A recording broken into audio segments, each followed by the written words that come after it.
First, oh my god.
Yo, Parker, thank you for the good luck.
It's Uman. Man, it's who?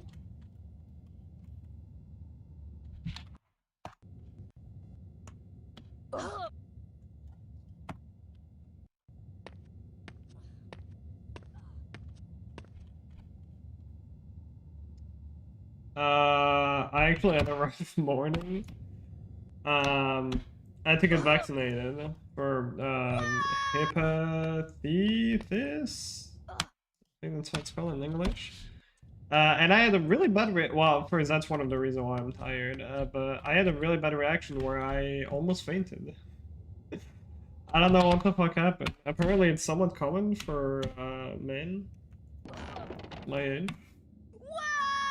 But yeah, no, it's like I did the vaccine, and like 3 minutes after, I was at like the counter to like pay or like whatnot, and I just fucking blood pressure went low, and I almost fainted.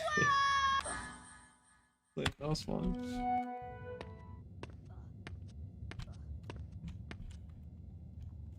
Oops. Hey, nice. Hey, little Bix.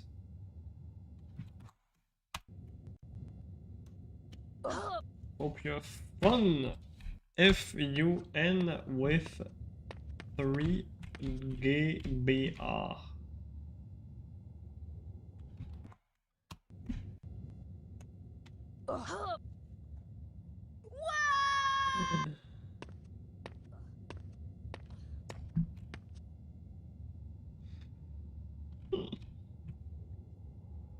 Uh,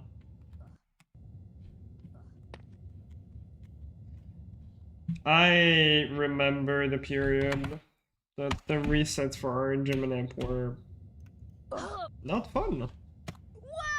Just kind of boring.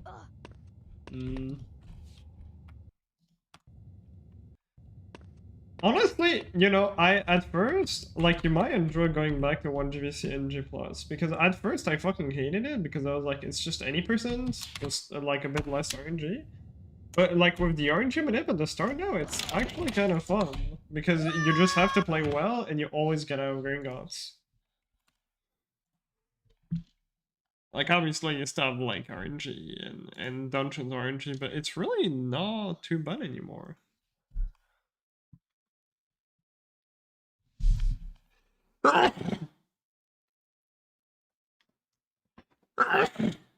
Oh, sorry. Thank you, Ehrlich. Oh, yeah.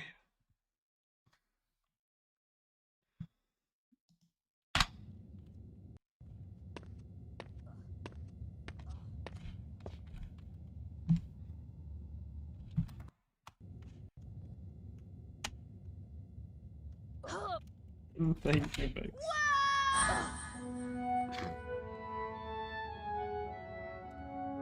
Could try some modern GBA games as well. Could try the masterpiece that is 4 GBA.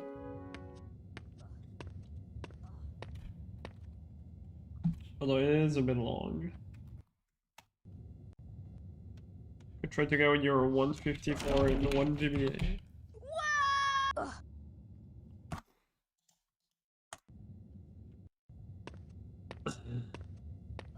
Alright.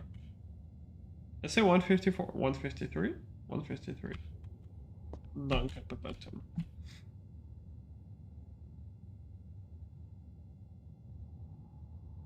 Four GBA, it seems fun, bro. That game is a game. I skipped making 3 GBA, my bad, I forgot about that timeline, yeah. Thanks for the good luck, DPH.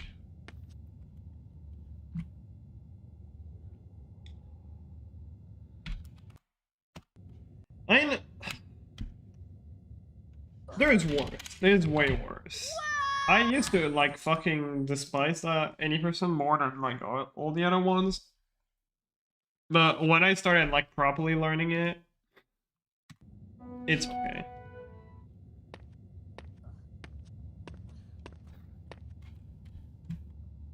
Hopefully one day, yeah. I think the worst 80% is truly 60S. 60S is like... It's only an hour, so at least it's short, but it's literally play up to a certain point, get a 1 in 5 to be able to continue your run, otherwise you lose like half a minute to 40 seconds. And then get lucky on Quidditch matches, because all the Quidditch matches are random.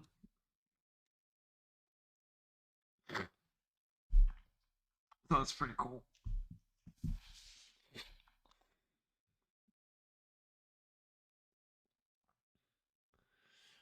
A 5 stream watch streak? Bro, look in your pants. Like, your penis just grew, I think. That's how powerful that shit is.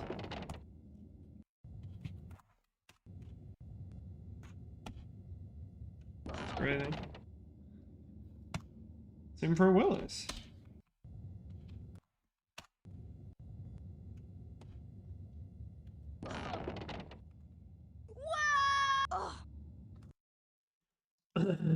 Yeah, I wanted to do a Hunt Affected today, but after I like nearly fucking fainted this morning, I thought I might do something. Well, I was gonna say a bit chill. This game is not fucking chill. You know what I mean.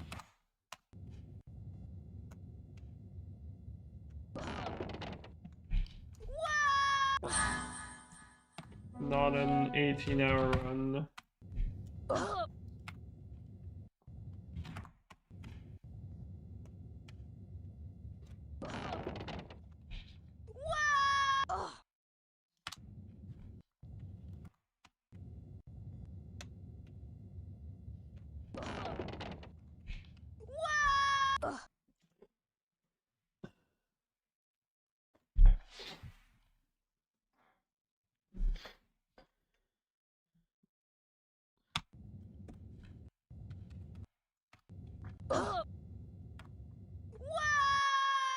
Bro, is this enough?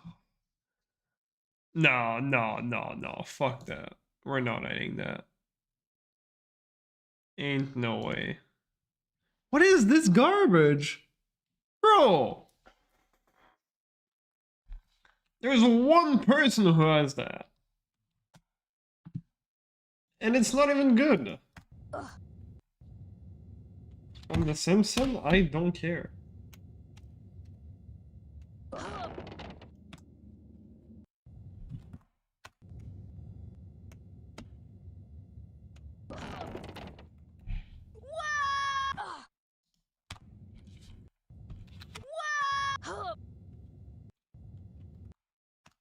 Because something is from The Simpsons doesn't mean that every single fucking picture or episode or whatever is good.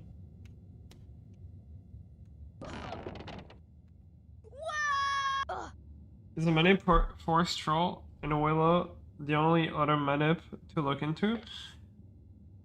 I would look into that, yeah. If you're interested.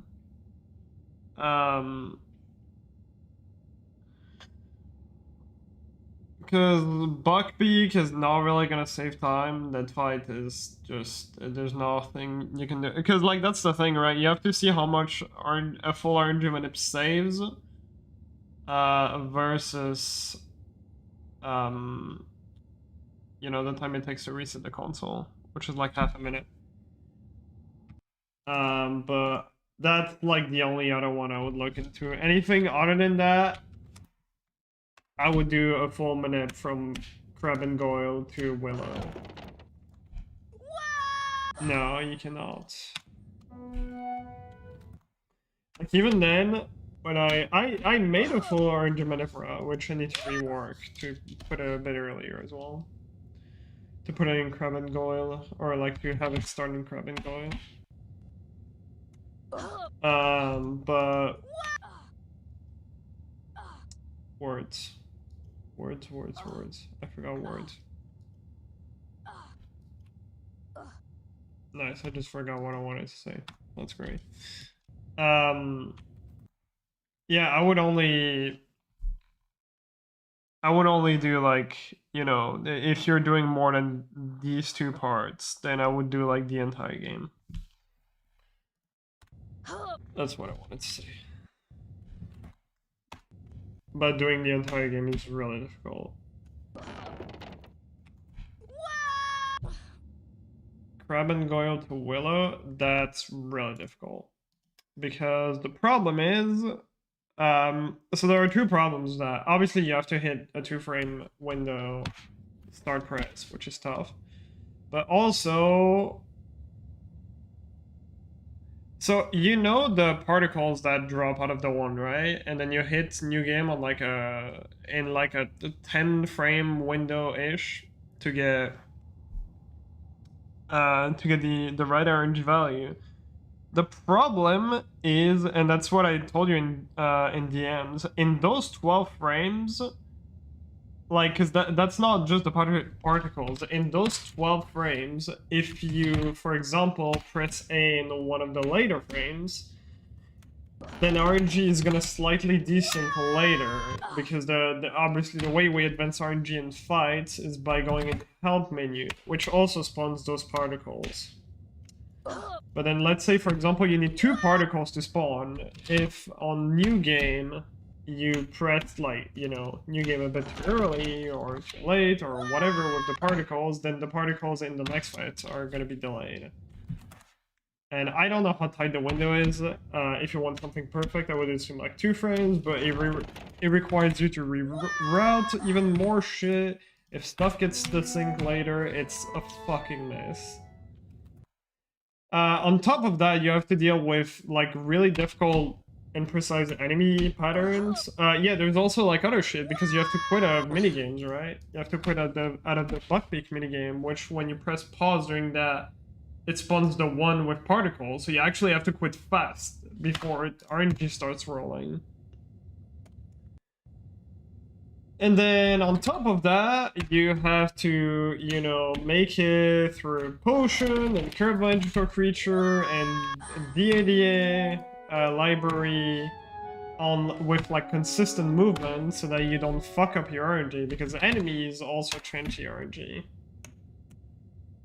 This is why it's so complicated to have a full working route and actually make it work. It takes a while to route, and the best thing to do would be to have to like route the first 3 start presses, but that requires you to route the entire game RNG minute 3 times, which is just, it takes so long. It's ridiculous.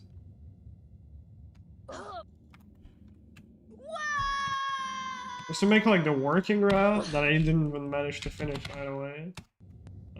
It took me, I don't know how many days. And that's why I would recommend only doing manip for Willow. Or like past Willow. Like once you have Flipendo Duo, it's fine. Like Buckbeak, you're not gonna save much, and Malfoy is also a fucking pain to RNG manip because there's a lot of encounters.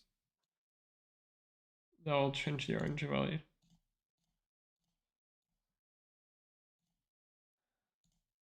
I say Flipendo, Incendio Duo. Whoops.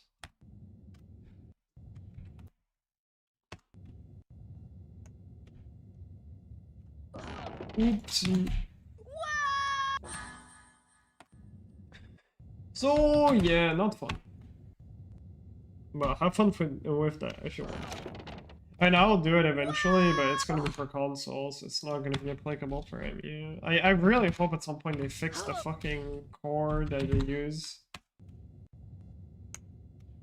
Or that we get like a sort of patch thingy or whatever. Because I don't know what part is fucked that makes the orange different.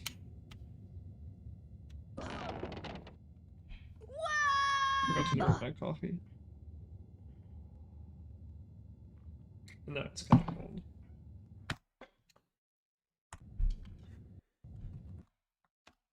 But yeah, I mean, if you're interested in record, I would look for an orange manip in Willow.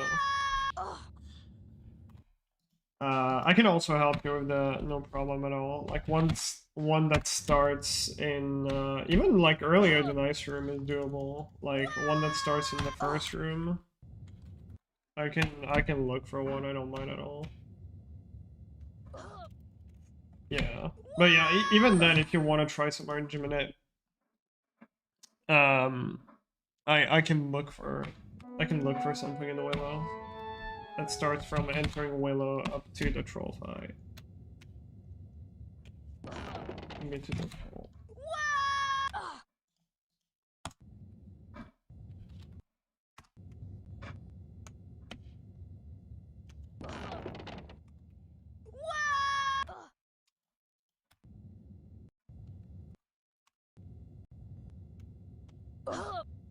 You can also, like, if you buy 3 pepper-ups, you can also save a potion for the Malfoy fight if you need to replenish Hermione's MP.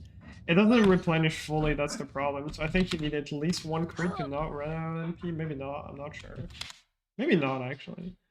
But yeah, that lets you use a pepper-up instead of replenish MP for the Malfoy fight, which said like 7 seconds. The replenish MP is really slow. Put it on record, I think. Yeah, I'm gonna practice those because last time that went really bad. Come from.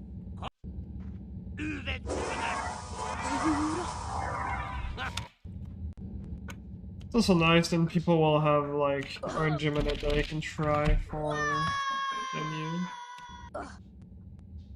No. Did I say that again? I can't fucking talk today. Ground pepper up is 7 seconds faster than replenish MP. So that's why on record I buy 3 instead of the regular 2. I use the 2 during the troll fight, and the last one during Malfoy. There's a chance you'll still run out of MP because it The pepper up doesn't replenish fully your MP. And most of the time you should be fine. I think you need to average like 1 crit maybe. Which you're higher level at that point, so you're more likely to crit anyways.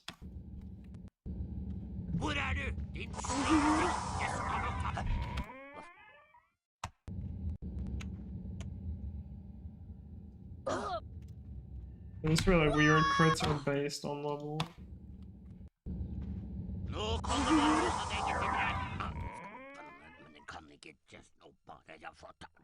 You only use 2? Well, I guess sometime you run out of MP and have to use replenish MP. Wait, no, I'm stupid. No. One is for Willow, one is for Troll, and one is for Malfoy. But if you're not doing RNG Manip, you're gonna need 2 in Troll.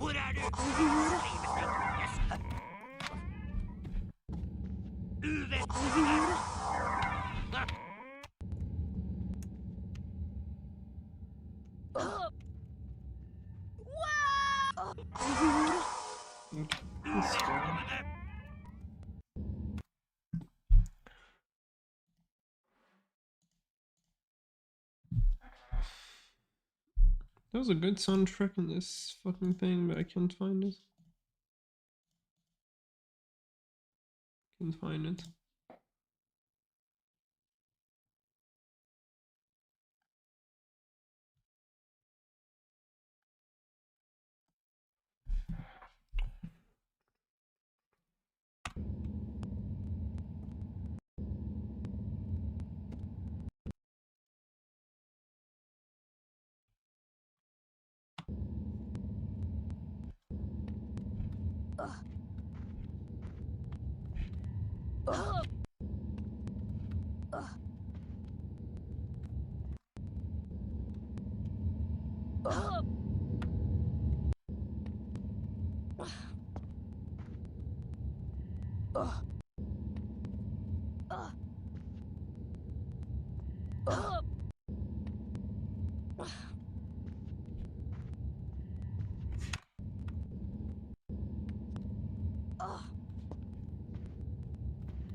Really? Shit fails.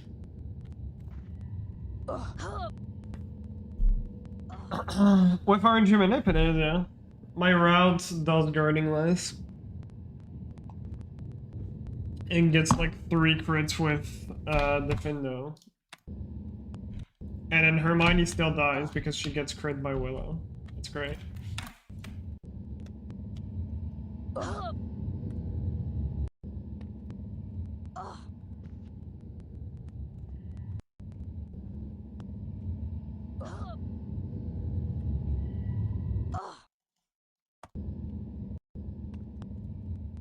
The one thing you could do, actually, I've never timed it though. I don't know how much faster or slower it potentially is, but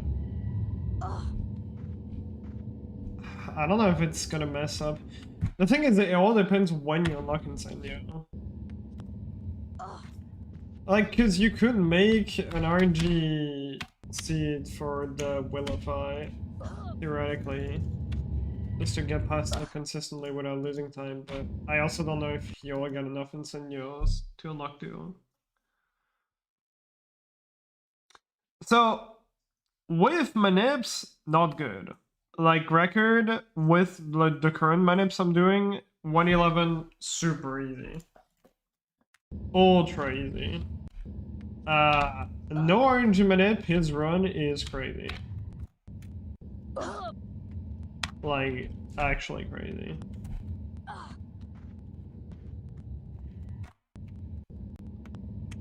Like, the execution is, you know, like, there are a lot of splits where I save like 5 seconds on like mashing or movement or stuff like that. And that's literally what he said. Execution was not the best, but the RNG was insane. So, yeah.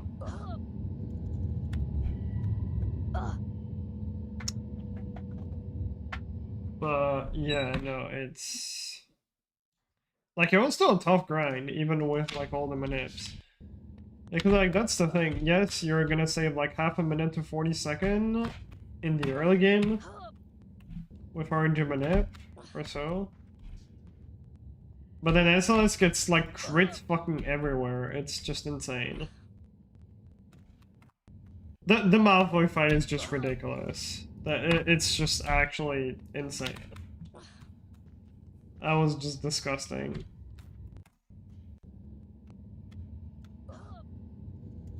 Like, he fucking used girding, which is slow as fuck. And he still beats my goal by like 15 seconds, I think. Where I do girding less, I have 2 crits. Yeah, go watch his Malfoy fight if you're curious. It's actually disgusting. Like, he used girding, which is slow. But he gets 4 crits in the fucking fight, doesn't have to replenish any MP. And my gold, which replenishes SP with a pepper up, like I use a ground pepper up, which is fast, doesn't use girding, has 2 crits, is still slower by like 15. Like the Malfoy I got on record was actually really fucking good. And it's still losing like 15 LN, which is just insane.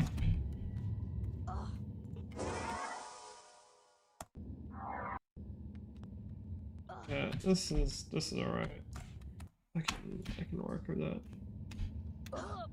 Or not.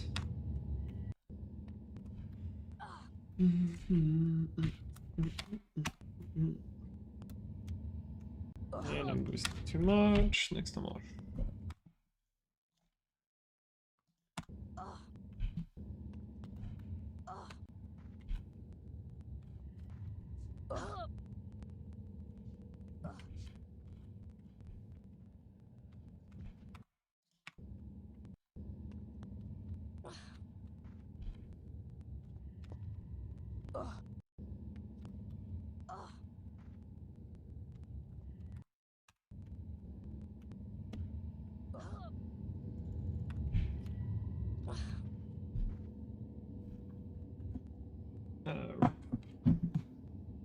Yep.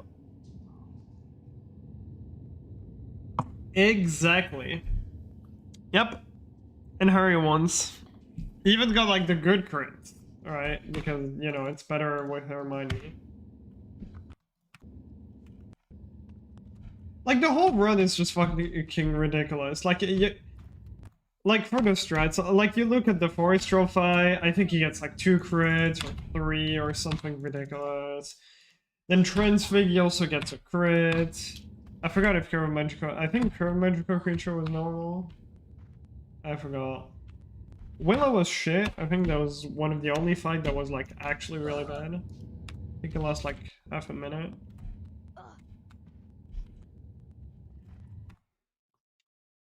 But yeah. Like the Malfoy alone is just insane. Your top stall, thank you for the good luck. And it's weird too, because his run doesn't even feel that good, because like some spots he lost so much time, but there's also like stuff, for example, in Willow, not hitting any encounters on the way back is fucking pain. Yeah, girding is a lot of time loss.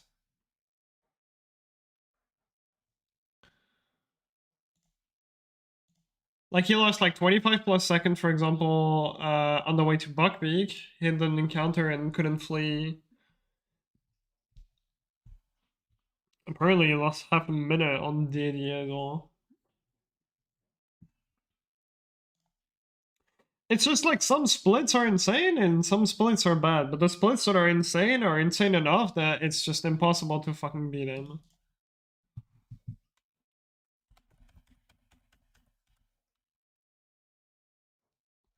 Yeah, I don't know. It's just ridiculous.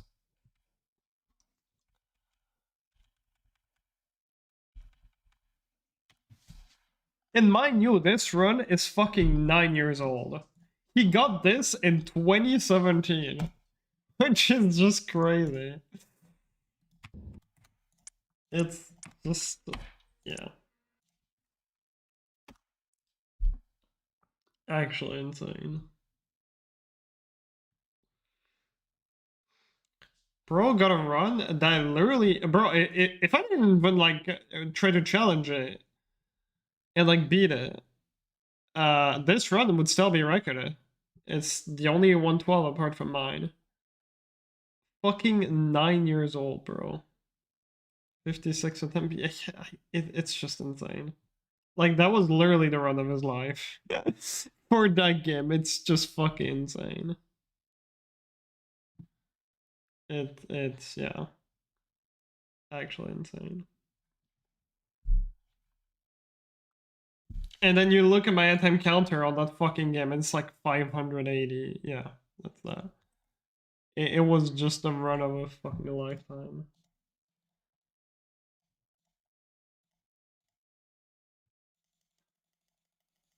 Just insane.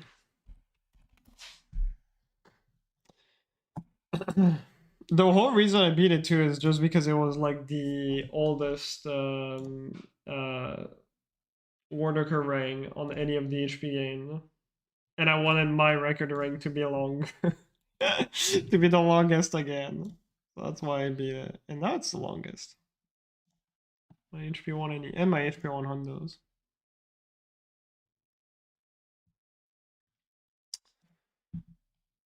Have hailed and never lost a Harry Potter 1 record. Bitch move from me. Hey, you could have improved the record, not my fault, bro.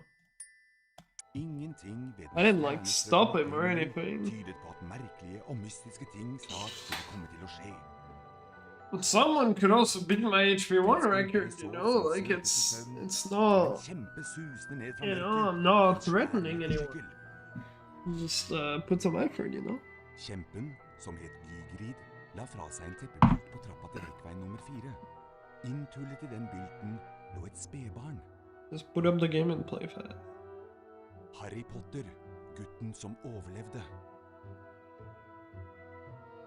I de neste 11 årene bodde Harry hos sine skrekkelige steforeldre, herr og fru Dumling. Til den skjebnesvangre dagen Marvel PB'd again. Han kunne begynne på Galtvort høyere skole for hekseri og trolldom. Something useful with your time? I work and get money. For å kjøpe det som sto på den nok så uvanlige lista over skolesteder. Mens de var I Trollmannsbanken Flirgodt, hentet Gygrid en lurvete pakke fra vel 713 og nevnte noe om den ble på Galtvort. And eat food. Snart etter tok Harry Galtvort-ekspressen fra spor 9 3/4 og la gompenes verden bak seg. Humlesnurr reiste seg. Dette skoleåret gangen I 4. etasje forbudt område for enhver som ikke ønsker å dø en uvanlig smertefull død. Harry satt under valghatten og håpet intenst at han skulle bli utpekt til Griffing, ikke til Smygar. Jaså, ikke Smygar, sa hatten I øret på ham. Du kunne bli stor. Det her.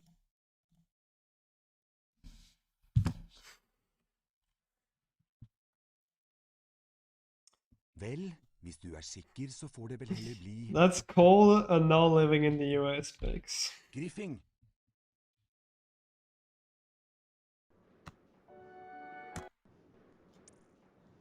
I mean, it's not only that either. It's like, I barely spend any money. Like, okay, here, I don't have to pay rent. We have a house. Velkommen til Galtvort Yeah, skole. I can give him my debit card. You want it? No, but like, also, like, it's like here. Okay, back when I was in France, that's when I bought most of my stuff, and I've been lucky enough that it never broke. Also, you never mind. I've been lucky enough that it never broke, but back when I was in uni, I would get money because my mom was unemployed. And it's also another thing in the US. In the US, you don't get money from uni, you have to pay for uni. Which, like, is a concept that's just insane to me. But, you know, when you're used to it, it's just normal. But yeah, because my mom was unemployed, because my mom was unemployed, I was getting the maximum amount of money from, you know, uni. Which was 560 euros every month. Yeah. No, bro, if I lived there and I knew about all the shit, I mean, obviously, you know, I know it's complicated to move, but I would just try to get the fuck out of there ASAP. Because, yeah. But, yeah, no, anyway, to come back on that. I get like 500, I was getting like 560 euros a month. And my mom was, you know, she also has, you know, problems, but she didn't work and she gets the money, you know, however that's the money that you get when you don't work, you get quite a bit in France. I think she was getting probably around 800 to 900 a month. She barely spends any money, so I was always able to save like at least 200, 300 every month. And I'm also not someone who spends a lot of money.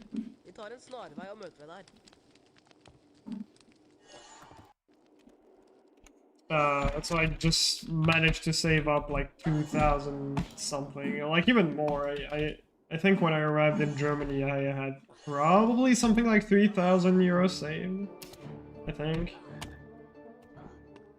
And that was just from uni alone. From uni money.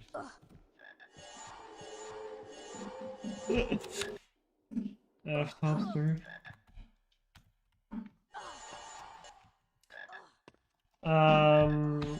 But yeah, no, it's just like I'm not someone who spends a lot of money. It's literally just food and speedrunning related stuff. So yeah, like all the money I saved, I mean, again, like when you think about it, if you don't spend money on like anything, don't live in like an expensive place, and don't have an insane rent to pay, you know, in 1 month, if you have like a full-time job, you can probably save like 400 or something, or in 2 months, 400 to 500, and then that's already close to enough money to buy all the stuff you need, which is DS capture card. Let's think about it. How much money I spent? The PS2 120. The Xbox about the same, so we're at like 240. Then I had to import all the games from the US, which now you don't have to do anymore because HDD, but whatever, let's just say you have to. With shipping, let's just say I spent like 30 per games. 35. So it's just rounded up to like 100, and we had like 340?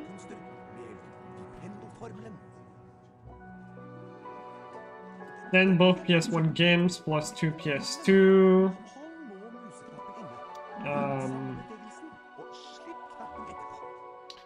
Put it at like 450, let's be generous. 450, let's assume you don't have a capture card, so I have another 40, so like close to 500, let's also round it up. 500, and then buy all the handheld games. Which may be at 100, but it wouldn't be that much. I would add like 70. So 570. Am I forgetting anything? No, I think that's it. So yeah, for like a complete full series setup, you need. Oh, I forgot about the Game Boy Player actually. That one was also expensive. So you had another 100.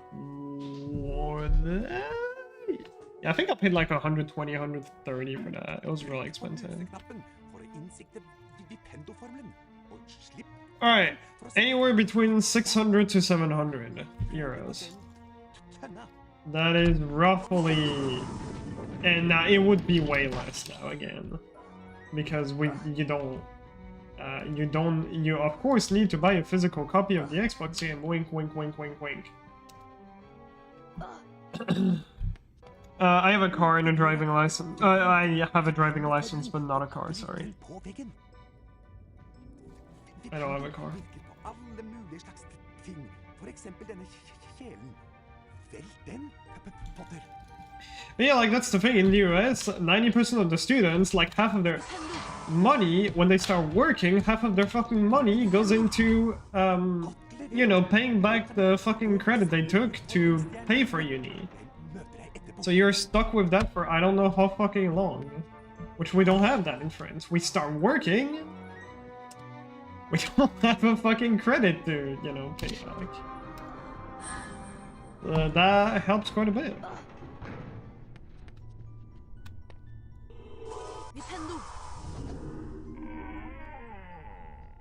I will never understand the people that are like, it's a great place to live and I love it and everything. Dette en lagret spillbok. Når du trykker på den, blir spillet automatisk lagret. Like, even outside all the problems, I did not enjoy my time in, like, fucking New York. Which everyone is always like, oh my god, New York, yeah, no, it's the fucking real shit, and it's so cool, and then, no, it's just shit. It's just, I don't get, I will never understand this, like, you know, this thing people have for that are just like, oh my god, America is just such an amazing place to live. It's just like, look at most of, like, you know, okay, not most of your countries, that's actually not true, but just like a couple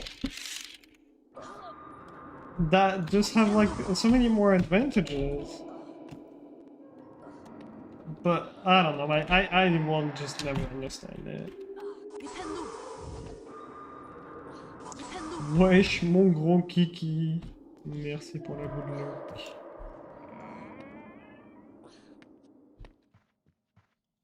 It's just like, you know, if you're stuck there because family or stuff like that, I totally understand it. But if you're there because you want to stay there, like actually stay there, I do not get it. I don't understand.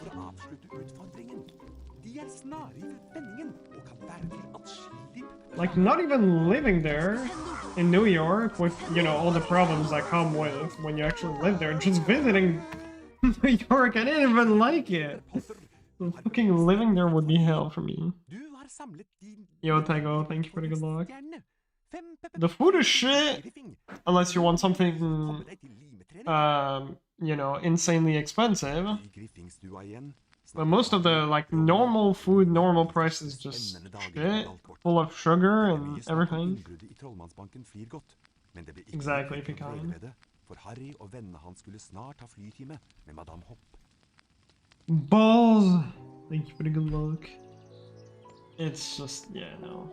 Jeg læreren deres, Madam Hopp. I første time skal vi lære å fly gjennom disse magiske ringene. Styr sopelimen med piltastene. Cock. Med fortere og saktere tastene kan du justere flyhastigheten. I mean, obviously, no place, there isn't any place in the world that's perfect. Altså, når jeg blåser But it's, I definitely know the places where I don't want to go. Where I don't want to live. La oss nå se hvor godt du greier det med mindre ringer.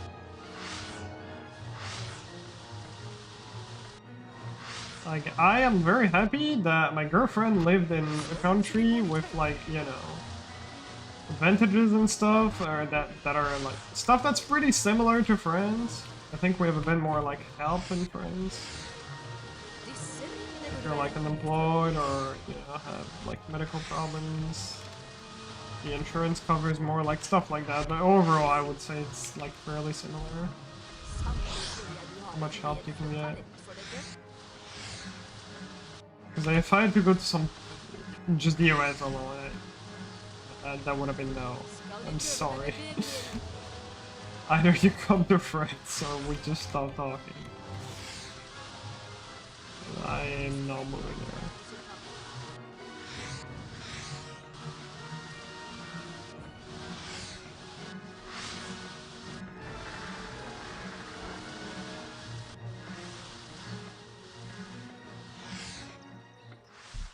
Perfekt resultat. 20 poeng til I know, right, Memphis? Fra nå av kan du drive flytrening når du vil. Det alternativet finner du i hovedmenyen. Literally Men topster. nå skal du straks ha form. I figured it out. Adjø med deg, Potter.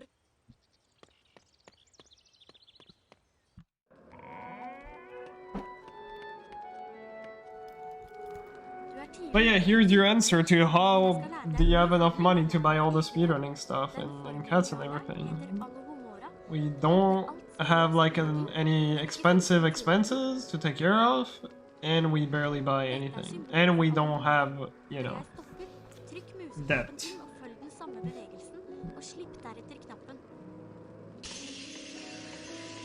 We're chilling. We also don't have to pay rent as well, because, you know, we have a house. Which helps.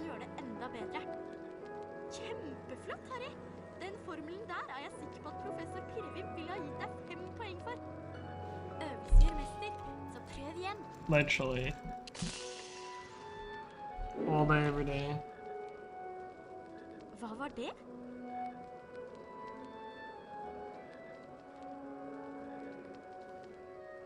Nå kan du prøve på Alohomora. Vi har fremdeles noen minutter igjen før formeltimen. Døra foran deg er låst med magi. Bruk Alohomora for å åpne den. Alohomora! Du greide det! Og nå... Nice. Let's go. Alohomora! Nintendo! I find it really cool that you're, you know, interested in just branching out of PC. Because we really don't see that often in the community.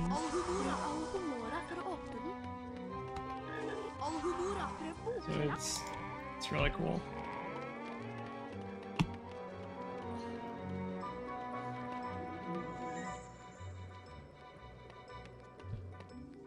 This was cool. Not really, no. Like, this was horrible. If you're talking about the people that I met from the events, I don't know, it's kind of like I went on their streams a few times, talked, but then didn't really come back. And they also didn't, like, most of the people that I went on their, like, most of the people to whom I, like, you know, went on their stream after the event to, like, you know, chat a little bit, they never came to mind. Which is, like, fine, you know, there's nothing wrong with that, but then I'm kind of like, yeah, I mean, you know. And I'm not really gonna put an effort into, you know, coming back again. And again, there's nothing wrong, like, you know, they're not obligated or anything, I'm just explaining.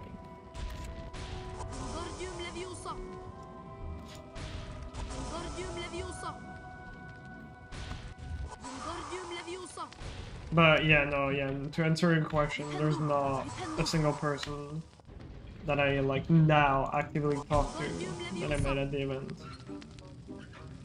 Like, at least. Like, there's, like, Marco is, like, the only one that, you know, but that's just because I really like what he streams. And, you know, he's also a cool guy. Like, I only like his stream and nothing else, but yeah, no. But even Marco, I, like, know that I don't chat too much on his stream anymore. Nice, it's great. Du har samlet de nødvendige utfordringsstjernene. 5 poeng til Griffin. Nå kan du gå. Yeah, no, yeah, no. It was really cool, but it's like, you know, I didn't expect, like, some crazy change on my channel after the event, but I expected, you know, to have, like, maybe a bit more viewers, like, coming after the event, you know, it's over. But it really changed, like, absolutely nothing to my channel. So, like, again, I had fun at the event, but I don't know if it's something I, you know, would do again. At least not in a long time. And I have to do my incentive first anyways. So, yeah.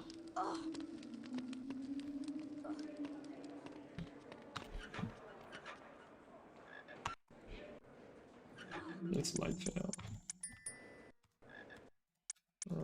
Probably fine. probably reset it. Okay, yeah, no, that's too much. No, it's like, yeah. I'm wondering if it changed anything for the other guys. I don't think so. Like, I was kind of expecting it in the back of my head. I was like, it's probably not going to do that much of a difference, but maybe I might bring more people. But the worst part is I actually lost, like my viewership got worse when I came back. And I think part of it probably might have been because, you know, we were all streaming together, and at some point people got tired like 3 days in a row of watching the same shit, and I wasn't streaming a lot during this period, but yeah. Literally.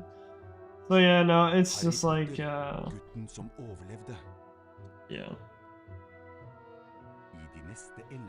I don't know, it was cool. I had a lot of fun. You know, it was a fun event. I hated every second of New York, but the event was fun. Yeah, but some. Like, I'm just saying, I expected at least my viewership to remain the same. The fact that he even like fucking dropped is just like really reinforces me in the idea of, you know, if I ever want to grow, it's not gonna come from any of these events. Snart etter tok Harry Galtvort-ekspressen fra spor 9 ¾ og la gumpenes verden bak seg. Yeah, I wouldn't say a waste of time because, you know, I had fun. And the important thing in life is to have fun. And, like, that's still, you know, like, me as an individual, like, that still had, like, a pretty huge impact because I was really happy and proud of myself that I managed to raise fucking over $5,000 for a charity event. My bad, Topster. Like, it was crazy.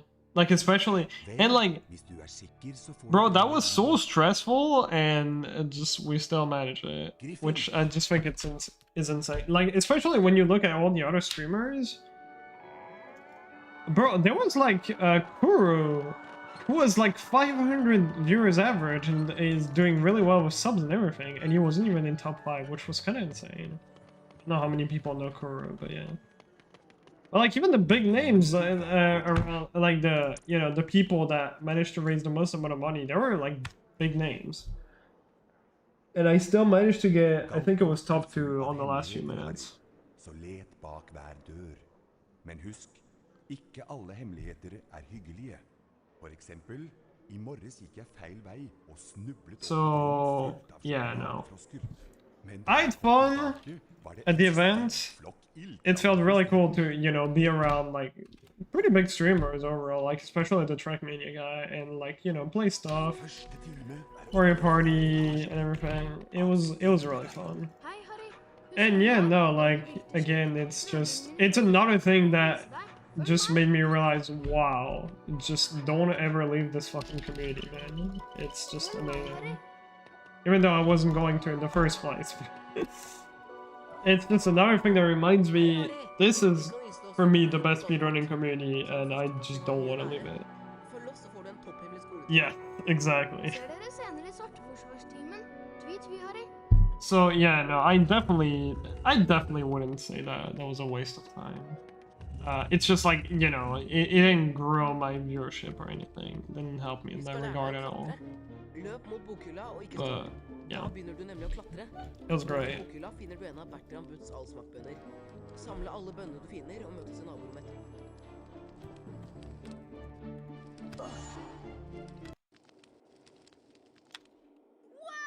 But yeah, I still find it fucking nuts that, like me, a person that averages usually around like 50, anywhere between like 50 to 80 viewers depending on the day, managed to actually raise $5,000. It's just crazy. And you know, obviously, it's all thanks to you guys, but I just find it crazy. Yeah, you know, I still can't believe that it happened. It's fucking 5K.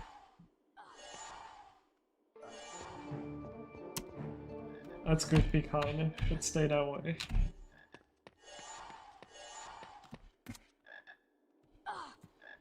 It's the best though. I would like Dark Souls to be the best, but I need to be realistic.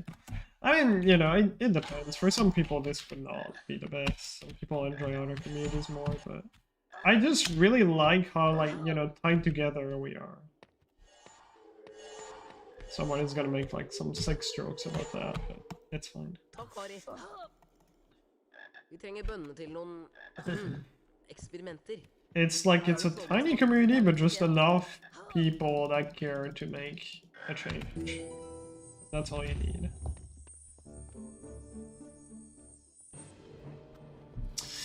But yeah. I do not regret. Definitely not. It was great. I probably lost more money overall because holy fuck, New York is expensive. But yeah, it was great.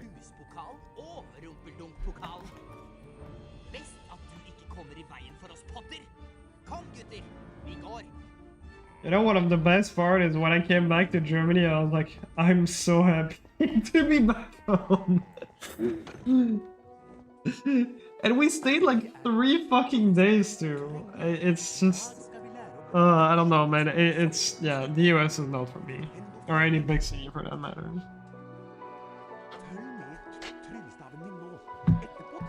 Rien de rien, je ne regrette rien.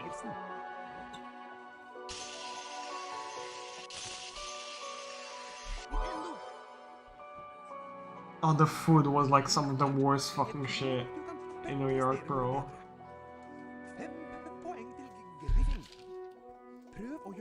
Never saw.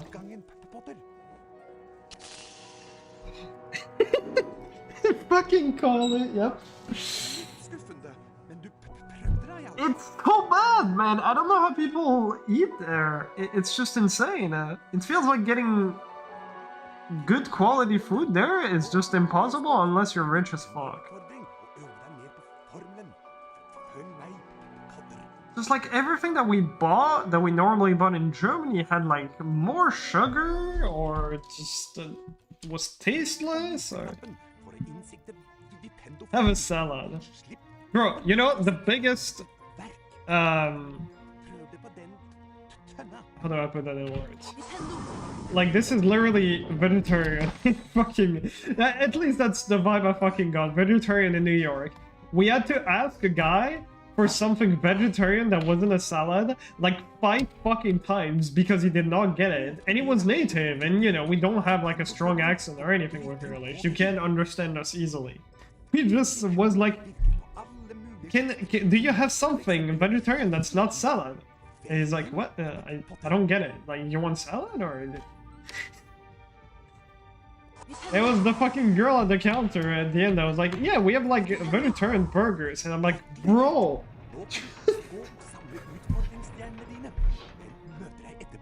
Oh. And the burger was fucking disgusting. The burger had no sauce. The only thing we had was ketchup.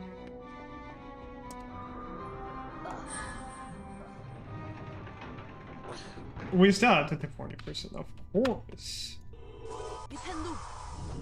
Good. God dag, Harry Potter. Jeg nesten hudløs en ikk. Husspøkelse på Griffing. Dette en lagrespillbok. Når du trykker på den, blir spillet automatisk lagret. Hvis du besvimer, starter spillet opp igjen fra det samme stedet. Du kan også laste inn And you want me to tip for that? Just ask your boss a raise. Oh wait, not bad. I forgot in which country I'm in. Nice.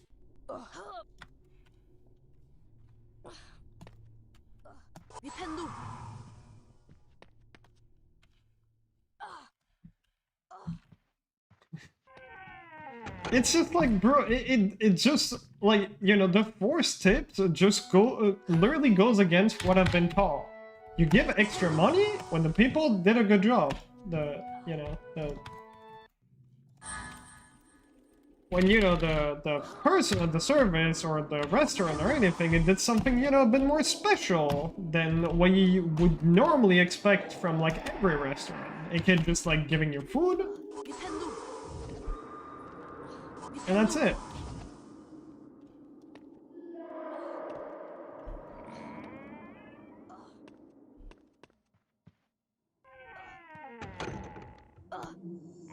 Exactly. You know, if I go in a place and they give me a blowjob, I'm like, holy fuck! 60% tip. Lage unge trollmenn. Vipp ham og brenne for å avslutte utfordringen. De er snare i vendingen og kan være til atskillig plage. Yeah, no, I definitely think, like, for example, in Germany, people tend to tip more often, but it's not a, like, you know, it's not, definitely not required. Nødvendige utfordringer. And it's not like a fucking 40% tip. Men nå må du komme deg til limetreninga. Oppe i griffingstua igjen snakket Harry, Ronny og Hermine om de første spennende dagene på Galtvort. Det ble mye snakk om innbruddet i Trollmannsbanken Flirgodt, men det ble Yeah, no, it's not a thing. And it's like I heard some story of, like, some, you know, some people getting pissed in, like, restaurants because a lot of people, they came from France and they didn't tip because we don't tip at France unless it's like something special. And then people got pissed because they were like, bro, what the fuck? Give me money. Go over it again. Klar, Potter? Altså, når jeg blåser i fløyta. But yeah, no.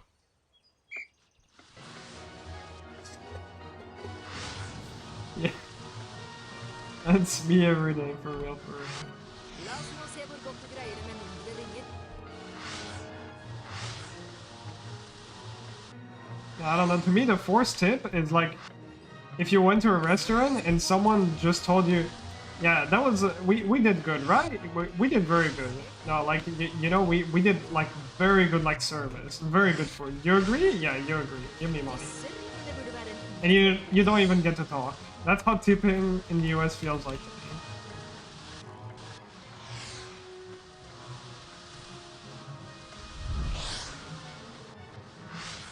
They didn't even get to talk. They were like, yeah, no, we did good. You give us money.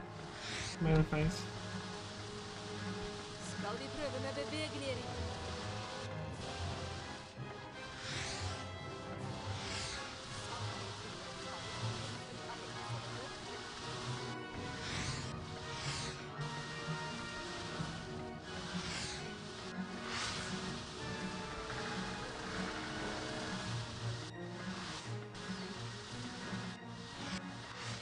What's the rank?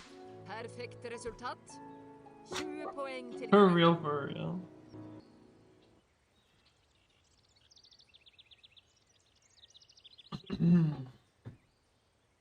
Men nå skal du straks ha formeltime. Anyways. Adjø med deg, Potter. I guess the good thing it did to me is that now it makes me, I don't know, feel a bit more aware of, like, tipping here, how, like, special it is when it's just so fucking basic in just US.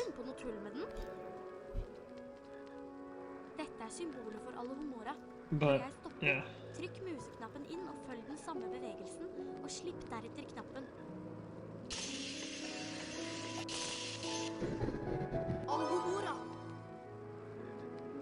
Yeah, no, like, exactly. It's just like, you know, I paid for my food, which usually, you know, that's how a restaurant works. The food costs you like €3, you sell it €6. And that's how you know, pay your workers. If you don't have enough money, that's then your boss is just not giving you enough. That's not my problem. Døra foran deg er låst med magi. Bruk alle humora for å åpne den.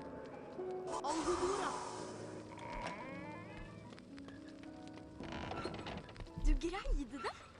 Og nå kan du finne ut om hemmeligheten i rommet her. Bro. Nice.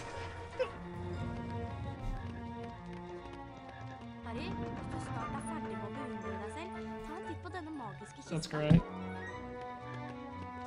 I had someone in friends a while ago that just wanted to sell me weed.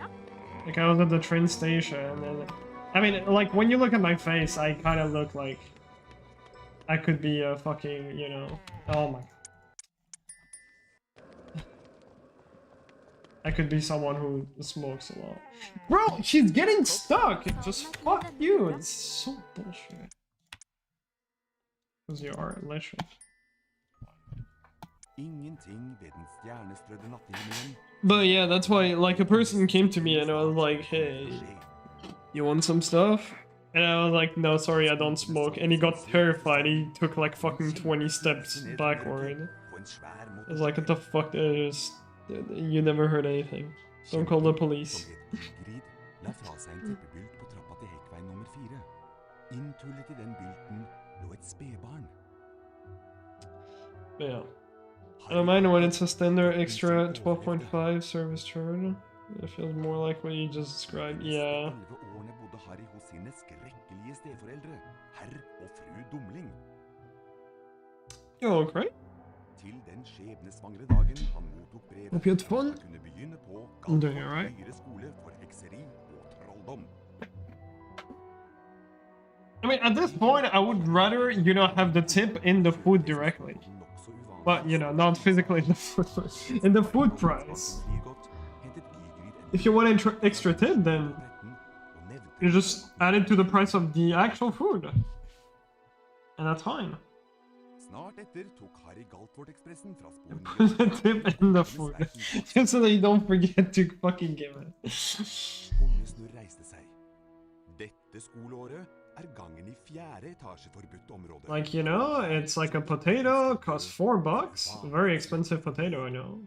Then, I don't know, you put it like $8 for your restaurant, and then you add 40% on top of that. Ikke til Smygar. Or like whatever the fuck. Til Smygar?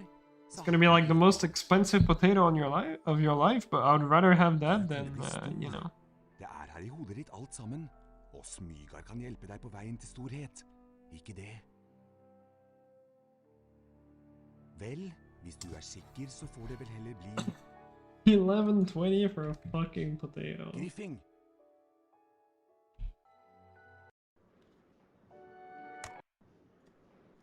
There's also like a big difference I remember when I was talking to like Redneck, he's someone from the US. Like I was always like, oh, I'm just gonna get takeout tonight, like back when I was in France.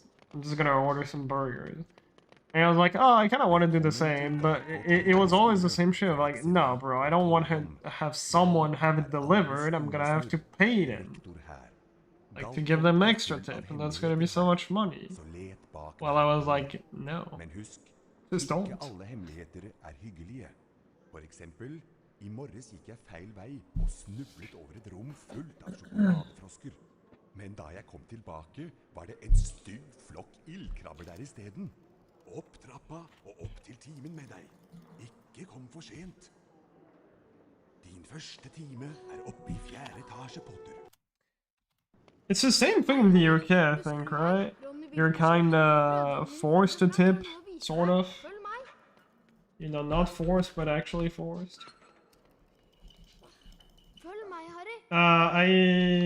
Tomorrow I'm free, then I work 2 days. My schedule is a bit weird. But in 2 days I work, also in 3 days, and then after that I forgot. I have a week free somewhere. 12.5% service charge, okay. Vi skal lære deg å klatre. Løp mot bokhylla og ikke stopp. Da begynner du nemlig å klatre. Over bokhylla finner du en av Bertram Butts allsmakkbønner. Samle alle bønnene du finner og møtes i naborommet etterpå.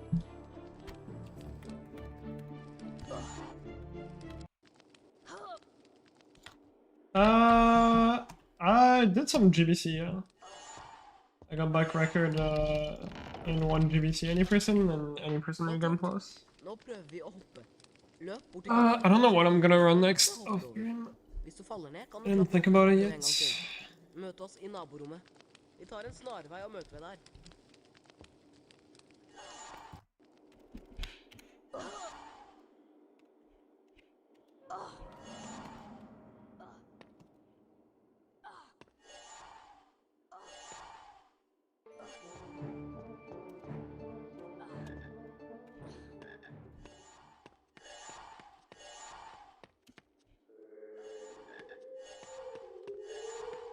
But Bix, it's just I give you, you know, a reason to run again. Because it's like you left one GC and you're like, I don't have anything left to do in that game. It's just over. I have the record and it's good.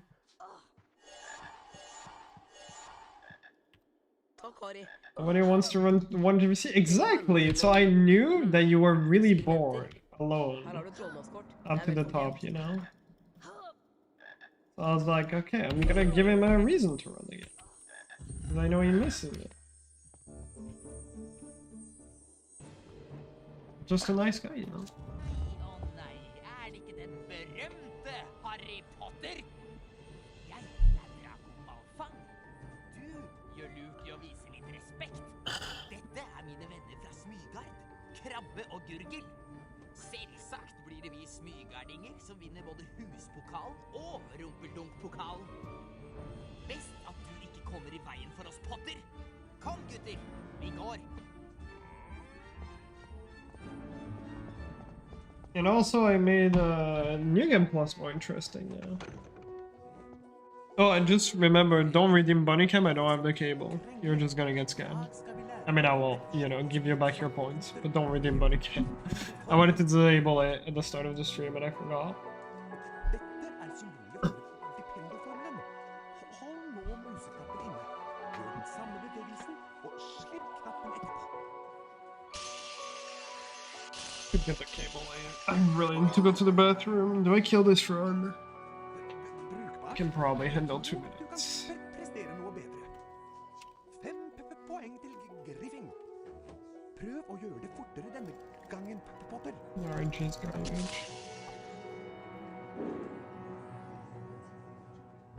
Nei, ikke slik, Potter.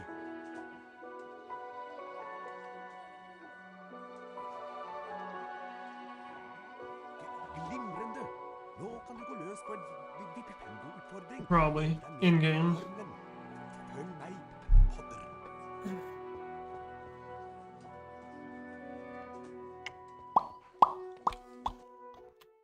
Trykk på museknappen for å innsikte Vipendo-formelen, og slipp knappen for å sette formelen i verk. Prøv det på den tønna. Nintendo!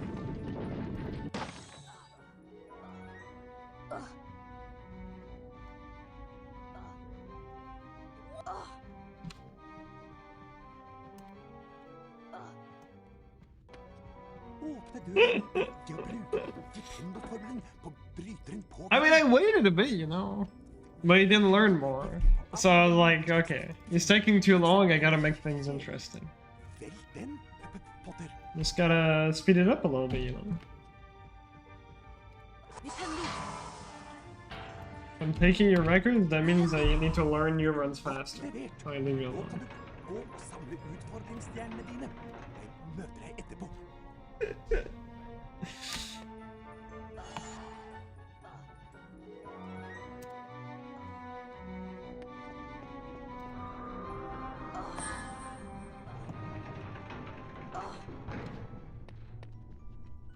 Or some category extension records.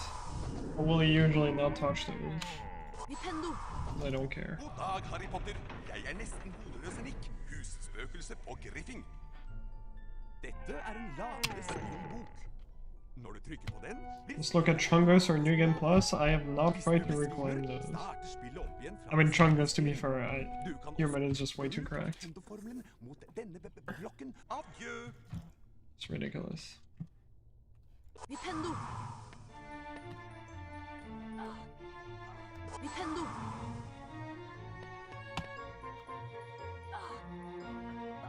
Oh, I need to go toilet. Yes, and sure, you can get a PAL PS2, but you have to soft mod it, which is a bit annoying to do. It will save you a lot of money from shipping. But if you don't want to bother shipping, you have to get an NTSC PS2, yes, and get a step-down converter so that your PlayStation 2 doesn't blow up. Although I don't know what's the voltage in the UK, if it's the same as Europe or not. No, I don't. No, it's definitely not. I remember going there. Apparently, yeah. I'm gonna have to grab my pants. I have to fucking run. I will not get the Game Over bottle. Go, go, go, go. Fram og brenne for å avslutte utfordringen. De snare i vendingen og kan være til atskillig plage. I might lose some in flying too. Be back. Gratulerer, Potter. Du har bestått utfordringen. Du har samlet de nødvendige utfordringsstjernene. 5 poeng til Griffing. Men nå må du komme deg til limetreninga. Oppe i Griffingstua igjen snakket Harry, Ronny og Hermine om de første spennende dagene på Galtvort. Det ble mye snakk om innbruddet i Trollmannsbanken Flirgodt, men det ble ikke mye tid til å dvele ved det, for Harry og vennene hans skulle snart ha flytime med Madame Hopp.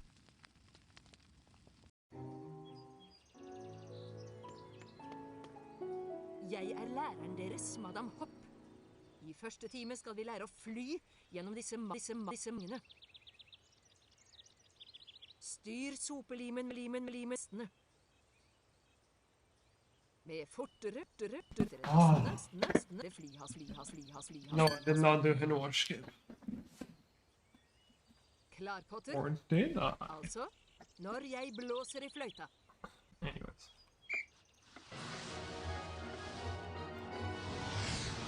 Godt levert, Potter. La oss nå se hvor godt du greier det med mindre ringer. I peed in the body toilet. Asked them, are you guys okay with me? They were like, yeah. That was Porter was right next to me. Okay. Disse ringene burde være en utfordring.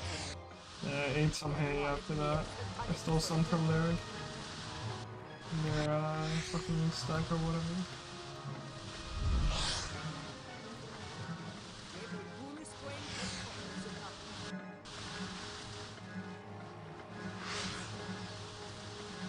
Skal vi prøve med bevegelig?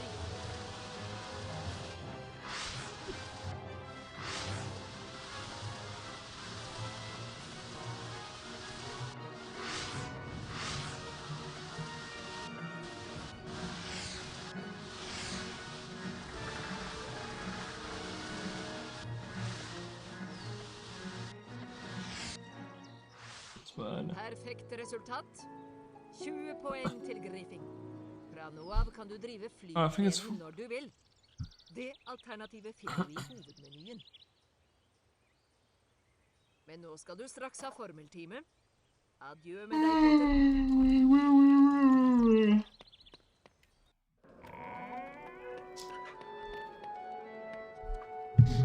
Du er tidlig ute til timen, Harry. Men jeg skal lære deg en ny formel jeg har lært meg på egen hånd. Den formelen jeg har lært heter Alohomora. Den åpner alt som er låst med magi, men ikke funn på noe tull med den. Dette er symbolet for Alohomora. Når jeg stopper, trykk museknappen inn og følg den samme bevegelsen, og slipp deretter knappen.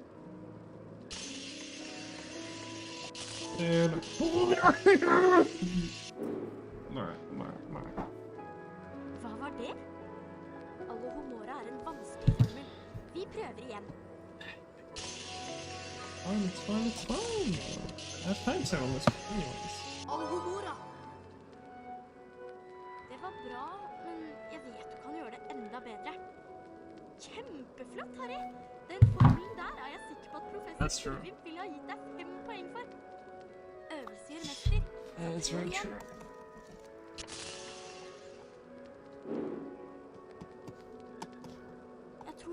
deg mer på egen hånd.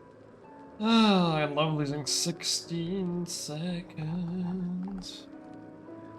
Nå kan du prøve på Alohomora. Vi har fremdeles noen minutter igjen før formeltimen. Døra foran deg er låst med magi. Bruk Alohomora for å åpne den. Yeah, time to do stupid shit now. Du greide det!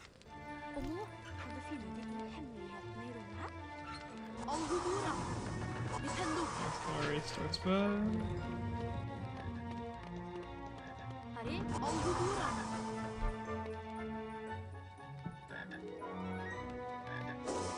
Bruk Alohomora for å åpne den. It's just fantastic, right?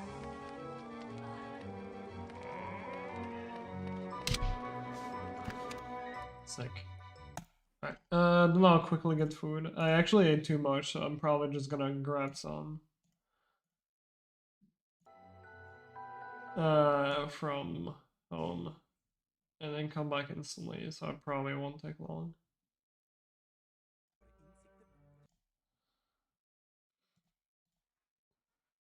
I'll change that, because it's not really new anymore.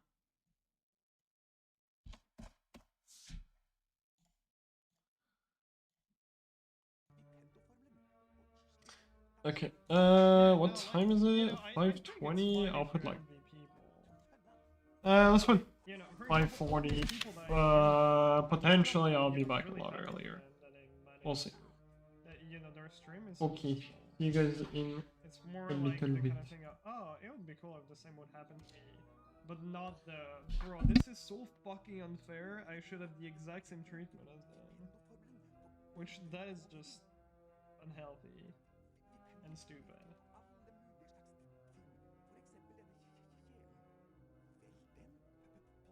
Also, if you're only streaming to grow, you're already, you know, you're already doing the wrong thing.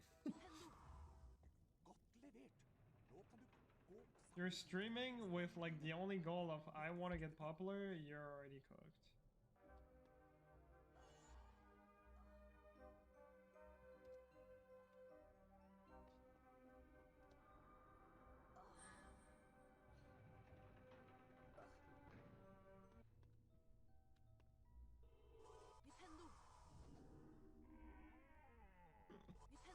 Literally all the people that I mentioned that just are doing really well right now.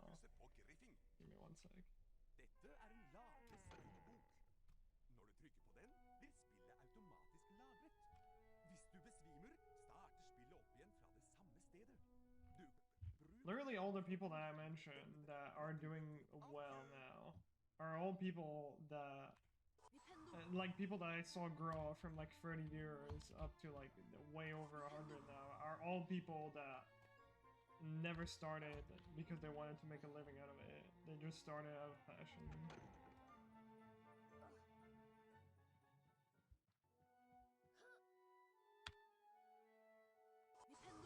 Wonka human.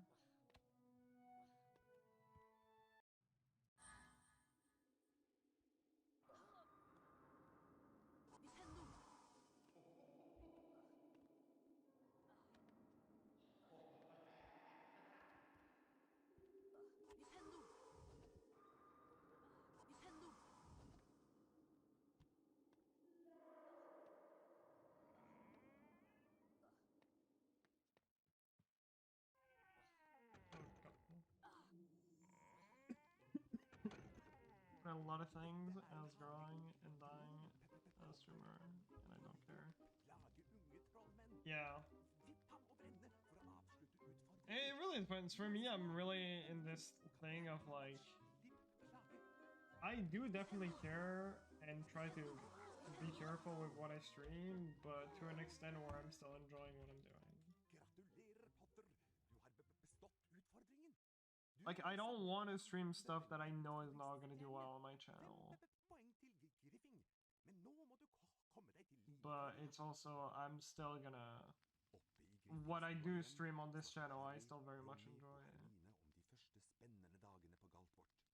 Det ble mye snakk om innbruddet i Trollmannsbanken flir godt, men det ble ikke mye tid til å dvele ved det, for Harry og vennene hans skulle That'd be great, balls. I mean, I really doubt it. At this point, I'm really just trying to keep the community as alive as possible. I don't think I'll ever be able to make a proper living out of this, though. Styr sopelimen med piltastene. Med fortere og saktere tastene kan du justere flyhastigheten. I totally want to be famous. Flow 203, the guy who did a speedrun in a bathtub. That's what I want to be known for.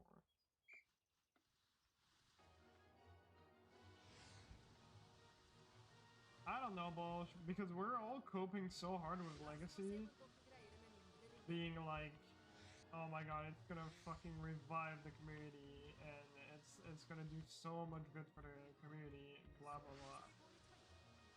And I think, like, viewership-wise, I had, like, some of the worst fucking numbers with Legacy that I ever had.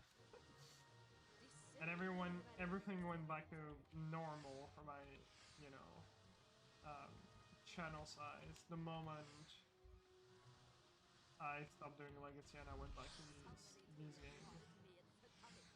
So I really would not trust, you know, a TV series to revive the game. Because Legacy didn't do that. Legacy kind of did the opposite. And it just added more drama in the community, because obviously, you know, the whole, like, fucking drama.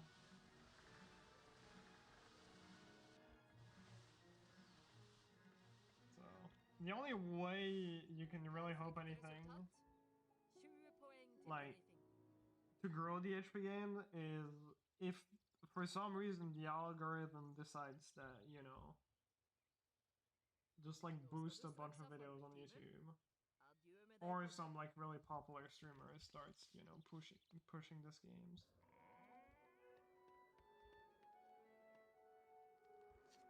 I guess. I don't know. I could be wrong. We'll see. But I really don't see the TV series really doing anything, like, significant for the community.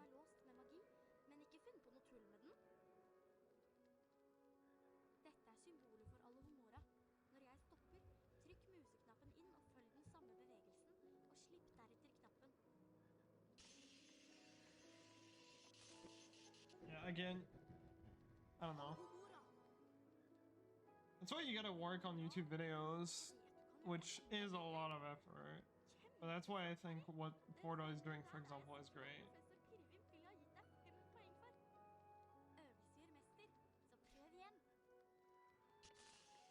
You gotta work on videos, and you gotta get lucky that, you know, some big streamers are gonna push the games and make them popular. Yeah, at this point, I don't care. I have accepted that I'm not gonna make a living out of this, and it's fine. I just want the community to not die, and to keep having active people around. That's cool, balls. Yeah.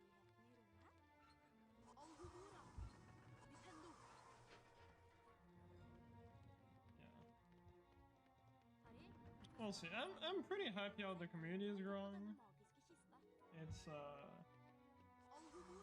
know, pretty okay size right now.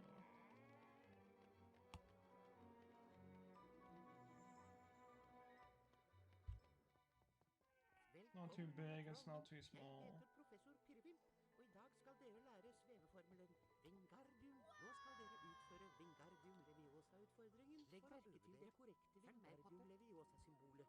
Når jeg stopper, trykk inn museknappen og følg den samme bevegelsen. Slipp knappen etterpå.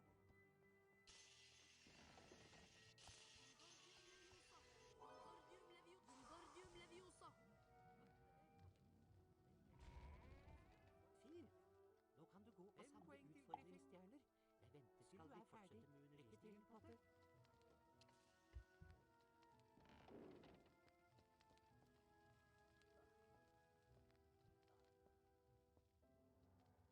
Oh my god, you're joking.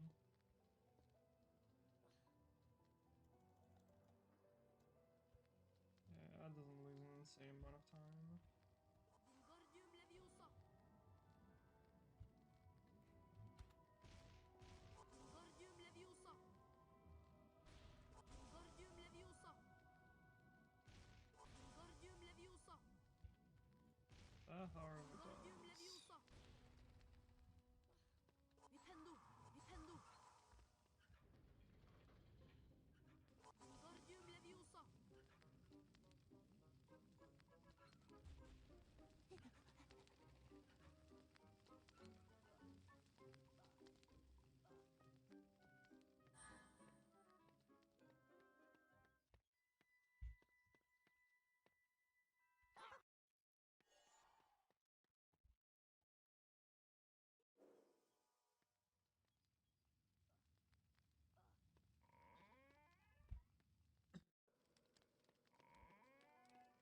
Yeah. It's just you need to make good content, and it is a lot of effort.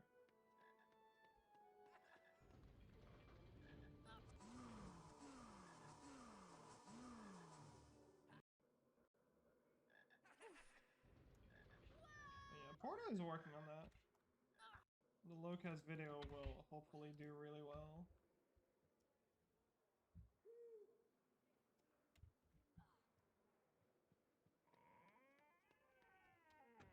Okay, this run sucks, so I'll do the fast run.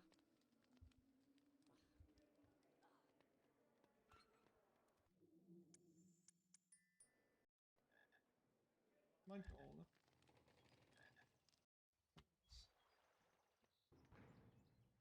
Oh no, Bix. Harry, But herover. men I'll do it. Thought so. Hei, Harry, det er meg, Gygrid. Det er fint å se deg. I wouldn't say it's easy though.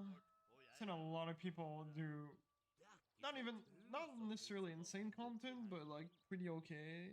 Venninna di And Hermine it's just venter not på deg moving. borte You ved still huset. gotta be a bit lucky. Stikk innom og få deg en kopp te seinere, når du er ferdig med timene.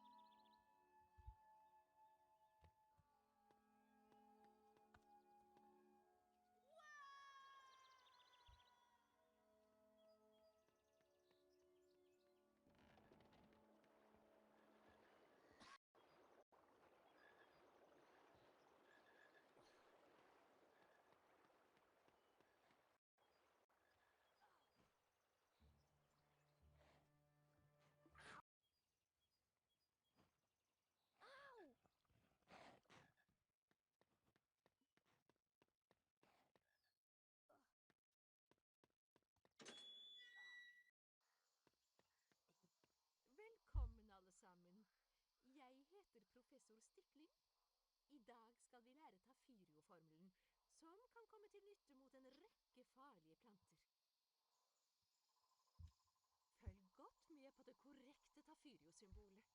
Trykk inn museknappen, og gjør den samme bevegelsen, og slipp deretter knappen.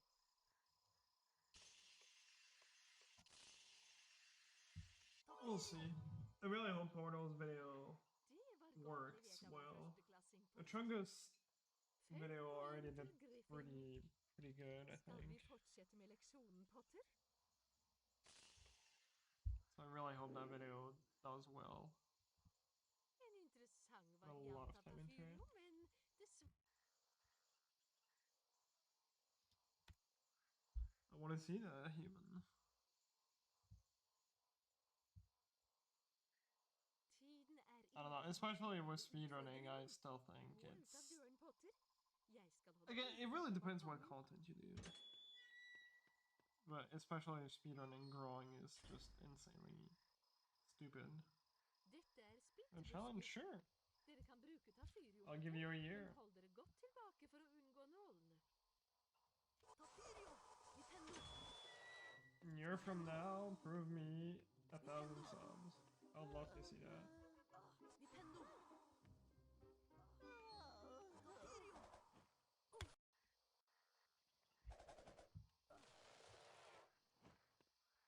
Tafirio!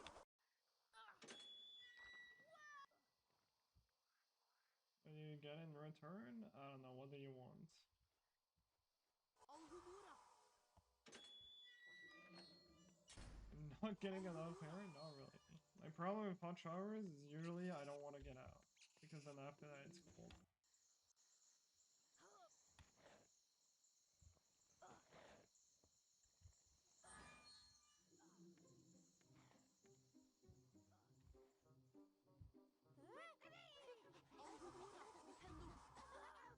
What am I willing to offer? My balls.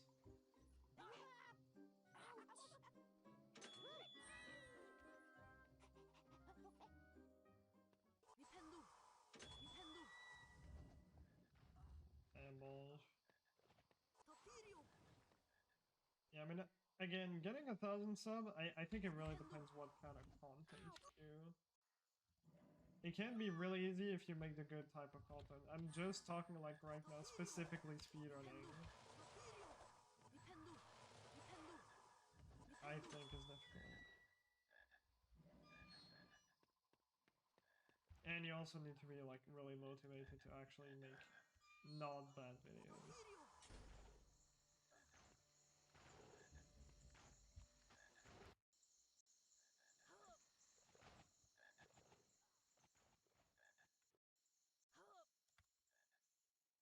Nintendo!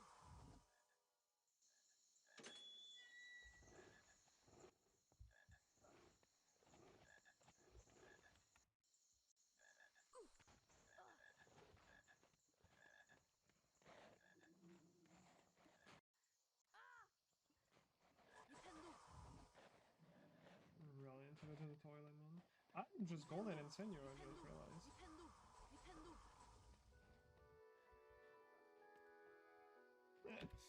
I was just fucking not paying attention.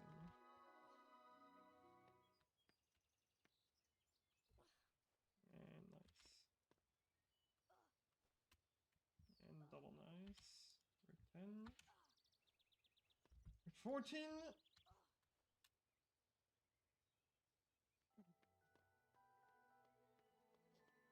Her kommer Nilus. Han ser temmelig oppskaka ut. Best vi går og hører hva han Nice. vil. Vær så snill å hjelpe meg. Så, Langballe har sladret til deg. Og du vil at jeg skal gi deg noe dyrt? Alright, it's 50 bucks enough for you. I'll give you 50 bucks if you get 1,000 sub in a year, human. I toppen av et Is that worth your time? Tror du kan ta meg? Bare kom igjen, du Potter. Alright, sure. If you get, starting from now, 26th of February, a year from now, if you can manage to get 1,000 sub, Vil du ha en for glem meg, ja? Prøv å ta den da vel. then I'll give you 50 Passe deg bucks. på klabbene mine. Only doing, you know, speedrunning related stuff. Not fucking burning on content or whatnot. Can I kill this?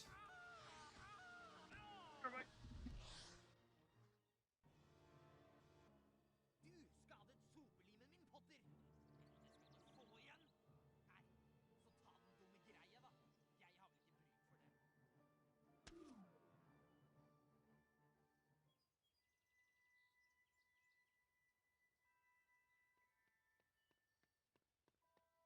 Du fikk en for glemmeien min.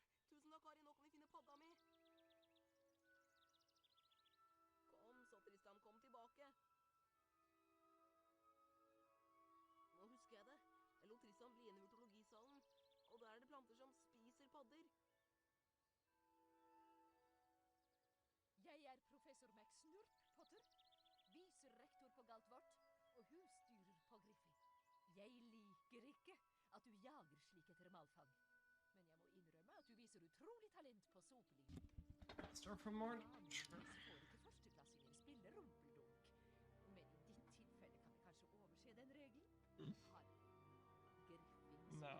If your content is not speedrunning related, the deal is over. Vi ses.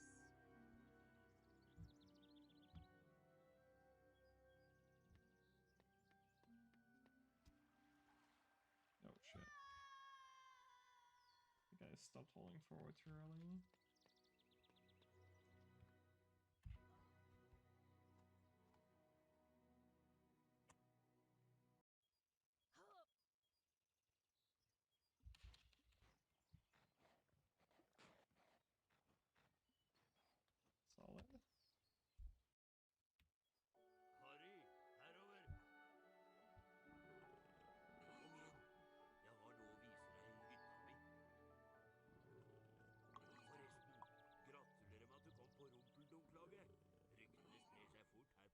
snart. Velkommen til hjemmet mitt, Harry. Det er smått, men større enn det bøttekottet ditt under trappa. Nå kan jeg vise deg hva det var jeg ville prate med deg om. Det er et drageegg, Harry. Men det må være en hemmelighet mellom oss, altså. Egget er på et veldig følsomt stadium akkurat nå. Jeg kan ikke la det ligge igjen her alene. Men jeg trenger noe ildfrø for å gi det det siste blaffet av hete, så det klekker. Harry, kan du hente noen ildfrø til meg? Jeg dyrker dem i noen huler ute i hagen. Du må ta med så mange ildfrø til meg som du kan finne. Men vær forsiktig. De spytter ild, og frøa er gloheite, så la dem kjølne før du plukker dem opp. Av sted med deg.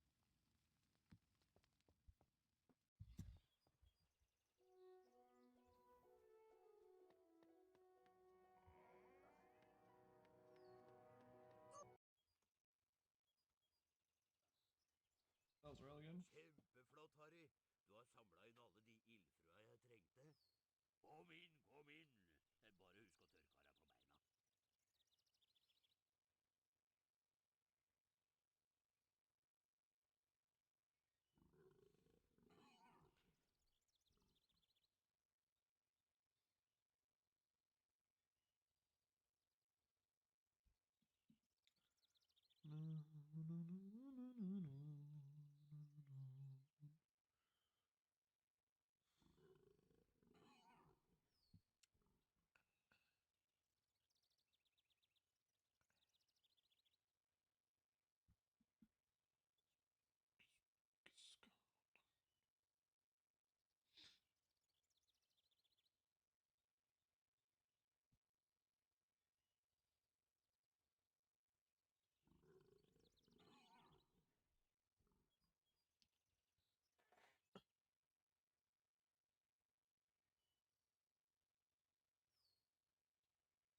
This is a really good spice seed. Bare sleng dem på ilden, Harry.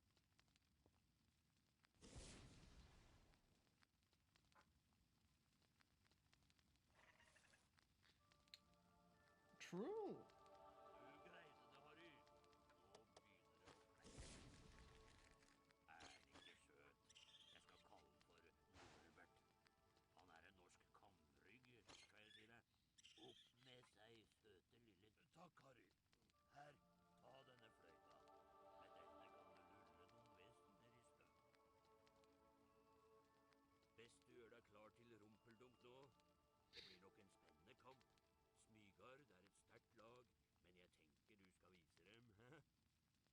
Ja, best Norbert får sin første målbit snart.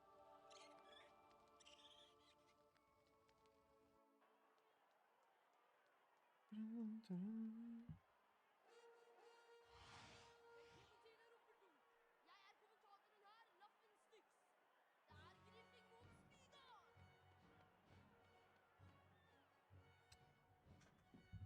It's over.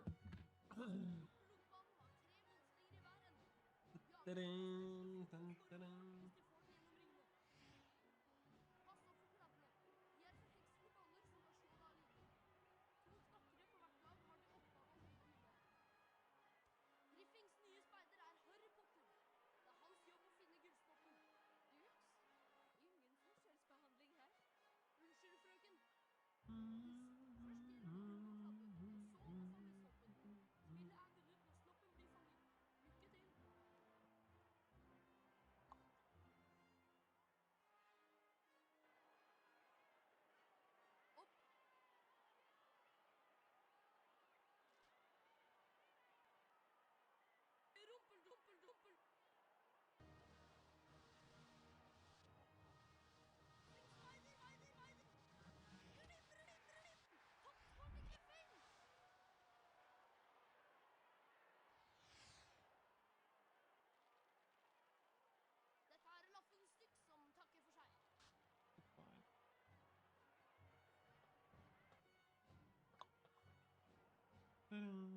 Harry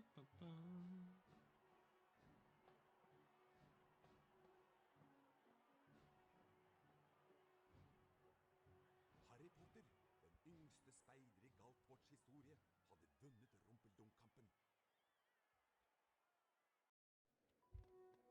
Gratulerer enda en gang med seieren over Smygard Rumpeldunk. Du var helt topp. Det er noe som plager meg, Harry. Ronny og jeg hørte underlige lyder utenfor den forbudte gangen. Bli med opp i 4. etasje og ta en titt. It's never okay. Det vil gå stråk.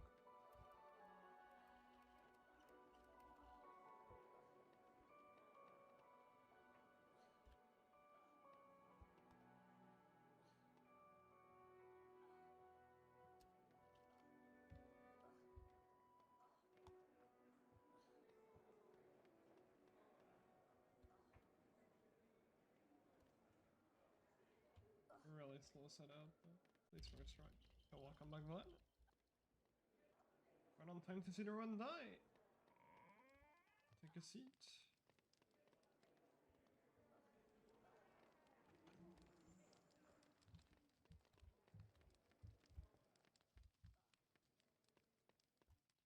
It's fine. I haven't done that many because I practiced for. Hold on. Practice for like almost an hour and then it was full time, so it took another like 40 minutes. Like I've only been doing attempts for an hour or so. It was like the first run that's making it somewhere. Yeah, it was a really slow one. Du kan øve deg på formelen i Lumos-utfordringen. Følg meg!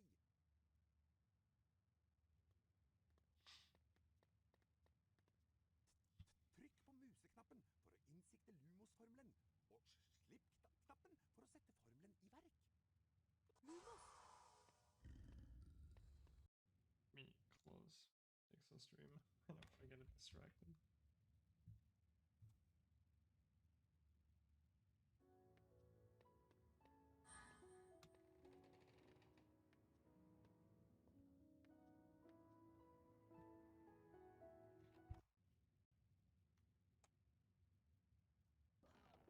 Alright, we have a run!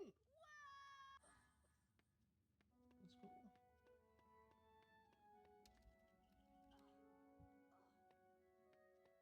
Wingardium Leviosa.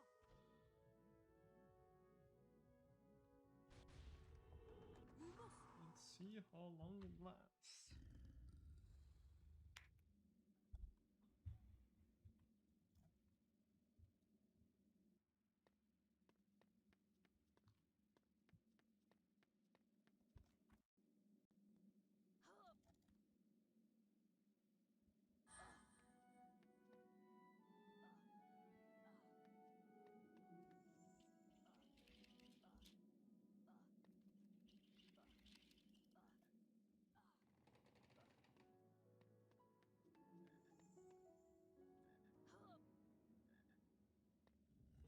Nintendo.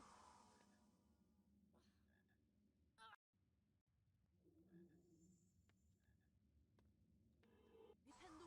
It'll be fine. Nintendo. Yes. Oh, nice.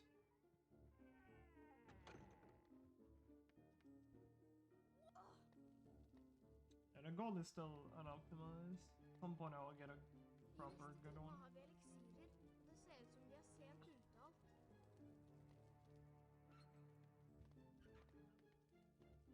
I can't even remember Vlad. A while ago. Jeg læreren deres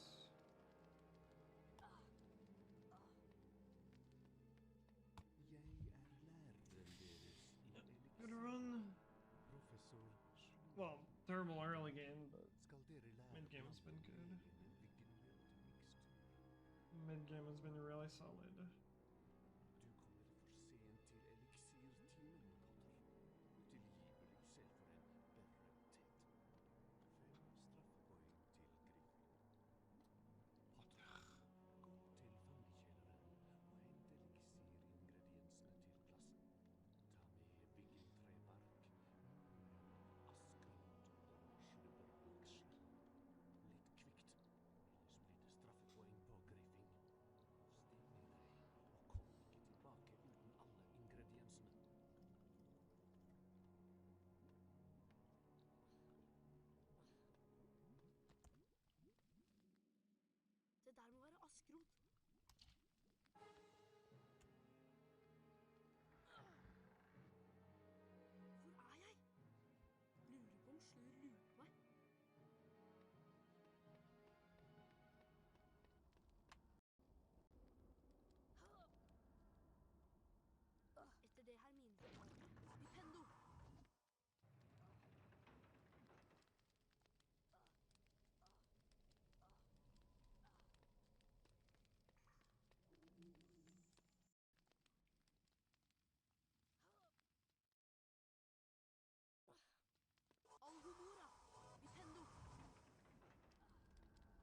so close from a large grab.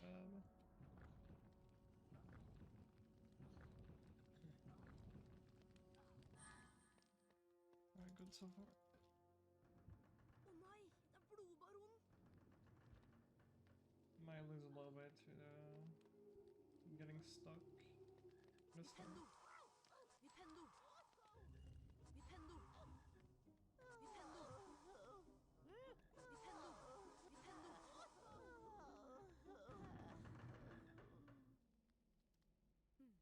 Det der ser ut som Ligentrebark. Yep, the monster's terrible in PvE and used to it. Wingardium Leviosa!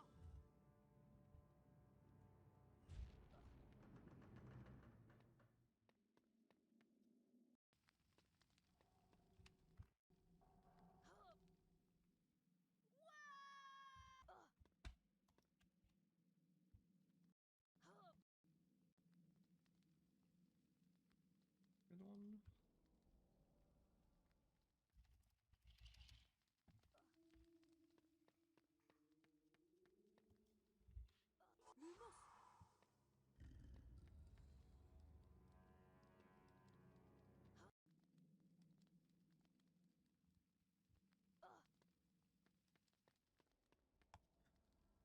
Lumos! Lumos!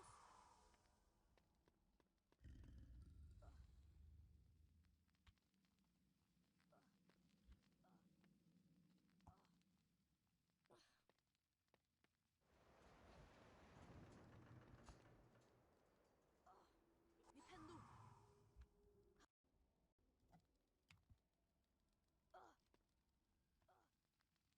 Det der må være askrot.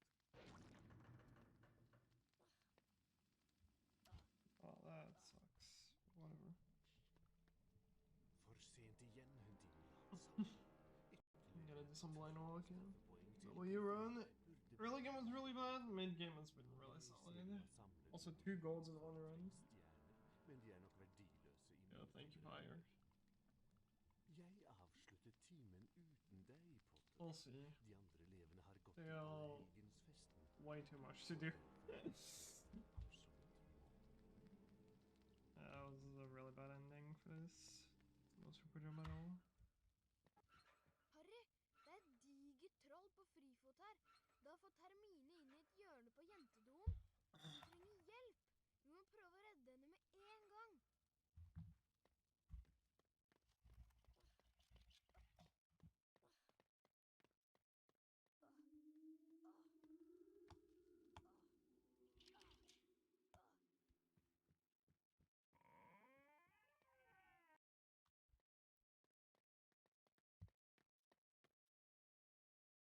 Harry, hva er den lukta? Bam.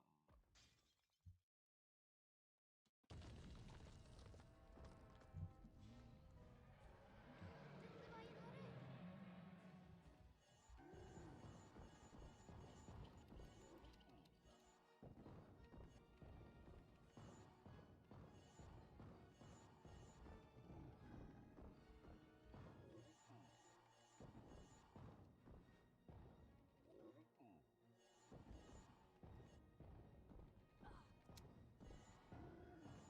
Go portal.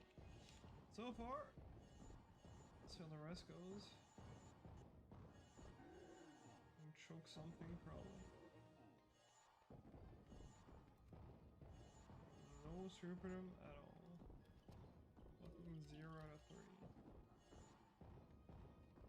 Oops.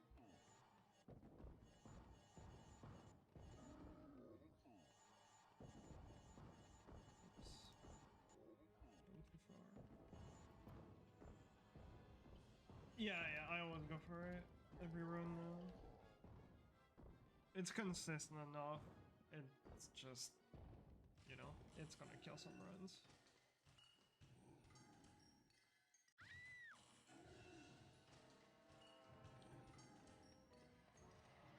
Hva er jo enorm? Nothing to choke on. Especially the ending of this, there's literally nothing that can end the run at Så all. det drar til ham selv i huet. Wingardium Leviosa. Vipendo!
Etter sammenstøtet med trollet gikk Harry, Ronny og Hermine opp i Griffingstua igjen og pratet om alt det underlige som foregikk på Galtvort.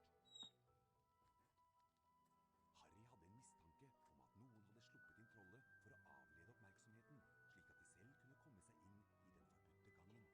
Men de hadde ikke mye tid til å spekulere på hvem som kunne stå bak dette, særlig fordi Harry var travelt opptatt med å forberede seg til den neste rumpeldunk-kampen mot Ravnklo. Velkommen til Rumpeldunk. Jeg er lappen Styx. Det er Griffing mot Ravnklo. Og nå skal vi spille rumple. Har det stoppet? Yeah, man, sure. Kram! Sletter unna løpskram. Her kommer Potter! Fantastisk! Potter har stoppen! Griffing vinner igjen! Styx seg. Takket være Harrys dyktighet som speider, Not gonna save time Griffing here. rumpeldunk-kampen Or maybe a mot Ravnklo. tiny bit. Harry, Ronny og Hermine tilbrakte det meste av fritida i Ygrids hytte Ja. og prøvde å overbevise ham om at han ikke kunne beholde Norbert, kjæledragen sin. Omsider, etter mye om og men, fant Ygrid seg i dette. I'm not nervous at all, Harry but og I would like to finish the run. mykt og sølvskimrende buktet seg ut. Det er en usynlighetskappe, sa Ron. That would be cool. De er veldig sjeldne. Det lå en lapp sammen med kappen. Din far overlot denne i min varetekt, leste Harry. Bruk den godt, og god jul. That's fucking rough, man. That run lost like 40 right at the end, and then a minute there. Til oppstigningen i tårnet. Vær forsiktig, Harry, sa Hermine. Når du bruker en trylleformel, kan du ikke være usynlig. Nask kan se deg.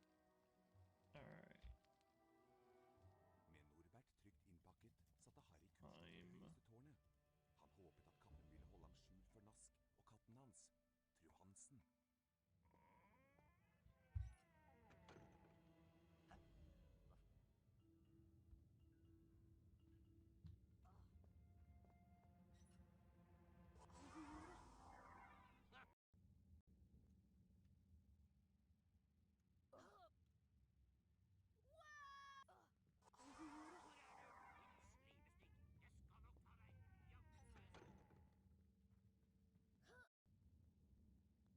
Dude,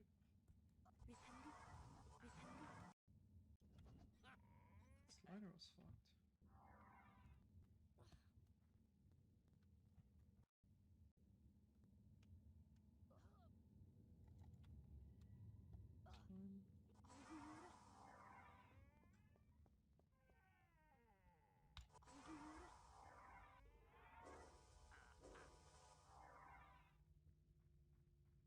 Nå kan du bare håpe at jeg ikke finner deg. Hvordan i all verden skal jeg komme opp dit?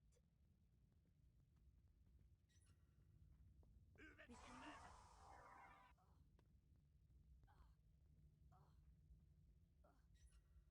Five there. Jeg skal nok ta deg, og da skal du få angre. Aha.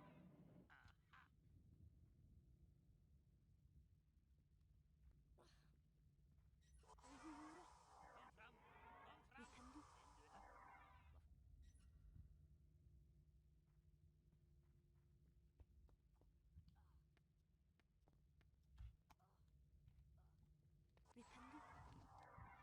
Thank you, Milan. Uvedkommende! Uvedkommende i den forbudte gangen.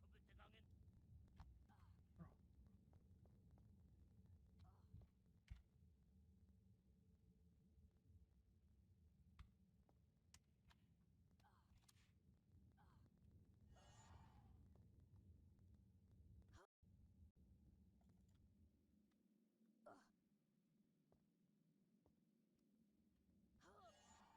Oh, it was still on pace, but holy fuck, that was horrible.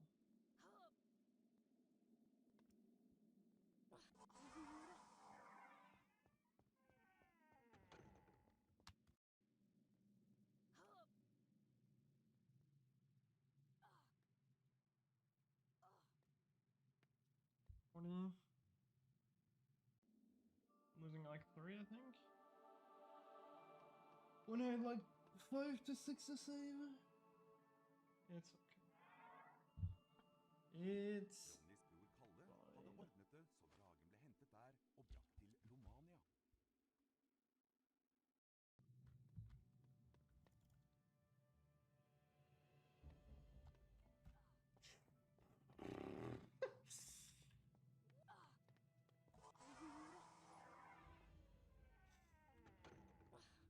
Alright. Bro, I just had a fucking stroke with my mouse. I don't know what the fuck just happened. Aha. Denne gangen hører I jeg thought I det, wasn't ja. gonna land on the bridge and I just fucking panicked and I just moved my mouse left and right. Alright. Nå skal dere ikke slippe unna meg, forbaskede små rotter.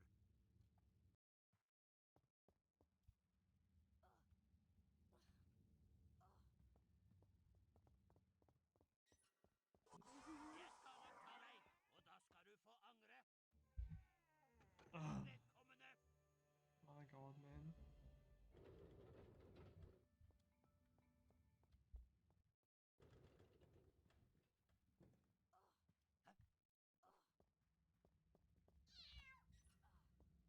Hvor er du, din slimestikk?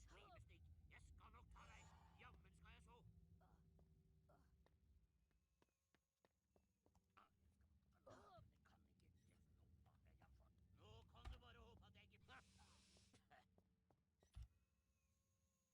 Nå har jeg fått. Nå kan du bare håpe at jeg ikke...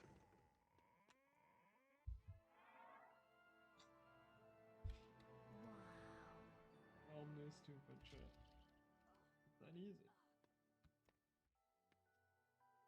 Still not that nervous. A little bit though, I gotta say. Harrys foreldre, Jakob og But Lilly it's Potter. okay.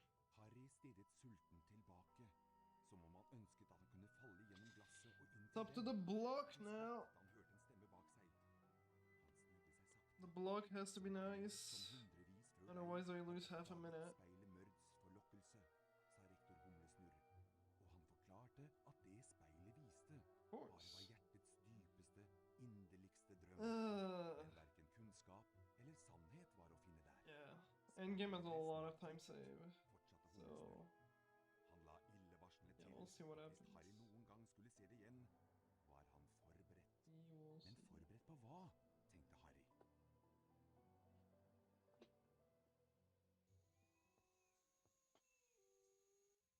De små svina kom seg unna, fru Hansen. Men nå har jeg låst den eneste døra ut herfra, for nervenes skyld. Bli her du, skatten min, og pass på biblioteket en stund. Den eneste døra ut herfra er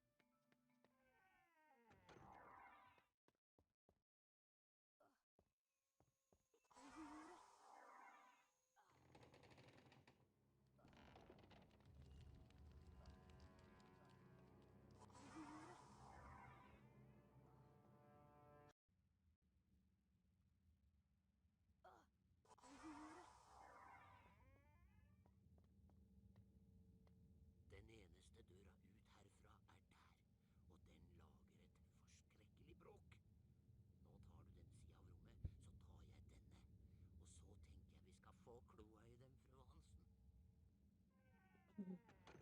Ah, det kan ikke just bare jeg får ta det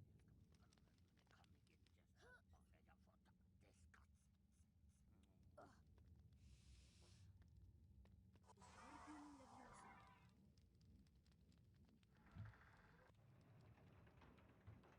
The Forbidden Corridor.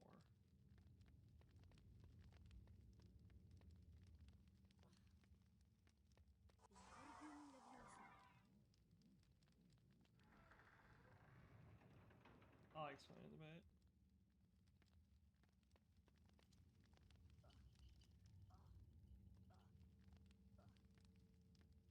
Wingardium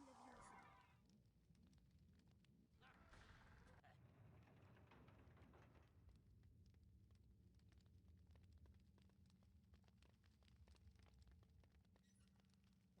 Jeg skal nok ta deg, og da skal du få angre. Wingardium Leviosa.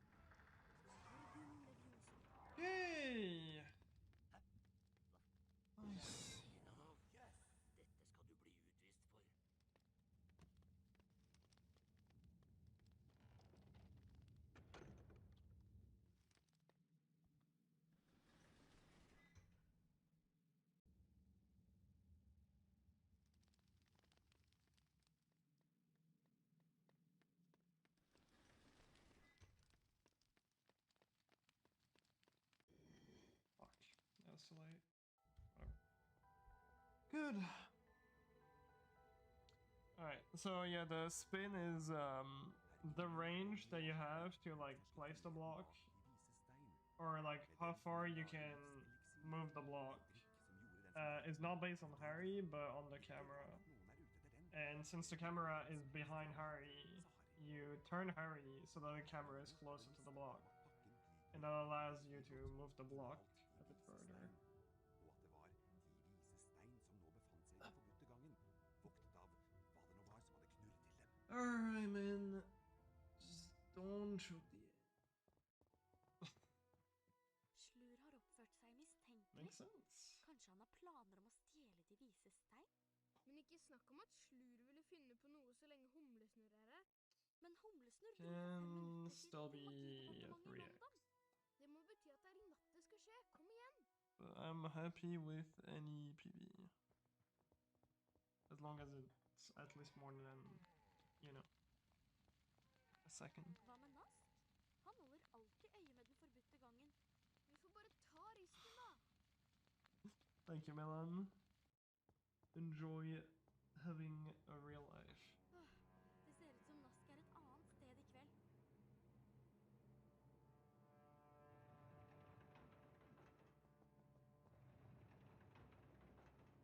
Kom, så skal vi videre.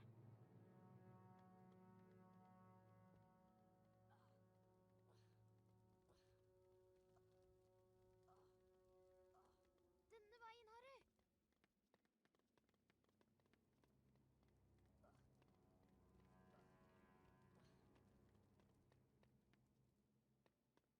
Jeg tror det er herfra knurringen I kom. know, right? Some people do that, apparently. Hører du det? Nei, men jeg tror vi burde gå inn dit. Weird stuff. Men vi er nødt til å stoppe Slur. Very Bare possible. ro, Harry. Jeg Very vet bak doable. deg. Not with this run, though, but... Yeah. Very doable. Bare Gudrid som kunne kalt et sånt monster for Lucy. Jeg prøver fløyta. Kanskje det får Lucy til å duppe av litt. Vær forsiktig, Harry.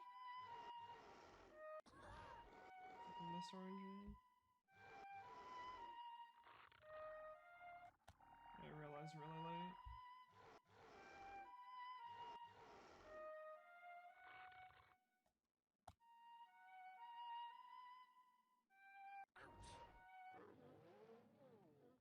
I don't think I'm saving anything here. I realized super late I was second best.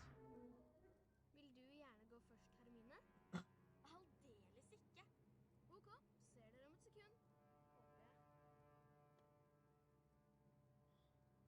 Gikk greit. Jeg lander bløtt.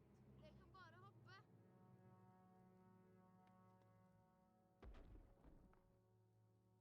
Yeah, igjen, the your Harry. boat. A little bit. Okay, a little bit. Could have been more. Jeg vet hva dette er. Det er en djevelsnare. For fremtiden skal jeg følge bedre med ut i magitimene. Hjelp! Det er djevelsnare. Prøv å holde deg langt unna Papirio! Papirio! Papirio! Papirio! Papirio! Papirio! Papirio! Papirio! Papirio! Papirio! Papirio! Good. Takk, Harry. Det var nære på, Harry. Denne veien, Harry.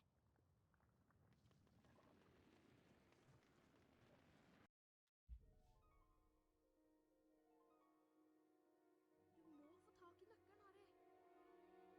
Vi er inne til å omsette rumpeldunk-ferdighetene i handling. Opp. Lykke til, til.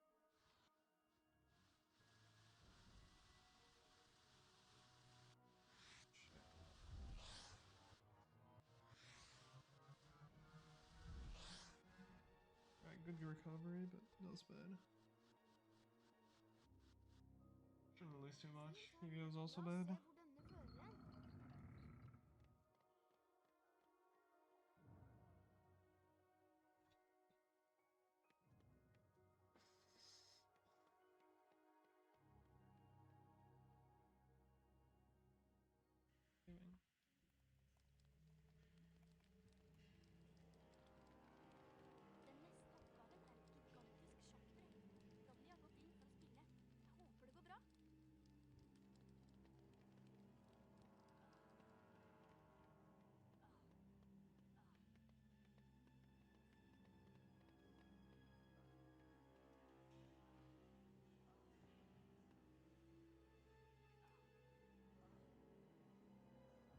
I almost saw Fox. That was close.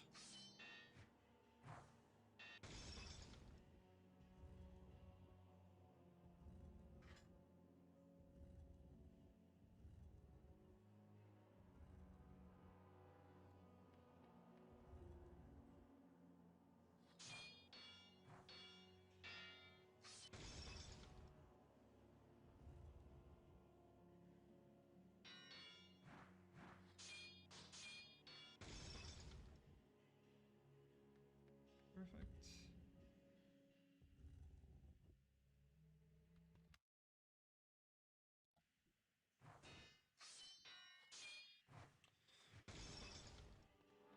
Close it out. Kom, så går vi videre.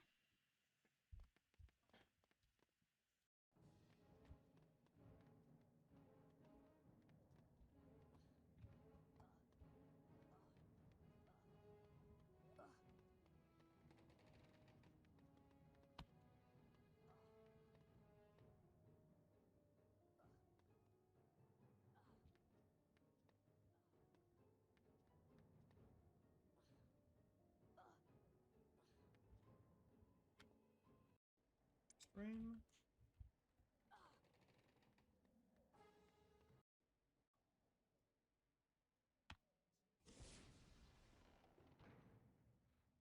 Jeg lurte på om jeg kom til å møte deg her. Take my time on the reload to not get the Du ventet vel en annen, kan jeg tenke meg. Men så var det meg, engstelige, stammende professor Krengle. Du er alt for nysgjerrig til å få fortsette å leve.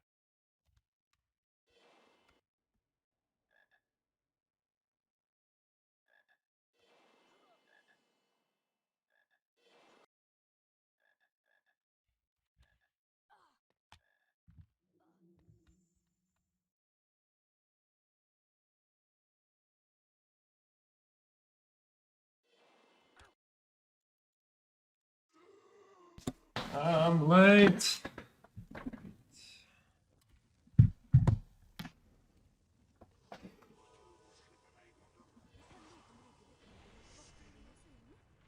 All right. No records. All right. Let's go cook. I hope Topster wasn't here, because that was not very German of me to be that late.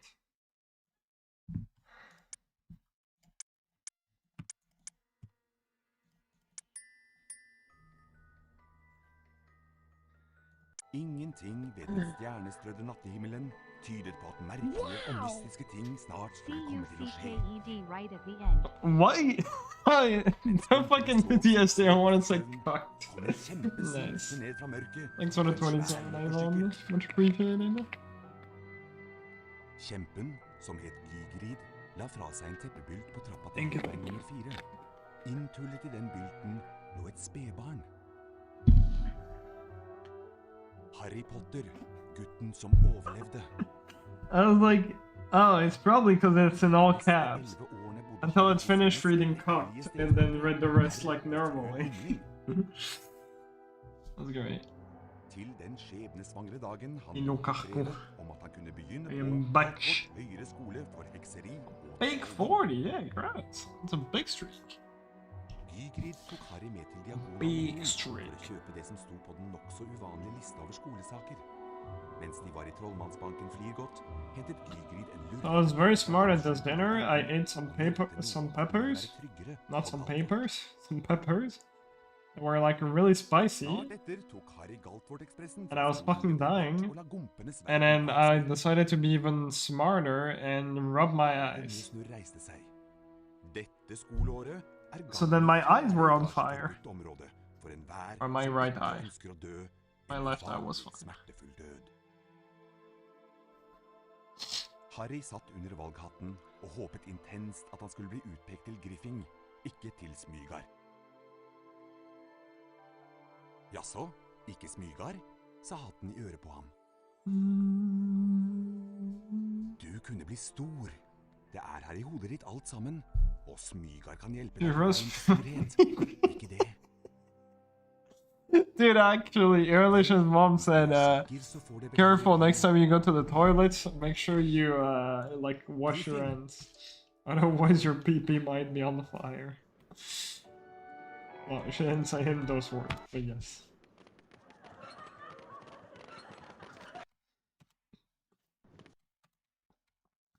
Okay.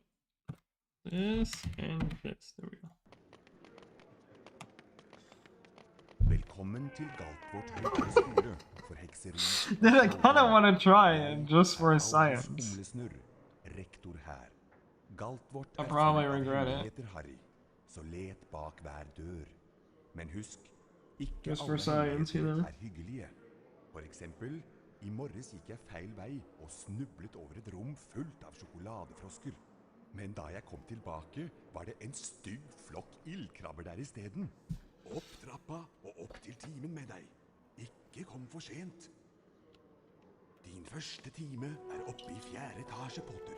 Av sten. Yeah, this reminds me of a really fucking old story one of my friends told me when I was in school. Han kan nå vise deg. Like, that was back when I was 12. Someone was trying to convince me that Følg meg, Harry. putting your pee-pee inside a jar of like hot chili sauce would give you like the same effect as Viagra, like a constant boner Ser dere senere i svarteforsvarstimen. Tvi, Harry. for like a week straight or something.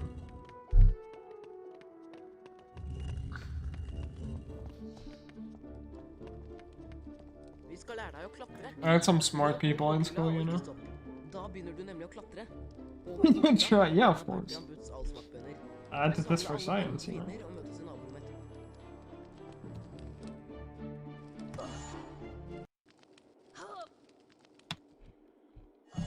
To know if it was the truth or not. It turns out it was true. The PP was hard for 2 Godt weeks. gjort. Nå prøver vi å hoppe. Løp bort til kanten og trykk på hoppknappen, da hopper du over. Hvis du faller ned, kan du klatre opp igjen og prøve en gang til. Møt oss i naborommet. Vi tar en snarvei og møter deg der. Yeah, nice. What the fuck was that? Probably better to reset that. Ingenting ved den stjernestille Var det? nattehimmelen tydet på at merkelige og mystiske ting snart skulle komme til å skje. You're gonna stream tonight, sure. Mens I wouldn't mind watching some PS1, not gonna lie, wink, wink, wink. Ned fra mørket på en svær motorsykkel. Kjempen, som het Vigrid, la fra seg en teppebylt på trappa til Hekkveien. Wait, shit. Inntullet i den bylten lå et spedbarn. Is that how you call that color? Gutten som overlevde. I don't even know how to call it in French De neste or in 100 German. årene bodde Harry hos sine skrekkelige steforeldre, herr og fru Dumling. Til den skjebnesvangre dagen han mottok brevet om at han kunne begynne på Galtvort høyere skole for hekseri og trolldom. Wait, what happened with Duck Station? I might have missed something. You said about it. Sto på den nokså uvanlige lista over skolesaker. Mens de var i Trollmannsbanken Flygot, hentet Vigrid en lurvete pakke fra vel 713 og nevnte noe om at den ville være tryggere på Galtvort. Snart etter tok Harry Galtvort-ekspressen fra spor 9 3/4 og la gompenes verden bak seg. Oh, Humlesnurr reiste seg. the fuck? Dette skoleåret er gangen i And the game does farlig lag a på lot, dette but området. are you sure you got the correct Duck Station version? En uvanlig smertefull død. With the right settings? Harry satt under valghatten og håpet intenst at han skulle bli utpekt til Griffing, ikke til Smygar. Jaså, ikke Smygar, sa hatten i øret på ham. Du kunne bli stor. Det er her i hodet ditt alt sammen. You should look at my, Smygar kan hjelpe deg på veien til storhet. Ikke det. In the rules of 1PS1, there's like a tutorial for Duck Station, and in the description, assuming the link is not there, I hope I fixed it. But it has the version you want to have.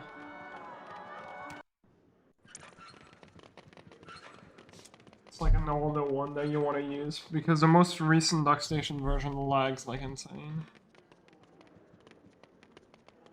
Velkommen til Galtvort høyere skole for hekseri og trolldom. Jeg er Albus Humlesnurr, rektor her. Galtvort er full av hemmeligheter, Harry, så let bak hver dør. Men husk, It's all in your hemmeligheter head. er hyggelige. For eksempel, i morges gikk jeg feil vei og snublet over et rom fullt av sjokoladefrosker. Yeah, no, just try to get Da a jeg kom different tilbake, version. var det en stygg flokk ild. That is really weird, though. Opp trappa og opp til timen med deg. Ikke kom for sent. Din første time er oppe i 4. etasje, Potter. Av sted med deg. Actually, do you perchance have DuckStation and OBS both on a different monitor? Følg meg, Harry.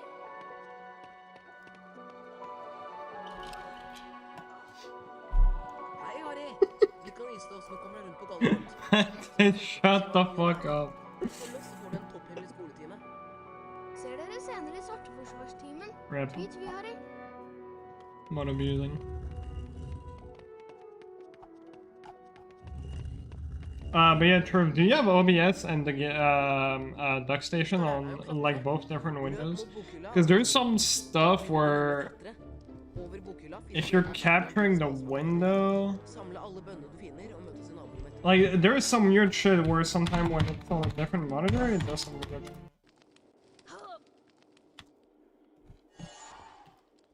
Yeah, so like for example, wait, no, you only have one monitor, right? Or do you have two?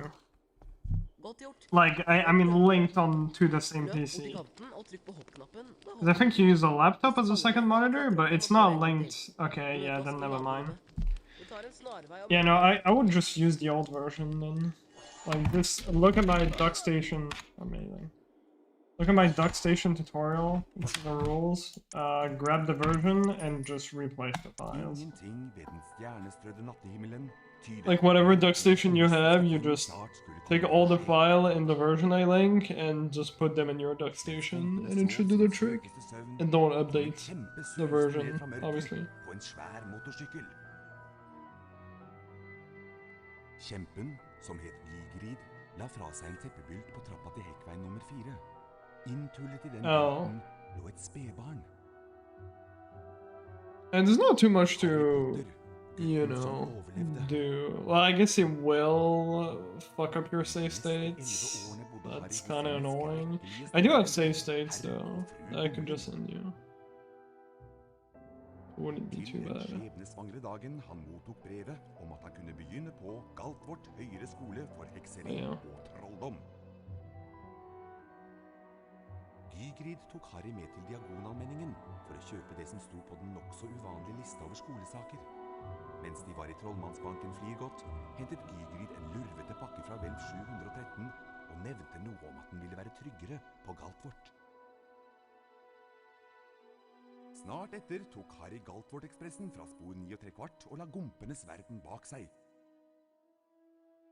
I see, yeah. Viste seg. Dette skoleåret Like, yeah, I mean, gikk den i fjerde it's something I may complain about. The latest version does lag more vanlig than the previous one we used to use. Harry satt under valghatten. Because it's supposed to emulate, Til Griffing, um, ikke til Smygar. you know, an actual PlayStation 1. Although if you were saying that it was more laggy on the capture, or on your monitor than the capture, it is probably something else, but yeah. Du kunne bli stor. Det er her i Anyways. Ulrik alt sammen. Og Smygar kan hjelpe deg på veien til storhet. Ikke det? Yeah, I could try it again today. Maybe it's fine. Vel, hvis du er sikker, så får det vel I do heller bli know. No, Griffing. PS2 lags more. Not by much though. It's minimal, in my opinion. Well, okay, DuckStation on the latest version lags more than PS2.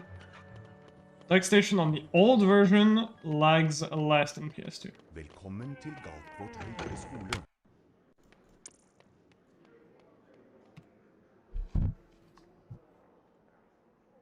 Galtvort er full av hemmeligheter, Harry. Which you might think is the problem. Men husk, But it's actually not, because for whatever reason, lag doesn't lose time on PS1 games. I don't know what happens. I think the game like speeds up somehow during the lag, but your speed is not affected, and I don't know why. Because it should affect your speed, but it just doesn't. Like they might have like taken that into account and like increase your speed or some shit. I don't know. Hei, Harry. But yeah. Husker du meg? Ronny Wiltersen? Brødrene mine But yeah, no, it's Følg meg. compared to the dock station version you're using. Yes, PS2 lags less. Compared to the dock station I linked on the tutorial, PS2 lags more. Rundt på Galtvort. Som førsteklassing har du mye å lære. Følg oss, så får du Yeah, no, it's weird. Ser dere senere i svart. Like I looked for a lot of like lag reduction strat until I timed everything and realized it just did not save any time. So it's really strange. But yeah. Vi skal lære deg å klatre. Løp mot bokhylla og ikke stopp. Da begynner du nemlig å klatre. Over bokhylla finner du en av Bertram Butts allsmakkbønner. Samle alle bønnene du finner og møtes i naborommet.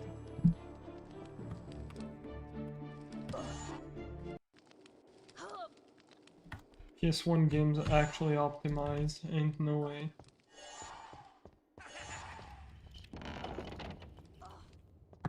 Godt gjort. Nå Ain't prøver vi no å way. løp bort til kanten og trykk på hoppknappen. Da hopper du over. Hvis du faller ned, kan du klatre opp igjen og prøve en gang til. Møte oss i naborommet. Vi tar en snarvei og møter deg der. I really get delayed. Scam.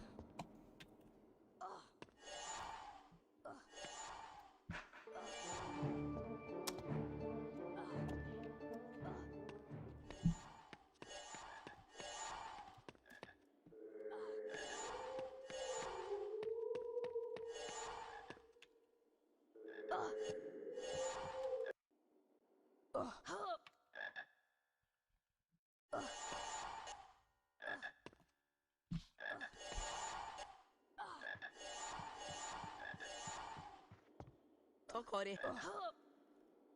Vi trenger bønnene til noen eksperimenter. Her har du trollmannskort. Det er vel fortjent.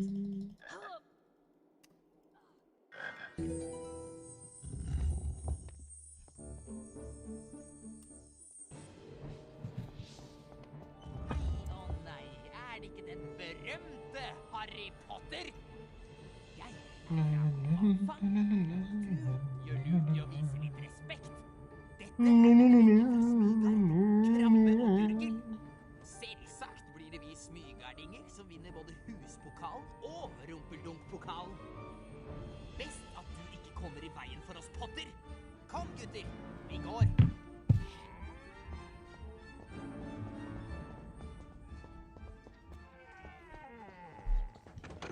Yeah, if you get a PS2, you can also run 2 PS2. Let's go.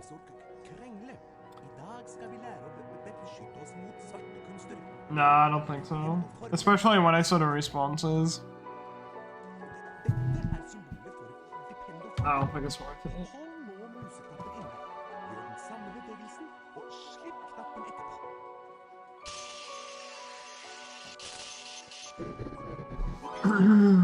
Like I saw the responses, I saw the reaction on part of Nixo's stream, and I was like, not worth my time. Because very likely the votes will be like, you know. Hva var det for slags form, Potter? I mean, I personally think it's totally fine to just, you know, copy and paste a save. You can just have your folder saved ready. That takes like 2 seconds. And that wouldn't replace stock game or anything. It's just literally, you could do the exact same thing as I have on Sim Part 2, which is have a folder right next to your save folder. And you just have a save that's already ready. And you just copy paste that for every reset. That if you have the folder open, it takes like 2 seconds. But I don't know, most people were like, nah, I don't mind intro. No, I'm gonna, you know, push for it. Ved å bruke Vipendo-formelen på bryteren på veggen. I don't know. I just wanted to hear opinions about it. I didn't want to start a vote or anything. I just wanted to see Potter, what people thought about it. Which I got my answer, and that's good enough for me. Nintendo! godt levert. Nå kan du gå og samle utfordringsstjernene dine. Jeg møter deg etterpå.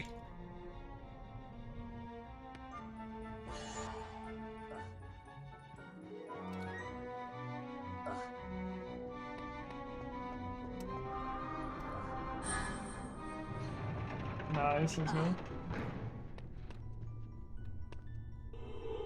Nintendo! Yo, DDR? Nintendo! God dag, Harry Potter. Jeg nesten hodeløs Nick, husspøkelse på Griffing. Dette en lagret spillbok. Når du trykker på den, blir spillet automatisk lagret. Hvis du Again, if the discussion involves and more people, you know, if I see a good majority of people being like, I don't want intro, then maybe. But right now, I don't think it was even close. It might have been a bit close to a 50-50, but I'm pretty sure I saw more people saying, I don't want it. And then I was lurking on Nixon's stream as well, and like the messages I read were also more in favor of keeping it, so like... Nintendo! But... No, I'll get blocked.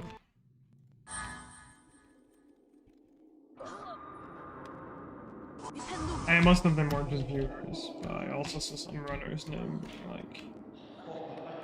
Just keep it. Nintendo! Oh my god! Siema, Pietraku!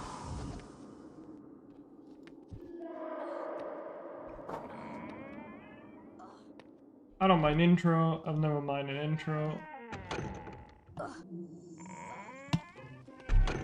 It's fine. Dette en hagegnom. Imagine. De liker å plage unge trollmenn. Vipp ham og brenne for å avslutte utfordringen. De snare i vendingen og kan være til atskillig. Yeah, no, I mean, I don't know why we wanted to mod the game in the first place. Personally, I mind a little bit modding the game, but not too much if it's just to remove intro. But I think just replacing save files is fine. But then Metallica and Omega had a problem with because you could technically alter your save files, which I don't know, in my opinion, and it's only my opinion, I still think it's a stupid argument. Because no one knows how to do that besides them and maybe like a few more people. And either way, if there is a change anywhere that's like significant, we're gonna see it. I forgot what was your ID, Pietro. I need to look at the DM again. Jeg læreren deres, Madam Hopp. I første time skal vi lære å fly. Like, you know, if I want to change my maps, I can already do that if I have the knowledge to. I don't need to, you know, be allowed to replace my save file. Exactly. If someone is using the correct file, I mean, like, sure, they can remove, like, maybe a pixel of the map, but, like, they could do it either way in the stock game. If they know what they're doing. Like, I really don't get that argument of, like, they could modify their save, because if you really know what you're doing, to a point where you know how to modify your save, then you can just modify the entire game. I just really don't see the argument. Like, you're gonna see the person start an intro, regular intro, and it's fine.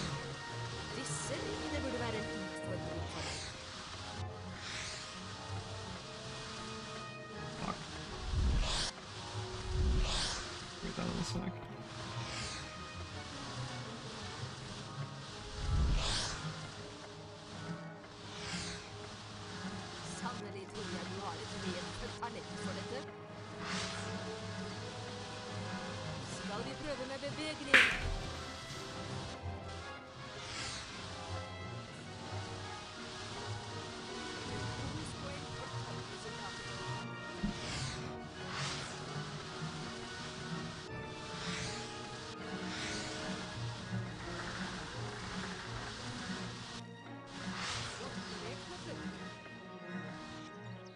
We're concerned about that, since the required change wouldn't break saves. Their concern was that people would easily mess up with the pre-patched patch files.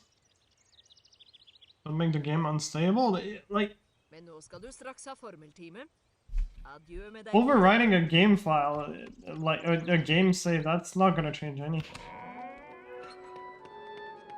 I have done that a million times in this game. It never broke my game. Like, just having, you know, the game makes a save, like, you make the game make a save, and keep that save in the folder, and you just replace it every single time you want to do another run. It's fine. Trykk museknappen inn og følg den samme bevegelsen, og slipp deretter knappen. Different version save file? I mean, yeah, but then we go back to my point that if you really want to fuck up with version, you can just modify the entire game anyways, if you know how to do it. Kjempeflott, Harry. Den formelen der er jeg sikker på at professor Pirvim ville ha gitt deg 5 poeng. And if it's just about, like, you know, US versus EU version, we're gonna see the changes. The versions are so different. Yeah, but, like, that's the thing. US and EU, the person just has to jump. There's, like, the glitch on the EU version that Harry starts screaming instantly. And, like, you're gonna see them when reloading. It's not hard to tell. Vi har fremdeles noen minutter igjen før formeltimen. If you use a patch save for pre-patch, I could possibly just use the correct save. I don't know what's the problem with it. Du greide det! Og nå kan du finne... And I don't know, man. Alhumora! Oh.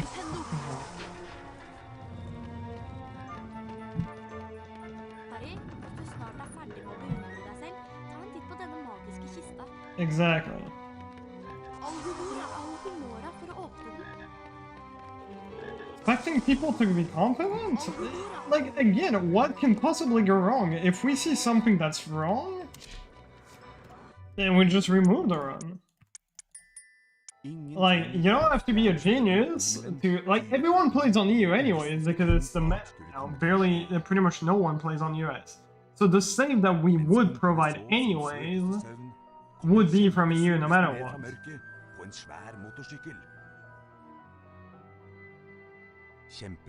And, like, even if they, like, fuck up and put the wrong save, then we're gonna be able to tell it's US and reject the run. Jotten. Not yet, no.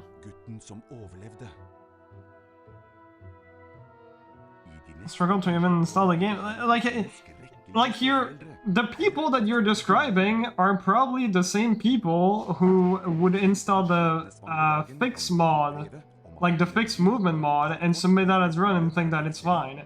We're still gonna get people that can't read rules, and that's not gonna change. And you're gonna have to remove the run as well. This is not bad, for real. Like, I don't know, that argument I just don't think is just, you know. It's like nitpicking like a tiny thing that I really don't think we need to nitpick. Because it's just gonna happen like once every maybe like 500 people wanna run. Okay, maybe not that much, but you get what I mean. Exactly. Bro, like, if you're like that much that you can't read the rules, then you're probably gonna think that intro skip is not allowed anyways. You're just gonna watch intro. FPS cap depends on version? Yeah, I mean, same thing. If you don't have the FPS cap, your run's gonna be rejected. It's just, like, you know. Like, with the amount of, like, stupid shit that I've seen people do, like, that people could potentially do, using the wrong save to replace is not even in the top 5 of, like, the stupidest shit that I've seen people, like, submit or do. We do a vote? I mean, again, most people that I've seen, they seem, like, quite against it. Like, there wasn't even... Like, we need more than a 50-50. And I don't know, people also seem bothered by it because we're like keep bringing it up, so I don't. If someone else wants to bring it up, then feel free to, but I don't know. Felt like it was bothering people, and I don't care about intros. So if someone else wants to push the conversation, they can do Morges gikk it. jeg feil But I won't. og snublet over et rom fullt av sjokoladefrosker. Men da jeg kom tilbake, var det en stygg Like literally, I just wanted to hear opinions. That was it. But it felt like I mean, we do have that conversation like at least once every 2 years. I think the last one that happened was like 2 years ago, and it was still bothering people. So Husker du meg? Ja. Ronny Wiltersen?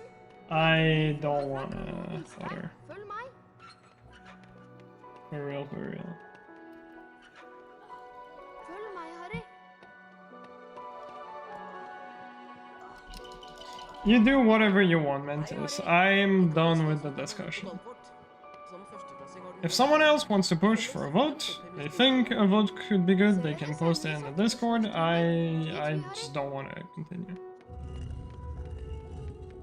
Because I'm fine with intro.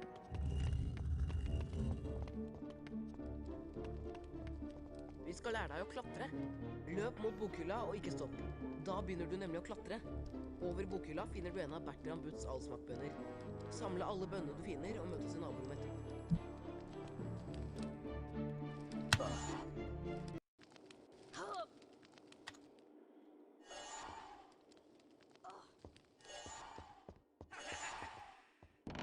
What's the best language for speedrunning? Godt gjort. For this game, Norwegian. Yeah, it depends what game you're playing. But this game specifically, no, I never switch language. It's always Norwegian. Vi tar en snarvei og møter deg der.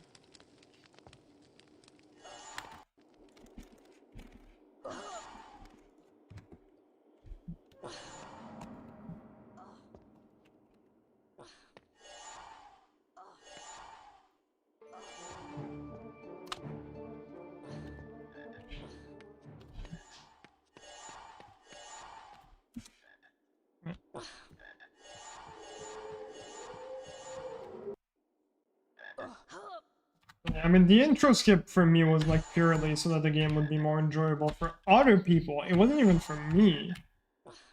And I know it might be a bit of like, yeah, stop trolling, bro, you want intro skip, but I really don't give a shit. I'm like the one person who actually does not care about intro skip. I just want to make the game more enjoyable to watch for people, and for other runners that get in the game. That was literally it. But if more people feel like it's not necessary, then I'm just gonna drop the topic and keep watching my intros, because I do not care. I just want people to enjoy the run, and people who run to some extent enjoy what they're doing. It's always hard if you want to enjoy that game. Som vinner både huspokal og rumpeldunk-pokal. Best at du ikke kommer i veien for oss, Potter. Kom, gutter, vi går. Yeah, I want to go to the fucking bathroom again, as we're entering the pen now. Jeg er professor Like, I don't know why people got pissed about it. I was just asking for opinions. Nintendo-formelen. I didn't even start a vote or anything. Nintendo-formelen. Hold nå museknappen inne. Gjør den samme bevegelsen, og slipp knappen etterpå.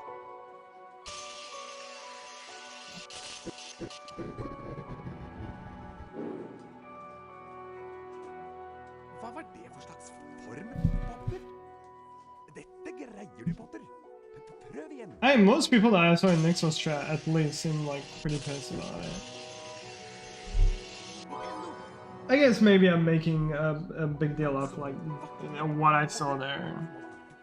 The chat in HP1 was fine. Poeng til Griffin. Prøv igjen, Potter. I don't know, doesn't matter. Det var ikke akkurat Maybe. formen jeg hadde ventet, Potter.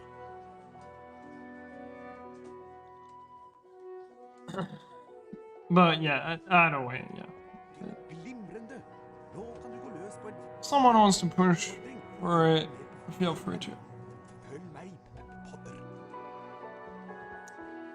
It's kind of good that I failed this. Now I can go for the dumpster and use the bathroom. Trykk på museknappen for å innsikte Nintendo-formelen, og slipp knappen Oh, for å sette seven. den i verk. Prøv det på den tønna. Nintendo!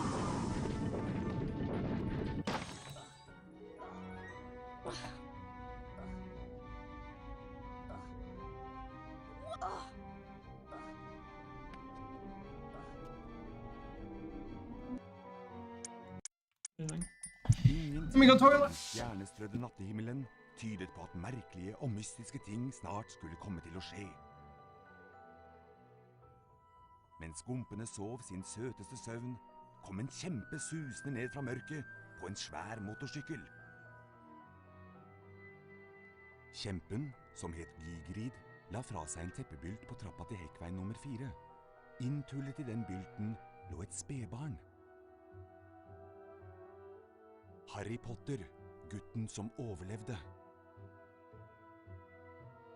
I de neste 11 årene bodde Harry hos sine skrekkelige steforeldre, herr og fru Dumling. Til den skjebnesvangre dagen han mottok brevet om at han kunne begynne på Galtvort høyere skole for hekseri og trolldom. Gygrid tok Harry med til Diagonalmenningen for å kjøpe det som sto på den nok så uvanlige lista over skolesaker. Mens de var i Trollmannsbanken Flirgodt, hentet Gygrid en lurvete pakke fra Hvelv 713 og nevnte noe om at den ville være tryggere på Galtvort. Snart etter tok Harry Galtvort-ekspressen i 9¾ og la gompenes verden bak seg. Humlesnurr viste seg. Dette skoleåret er gangen i 4. etasje forbudt område for enhver som ikke ønsker å dø en uvanlig smertefull død. Harry satt under valghatten og håpet intenst at han skulle bli utpekt til Griffing, ikke til Smygar. Jaså, ikke Smygar, sa hatten i øret på ham. Du kunne bli stor. Det er her i hodet ditt alt sammen, og Smygar kan hjelpe deg på veien til storhet. Ikke det? Vel, hvis du er sikker, så får det vel heller bli Griffing. I'm a dumbass. Nice. Route 2.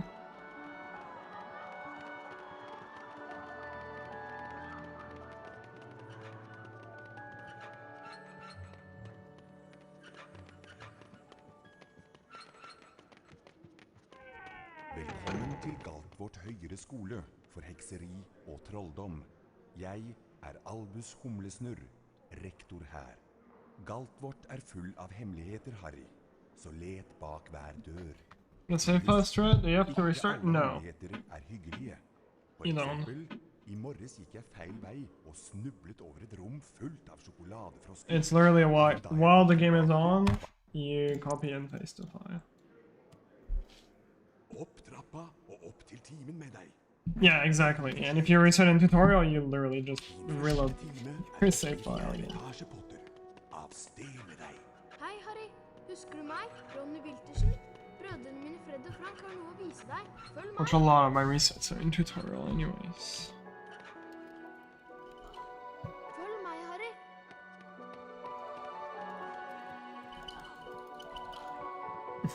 Hei, Harry. Vi skal vise deg hvordan Nice. du rundt på Galtvort. Som førsteklassing har du mye å lære. Følg oss, så får du en topphemmelig skoletime. Ser dere senere i Svarteforsvarstimen. Tvi, Harry.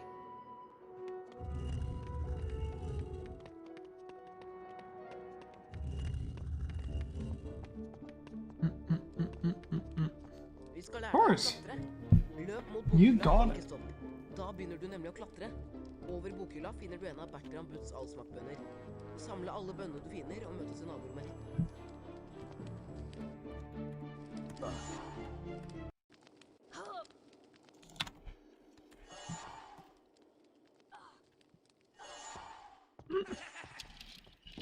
It is literally called, Godt gjort. Nå prøver vi. like Enter Lumos Løp is til literally called kantene og trykk på intro. hoppknappen, da hopper du over. Hvis du faller ned, If kan you du go ta in like the knappen og prøve en gang levels, so til. like thingy. Møt oss i naborommet. Vi tar en snarvei og møter deg der.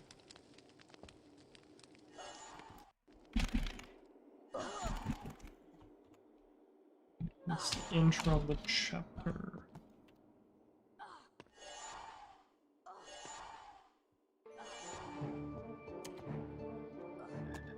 Mostly because it's annoying.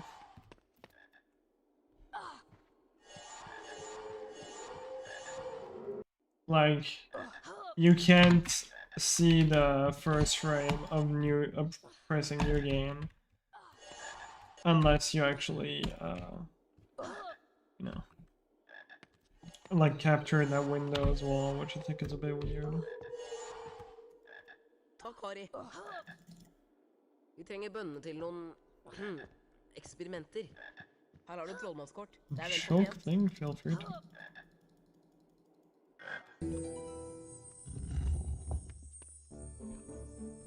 And personally, I would just start the timer on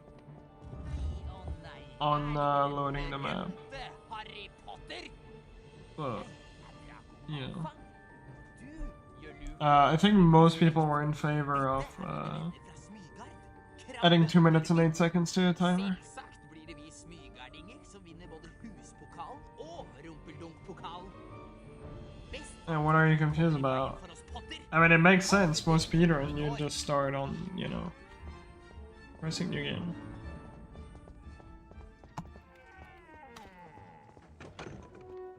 Keep a click command. Jeg er professor Krengle. I dag skal vi lære å beskytte oss Huh? mot svarte kunster I'm med confused. Nintendo-formelen. Dette er symbolet for Nintendo-formelen. Hold nå museknappen inne.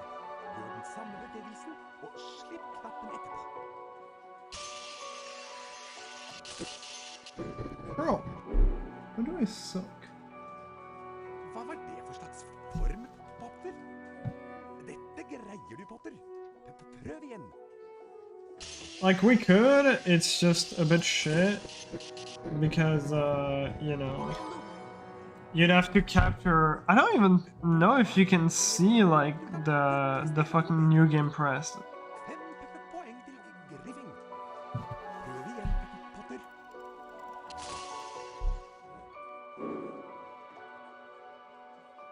Hva var Like, it would be kind of hard to Potter? tell the first frame where time would start, like, visually.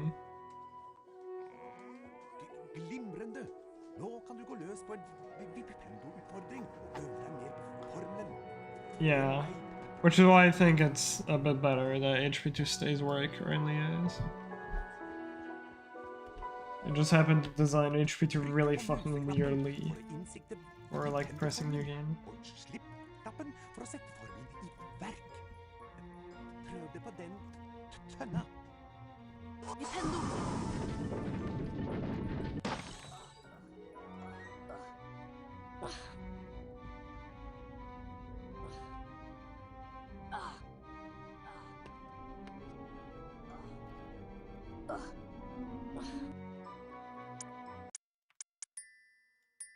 Ingenting ved den stjernestrødde nattehimmelen tydet på at merkelige og mystiske Yeah. ting snart skulle komme til å skje. Having to wait was just so fucking annoying. Mens gompene sov sin søteste søvn, kom en kjempe susende ned fra mørket på en svær motorsykkel. Kjempen, som het Gygrid, la fra seg en teppebylt på trappa til Hekkveien nummer 4. Inntullet i den bylten lå et spedbarn. Harry Potter, gutten som overlevde. Yeah, it does. I de neste 11 årene bodde Harry hos sine 9 skrekkelige seconds. steforeldre, herr og fru Dumling. Til den skjebnesvangre dagen han mottok brevet om at han kunne begynne på Galtvort høyere skole for hekseri og trolldom. Actually, now I just realized. Not anymore, never mind. I was gonna say now the time save from the region is like literally just an intro, because I used to save 9. Mens de var i But now that we watch the crawl cutscene again, it says 11 again. Om at den ville være tryggere på Galtvort. Yes. Yes, because it says 11. Gomlesnurr reiste seg. Well, with the Dette record skoleåret strats. er gangen i 4. etasje forbudt område for en som ikke ønsker å dø. Yeah. En uvanlig With record smittefull strats. død. I think without record strat, it's tied. Harry satt under valghatten og håpet intenst at han skulle bli utpekt til Griffing, ikke til Smygar. Like the old route I used to do before the Altså, Lumos boost, ikke it would be Smygar, tied. sa hatten i Or øret på ham. like at least very close. Du kunne bli stor. Det er her i hodet ditt alt sammen. Og Smygar kan hjelpe deg på veien til storhet. Ikke det? I would need to redo, you know, proper timing, but yeah. Vel, hvis du er sikker, så får det vel heller bli... Time with English, yeah. Griffing! Yes. Norwegian just happens to be faster on top of English, but EU is fastest because it's EU.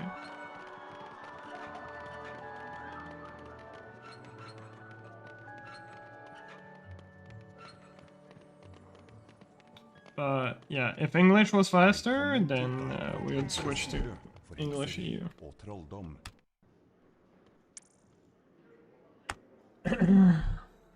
Galtvort er full av hemmeligheter, Harry. Så let bak hver dør. Men husk, ikke alle hemmeligheter er hyggelige.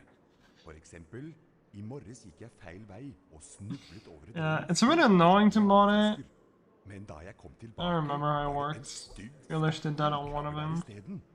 Opp trappa og opp til timen med deg. It's tied with Spanish pics, Din første time. which is kind of insane. Fjerde etasje, Potter. Av sted med deg. Hei, Harry. Husker du meg? Ronny Wiltersen? Brødrene mine Fred og Frank har noe å vise deg. Følg meg. $60 delivery. Yeah, that's rough. Følg meg, Harry. You also have to burn the... Unless you want to get the NTSC games, you also have to like burn the, you know, like an NTSC copy on the disc, which I don't know how you do that. But you could ask Semi. Semi's done that.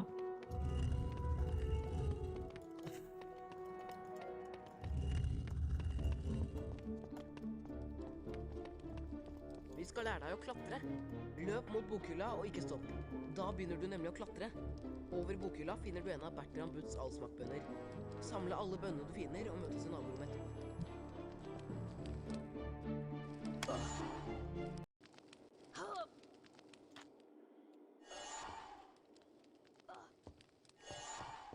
Yeah. Like you just have to. I don't know how it works, but you literally just have to burn Løp bort til kanten og trykk på an hoppknappen. NTSC copy on the Og klatre disc. opp igjen og prøve en gang til. Which yeah, you can ask Semi for that. You Tar en did snarvei that. og møter deg der. I just have no clue how it works. I don't know the software you need to use, or if there is some specific disk. But yeah, you can do that. You can now. No, you're not allowed to. 'Cause, it saves time on disk. Has to be on disk. Oh, thank you, Ryan.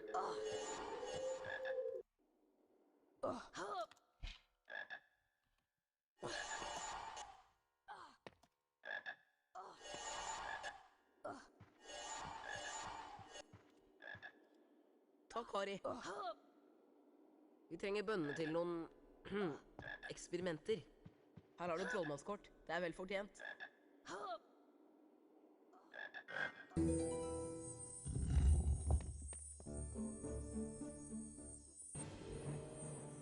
Å nei, er det ikke den berømte Harry Potter?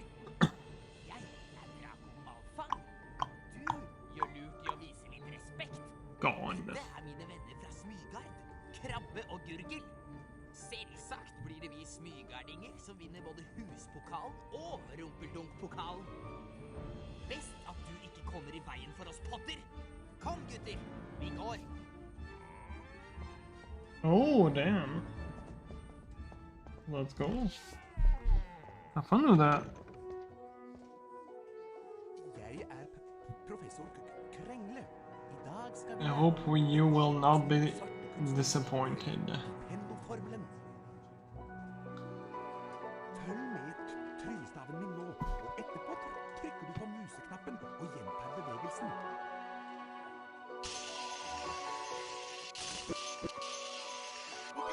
Good. Ikke verst, Good. Potter. 5 poeng til Griffing. Prøv igjen, Potter. Bro, please. Come on, come on, come on, come on, give me the best one. Litt No, skuffende. bro! Oh, one day I'll get a perfect goal on that. Glimrende.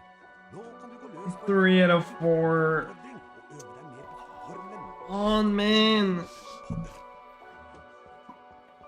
Like a 520 tutorial is pretty much the best you can get. Which I've had multiple times, but I've never had quad best RNG. Formelen. Og slipp Yeah, each line. The first one is a 1, 2. prøv det på den. Second and third is a 1 and 3. And I think the last one is a 1 and 4. 1 and 3 or 1 and 4. I'm not sure about the last one. Over, you know, the best lines.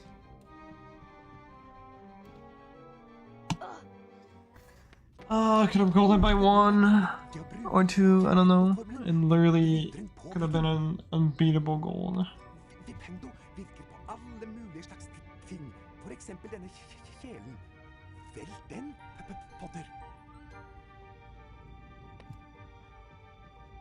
Nintendo! Nintendo! Godt levert. Nå kan du gå og samle utfordringsstjernene dine. Jeg møter deg etterpå. Yo, nice. Let's go.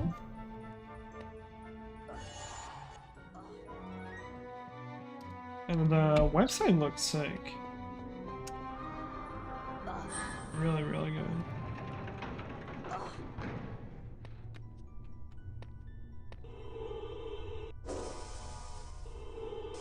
Nintendo! Just kill the god run. Nintendo! No, it's just God, Harry a Potter. good Jeg er run. nesten hodeløs lik. Husspøkelse på Griffing. Dette er en lagrespillbok. Når du trykker på den, blir spillet automatisk lagret. Hvis du besvimer, starter spillet opp igjen fra det samme stedet. Du kan også laste inn et lagret spill fra hovedmenyen. Adjø! Nintendo! Nintendo!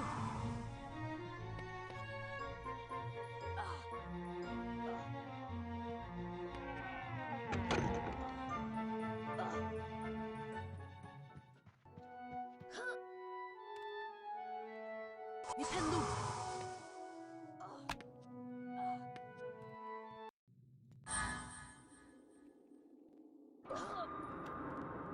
Nintendo!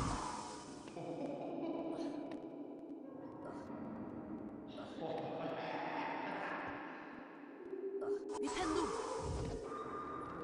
Nintendo!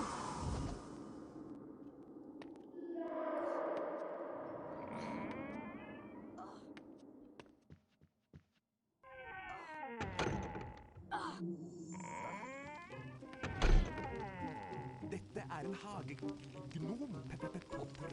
De liker å plage unge trollmenn. Vipp ham og brenne for å avslutte utfordringen. De er snare i vendingen og kan bære til atskillig plage. Nintendo! Nintendo! Nintendo! Gratulerer, Potter. Du har bestått utfordringen. Du har samlet de nødvendige utfordringsstjernene. 5 poeng til Griffing. Men nå må du komme deg til limetreninga. Oppe i Griffingstua igjen snakket Harry, Ronny og Hermine om de første spennende dagene på Galtvort. Det ble mye snakk om innbruddet i Trollmannsbanken Flirgodt, men det ble ikke mye tid til å dvele ved det, for Harry og vennene hans skulle snart ha flytime med Madame Hopp. Damn, that was a horrible flipping now. Jeg er læreren deres, Madame Hopp. I Off. første time skal vi lære å fly gjennom disse magiske ringene. It's my best 36, I think, right? Styr sopelimen med piltastene. Oh, pretty, I had Og 1034 once. That's saktetastene kan du justere crazy. flyhastigheten. Actually crazy. Klar, Potter? 24, 35. Altså, Not sure. når jeg blåser i fløyta.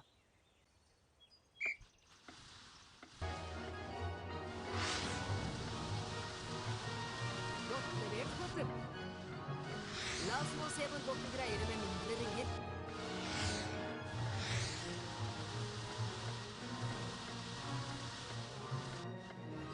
Og så fokuser vi på litt høyere.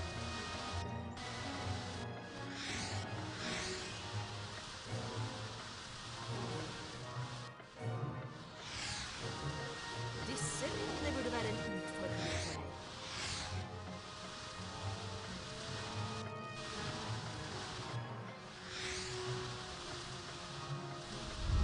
Sannelig tror jeg du har et medfødt talent for dette.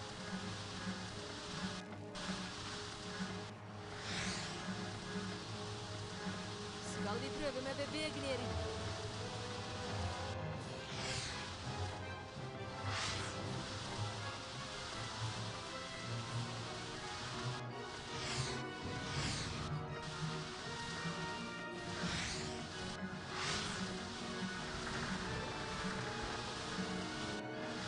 Godt levert, Potter. Perfekt resultat. 20 poeng til Griffing.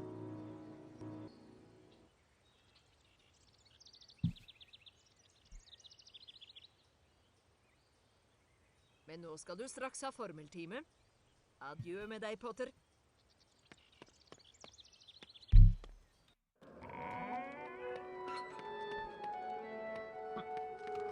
Du er tidlig ute til timen, Harry. Barely missed the sub Jeg skal lære deg en 1250. ny formel jeg har lært meg på egen hånd.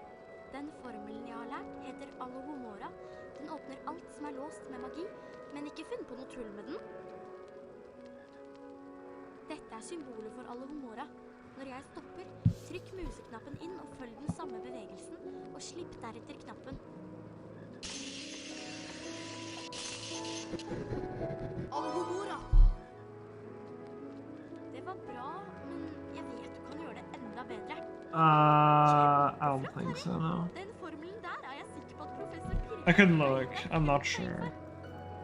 Nå begynner du å få taket på det. I think I only have save states for version 2.3, like the one I used to Og hva var test det du hadde tenkt å console ha orange på in. det?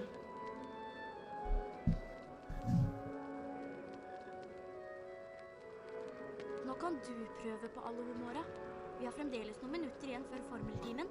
Døra foran deg er låst med magi. Bruk Alohomora for å åpne den. Sure. It's a bit messed up because those are 100% save, Du greide det! but you know, you still have saves like for most places. Alohomora! You need them, Nintendo! so you can just sort them. Harry, hvis du snart er ferdig med å beundre deg selv, ta en titt på denne magiske kista. Alohomora! Alohomora for å åpne den. Alohomora! Prøv bok. I suppose.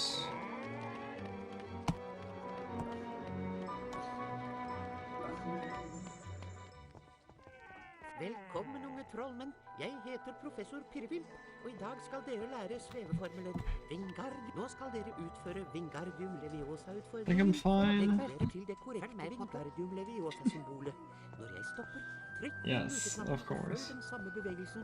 Slipp knappen etterpå.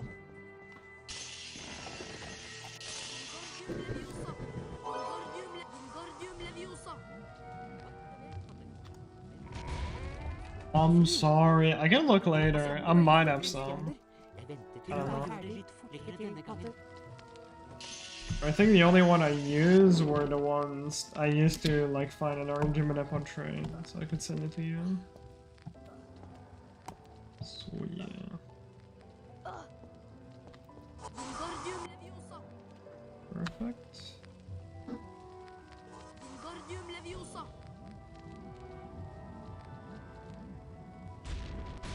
Wingardium Leviosa! Wingardium Leviosa! Yeah, no, I get you. Nintendo! Wingardium Leviosa!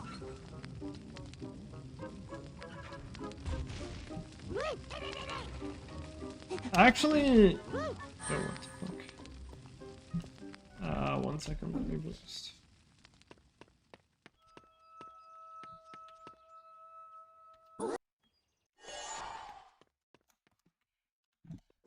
Oh my god. How the fuck did it not cancel it? I was in the arch. Utfordringen. Nice. Du har Well, I just samlet killed a dine very good drømmer, one. utfordringsstjerne. 5 poeng til Griffin. Nå kan du gå. Not fun though. Bro, levitating shit is amazing. I don't know how that missed. For sure, man. Yeah, what I was gonna say, I could, because I have save states on the Willow, right? So...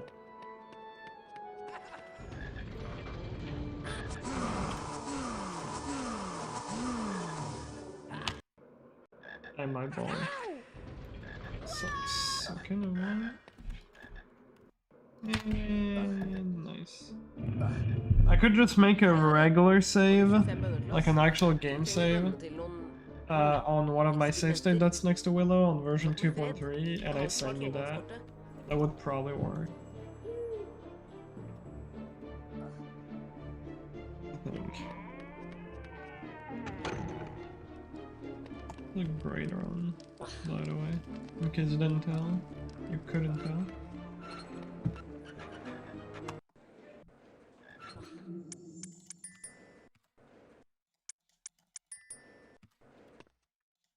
Can you press jump? Bro, I keep getting this shit. Just too much speed.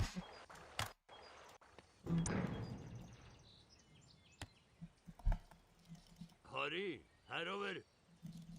Yeah, no, but like not save state, like you know the actual save, like the same like save run that I sent you for 1 GBC, for example. Og jeg er jo skogvokter her nå. I think what I can do is load a save state from 2.3, save it, or like the one that's in Willow, and then do a game save, and that game save I think I can transfer in 2.11. It should work.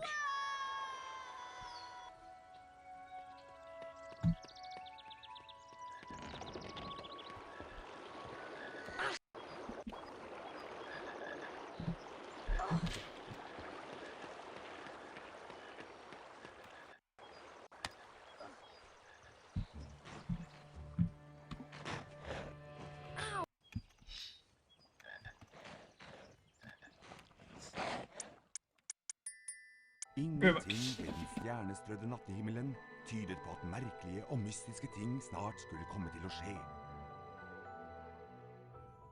Mens skumpene sov sin søteste søvn, kom en kjempe susende ned fra mørket på en svær motorsykkel.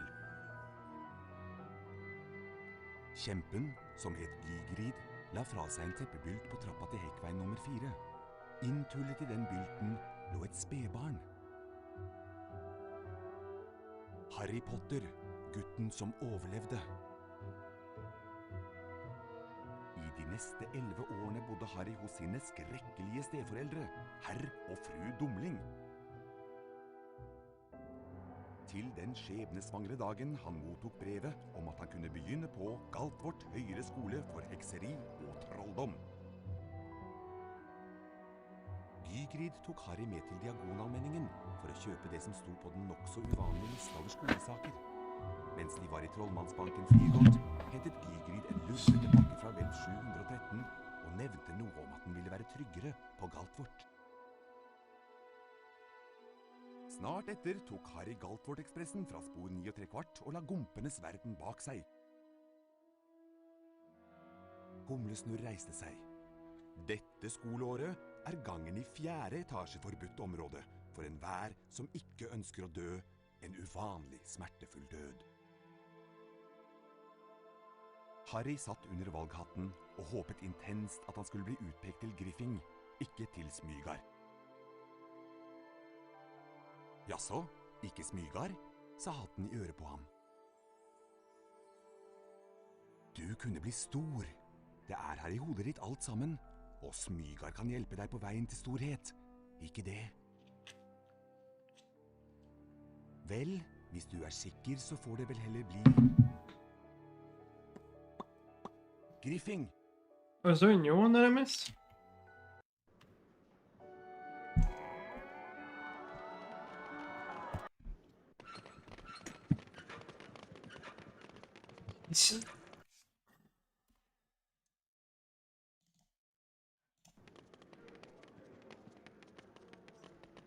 Velkommen til Galtvort høyere skole for hekseri og trolldom.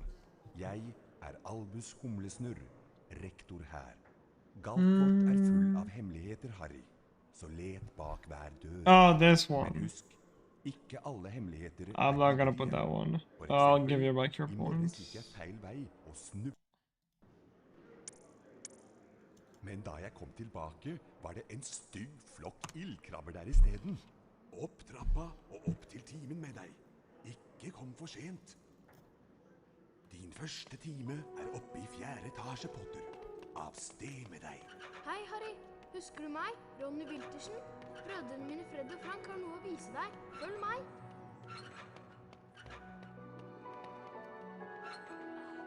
Følg meg, Harry.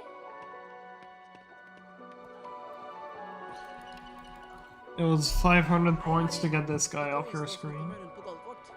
Som førsteklassing har Oh, mye å there you lære. go. Følg oss, så får du en topphemmelig skoletime. Wait, Ser dere senere I sommer. did you redeem the wrong one, Mantis? Hyggelig, Harry. Or is it... Wait, is that actually... I can't read the text. Yeah, I can't read the text. Vi skal lære deg å klatre. Løp mot bokhylla og ikke stopp. Da begynner du nemlig å klatre. Over bokhylla finner du en av Bertram Butts allsmaktbønner.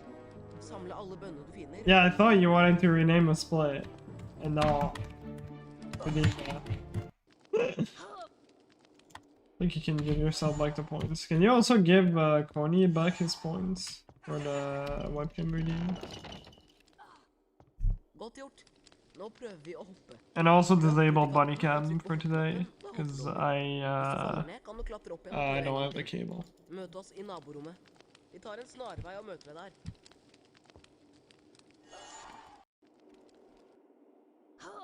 Actually, that one I'm not sure if you can do. My only thingy. I can do it real quick.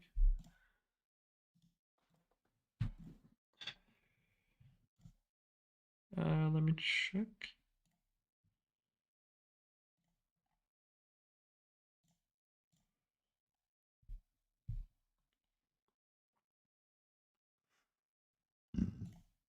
Sorry.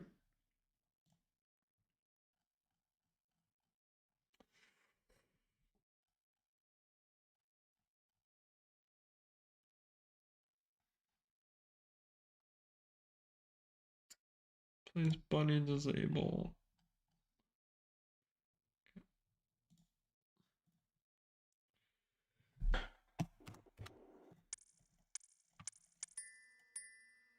Ingenting ved den stjernestrødde nattehimmelen tydet på at merkelige og mystiske ting snart skulle komme til å skje. Mens skumpene sov sin søteste søvn, kom en kjempe susende ned fra mørket på en svær motorsykkel. Kjempen, som het Gygrid, la fra seg en teppebylt på trappa til hekkveien nummer 4. Inntullet I den bylten lå et spedbarn. Harry Potter, gutten som overlevde. I de neste 11 årene bodde Harry hos sine skrekkelige steforeldre, herr og fru Dumling. Til den skjebnesvangre dagen han mottok brevet om at han kunne begynne på Galtvort høyere skole for hekseri og trolldom. Gygrid tok Harry med til Diagonalmenningen. Wanna watch something one sec? Så uvanlig liste over skolesaker. Good. Mens de var I Trollmannsbanken Flirgodt, hentet Gygrid en lurvete pakke fra Velv 713 og nevnte noe om at den ville være tryggere på Galtvort. Snart etter tok Harry Galtvort-ekspressen fra spor 9¾ og la gumpenes verden bak seg. Humlesnurr reiste seg. Dette skoleåret er gangen I 4. etasje forbudt område for enhver som ikke ønsker å dø en uvanlig smertefull død. Harry satt under valghatten og håpet intenst at han skulle bli utpekt til Griffing, ikke til Smygar. Jaså, ikke Smygar, sa hatten I øret på ham. Du kunne bli stor. Det er her I hodet ditt alt sammen, og Smygar kan hjelpe deg på veien til storhet. Ikke det? Vel, hvis du er sikker, så får det vel heller bli... Griffing,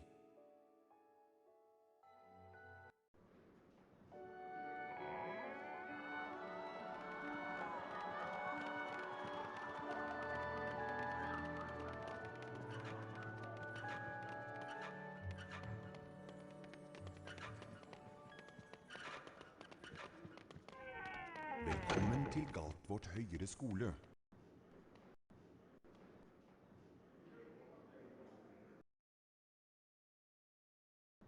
Galtvort er full av hemmeligheter, Harry, så let bak hver dør. Men husk,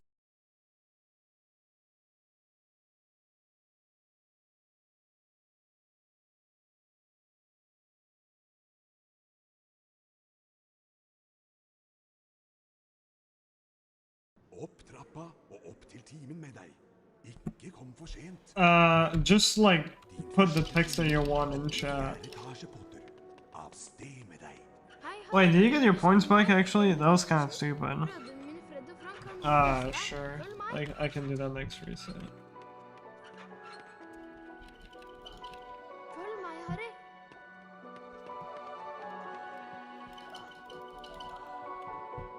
Hei, Wait, Harry. no, it's fucking Mentis who in there. My brain is off today. I'll unlock it again, yeah. Ser dere senere i If you want to change it. Tweet vi, Harry.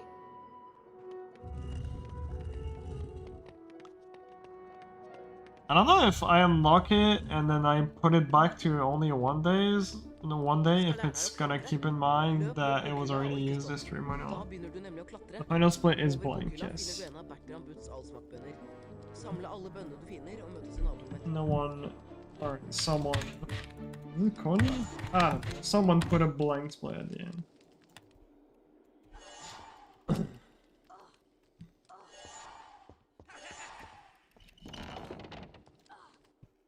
Godt gjort.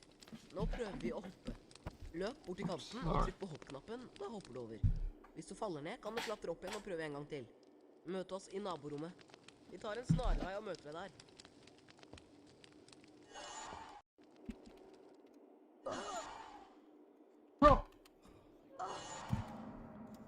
Rushing too early, but that still should not happen.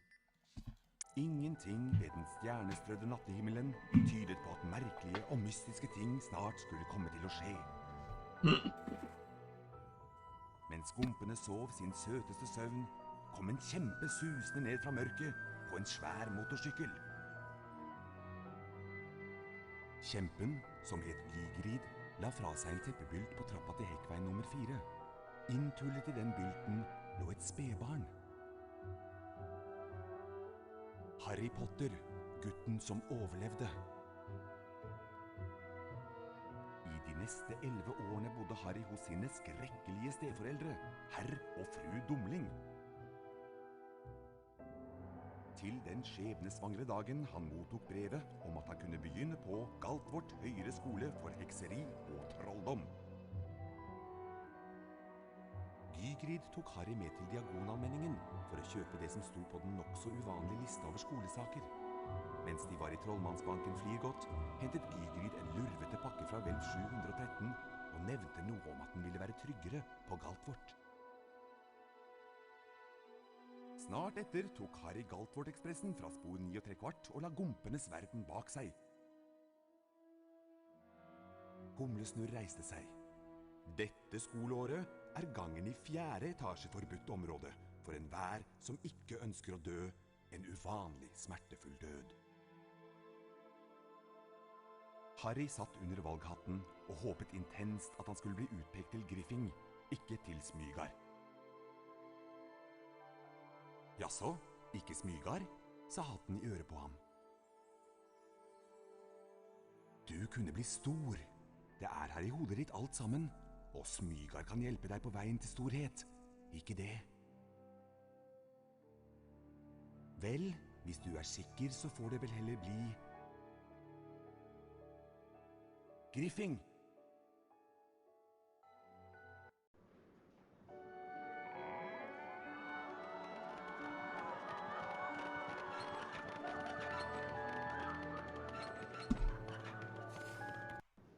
Oh, bro, fuck off. Just keeps happening. Velkommen til Galtvort høyere skole for hekseri og trolldom. Jeg er Albus Humlesnurr, rektor her. Galtvort er full av hemmeligheter, Harry, så let bak hver dør. Men husk, ikke alle hemmeligheter er hyggelige.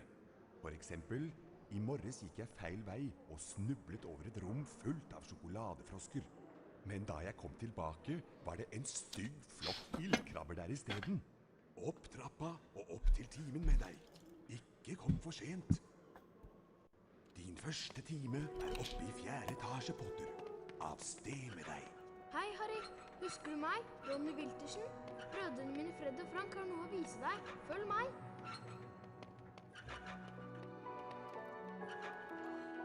Følg meg, Harry.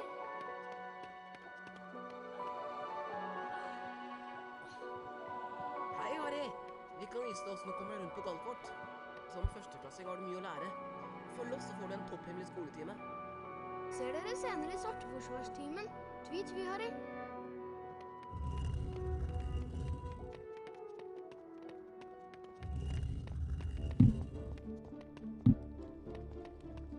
Vi skal lære deg å klatre. Løp mot bokhylla og ikke stopp. Da begynner du nemlig å klatre. Over bokhylla finner du en av Bertram Butts allsmaktbønner. Samle alle bønnene du finner og møtes I naborommet etterpå.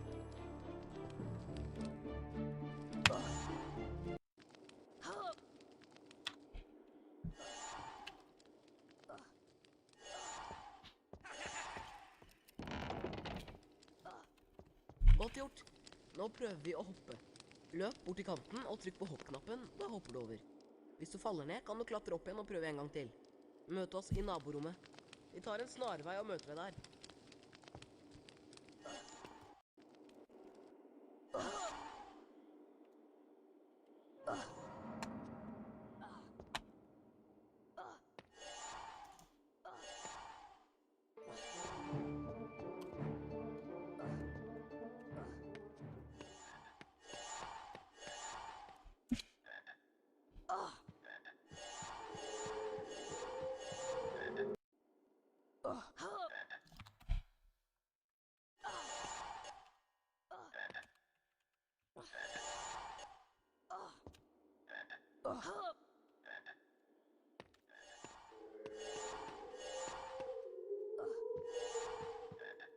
Takk, Harry.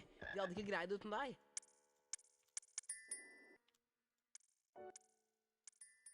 Ingenting ved den stjernestrødde nattehimmelen tydet på at merkelige og mystiske ting snart skulle komme til å skje.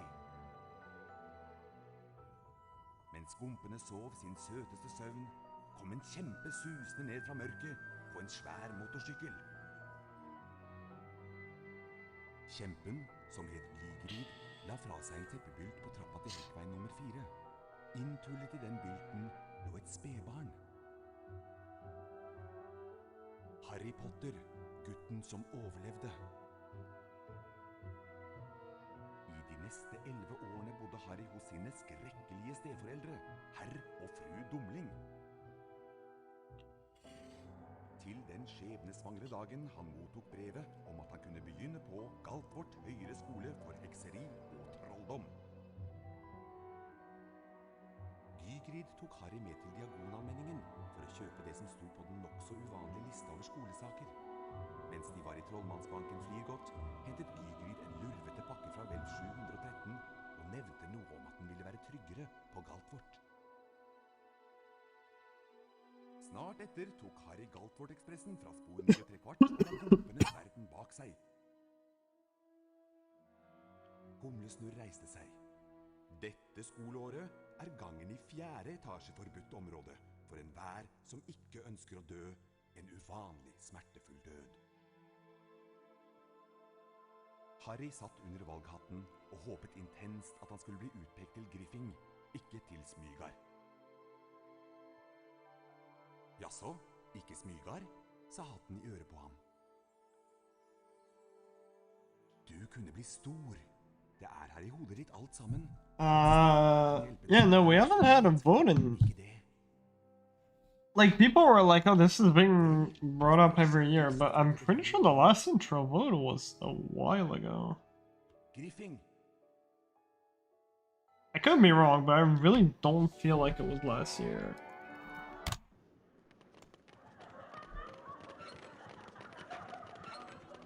I don't know.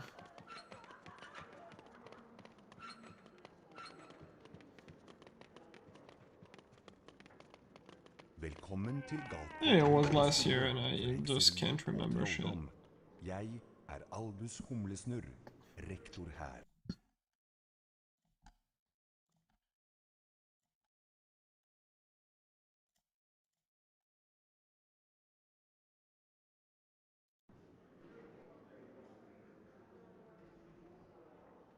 Men da jeg kom tilbake, var det en stygg We have the fugl over votes der i channel. stedet. Opp trappa og opp til timen med deg.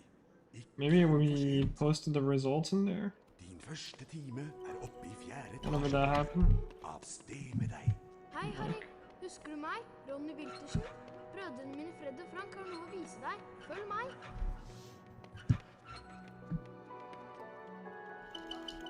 Følg meg, Harry.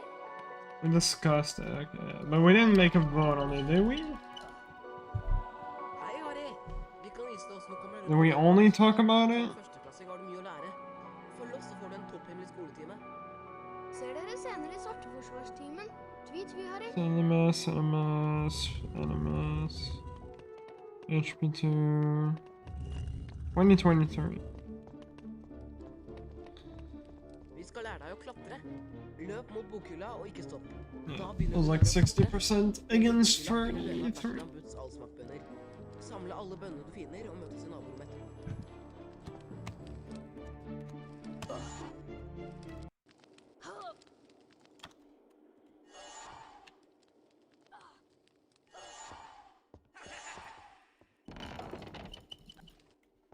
Godt Ja. gjort. Nå prøver vi å hoppe. Løp bort til kanten og trykk på hoppknappen, da hopper du over. Hvis du faller ned, kan du klatre opp igjen og prøve en gang til. Møt oss i naborommet. Vi tar en snarvei og møter ved der.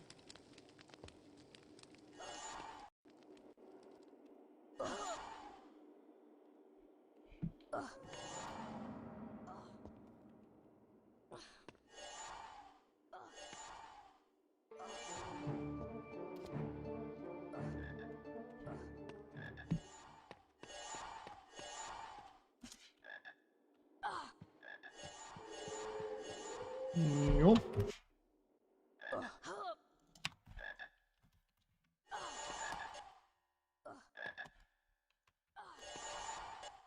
I guess we did have a discussion about it in 2024.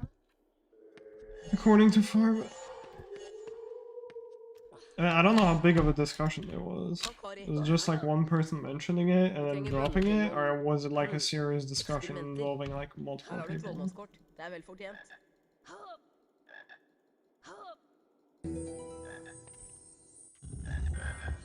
Fuck this shit. Å nei, er det ikke den berømte Harry Potter? Jeg er Draco Malfang. Du gjør lurt i å vise litt respekt. Dette er mine venner fra Smygard, Krabbe og Gurgel. Selvsagt blir det vi smygardinger som vinner både huspokalen og rumpeldunk-pokalen. Best at du ikke kommer i veien for oss, Potter. Kom, gutter, vi går.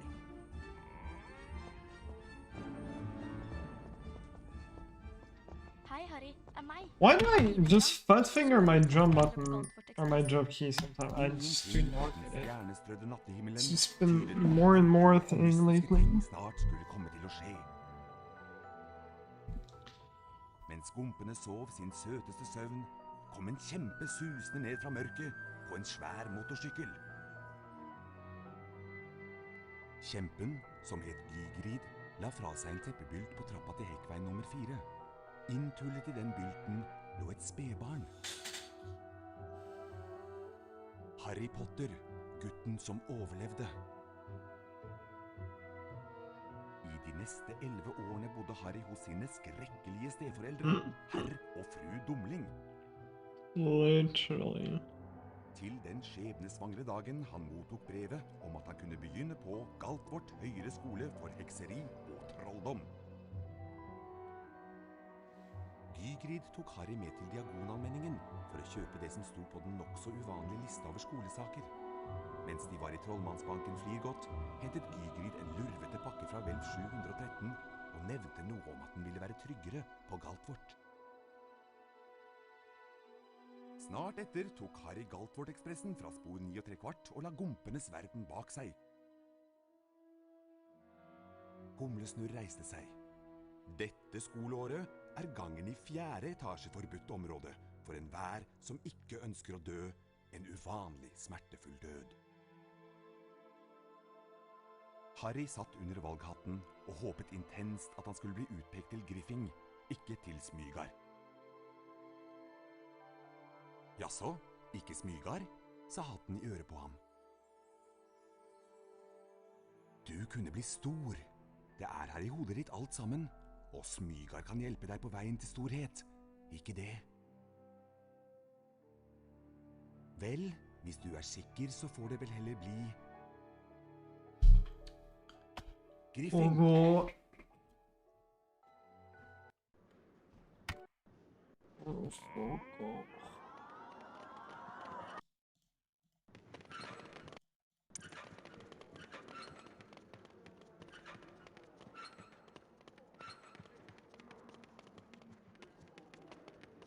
Velkommen til Galtvort høyere skole for hekseri og trolldom. Jeg er Albus Humlesnurr, rektor her. Galtvort er full av hemmeligheter, Harry, så let bak hver dør. Men husk, ikke alle hemmeligheter er hyggelige. For eksempel, i morges gikk jeg... Men da jeg kom tilbake, var det en stygg flokk men... Opp trappa og opp til timen med deg. Ikke kom for sent. Din første time er oppe i 4. etasje, Potter. Av sted med deg. Hei, Harry. Husker du meg? Ronny Wiltersen? Brødrene mine Fred og Frank har noe å vise deg. Følg meg.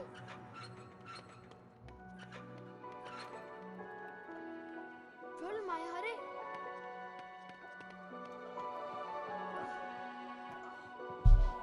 Hei, Harry.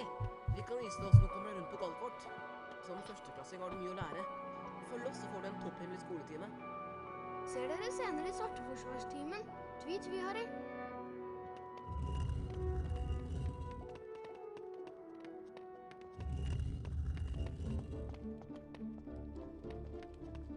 Vi skal lære deg å klatre. Løp mot bokhylla og ikke stopp. Da begynner du nemlig å klatre. Over bokhylla finner du en av Bertram Butts allsmakkbønner. Samle alle bønnene og møtes i naborommet etterpå.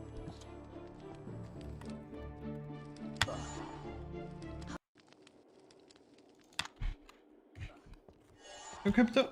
Ikke for egen lag.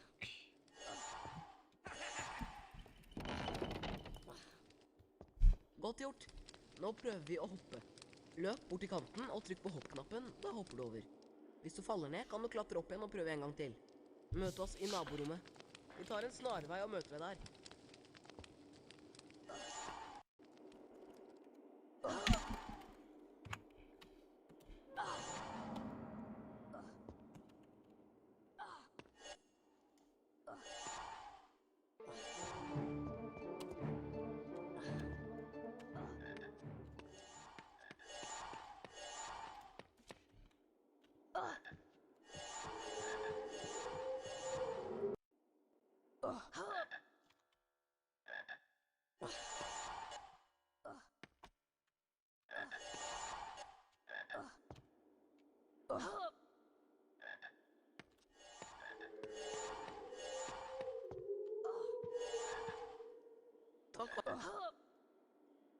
Vi trenger bønnene til noen eksperimenter.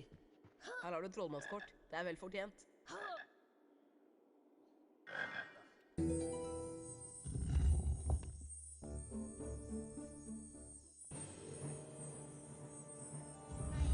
Nei, er det ikke den berømte Harry Potter? Jeg er Draco Malfang. Du gjør lurt i å vise litt respekt. Dette er mine venner fra Smygard, Krabbe og Gurgel. Selvsagt blir det vi smygardinger som vinner både huspokalen og rumpeldunk-pokalen. Best at du ikke kommer i veien for oss, Potter. Kom, gutter, vi går.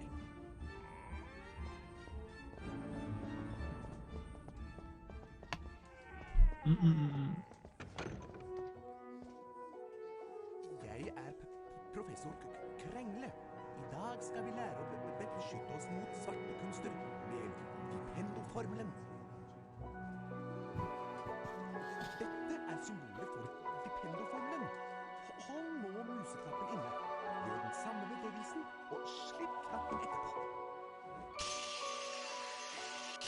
Vipendo! Nok så vaklende, Potter. Du må virkelig øve deg. 5 poeng til Griffing. Og så du, Potter. Prøv igjen.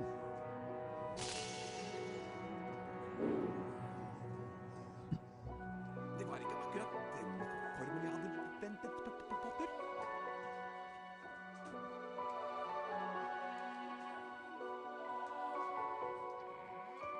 Glimrende! Nå kan du gå løs på en Vipendo-utfordring. Øve deg med formelen. Følg meg, Potter.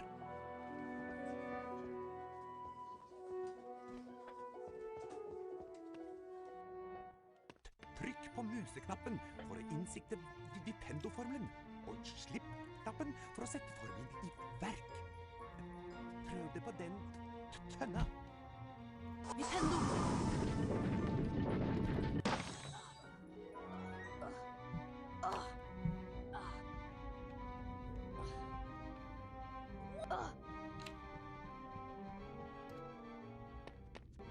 Åpne døra ved å bruke Vipendo-formelen på bryteren på veggen. Vipendo virker på alle mulige slags ting. For eksempel denne kjelen. Velg den, Potter. Vipendo! Vipendo!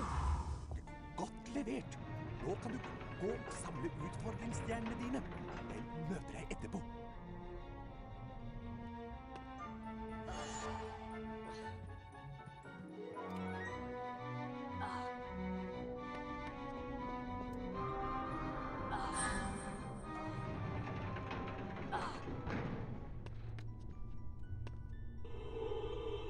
Vipendo!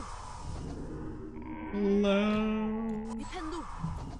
God dag, Harry Potter. Jeg er nesten hodeløs enikk. Husspøkelse på Griffing. Dette er en lagrende spillbok. Når du trykker på den, blir spillet automatisk lagret. Hvis du besvimer, starter spillet opp igjen fra det samme stedet. Bruk Vipendo-formelen mot denne blokken for å... Adjø! Oh, so slow. Vipendo! Vipendo!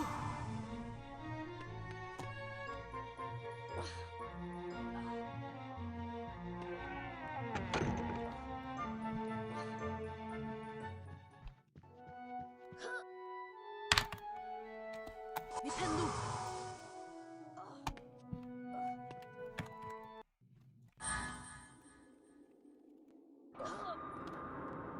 Vipendo!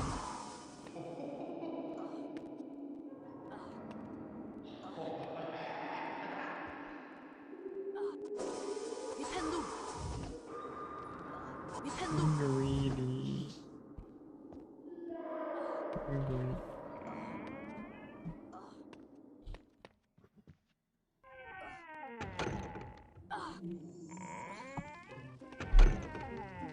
Dette er en hagegnom, Potter.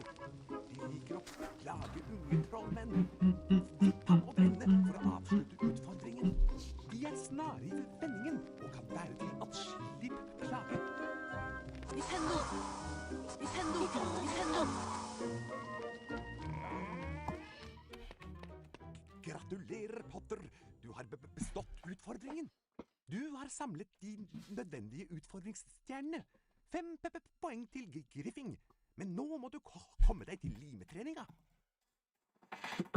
Oppe i Griffingstua igjen snakket Harry, Ronny og Hermine om de første spennende dagene på Galtvort. Det ble mye snakk om innbruddet i Trollmannsbanken Flirgodt, men det ble ikke mye tid til å dvele ved det, for Harry og vennene hans skulle snart ha flytime med Madame Hopp.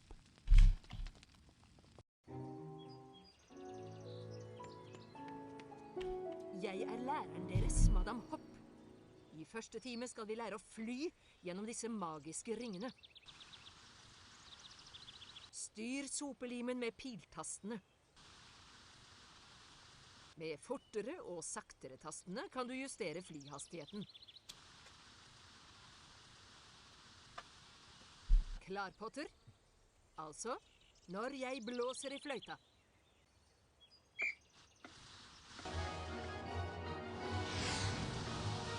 levert, Potter. La oss nå se hvor godt du greier det med mindre ringer.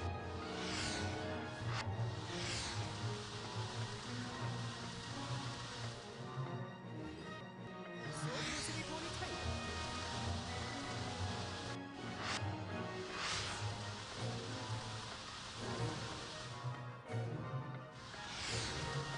Disse ringene burde være en utfordring for deg.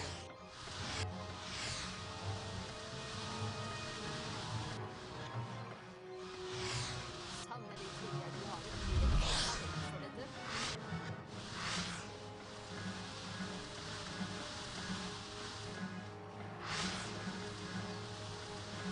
Skal vi prøve med bevegelig?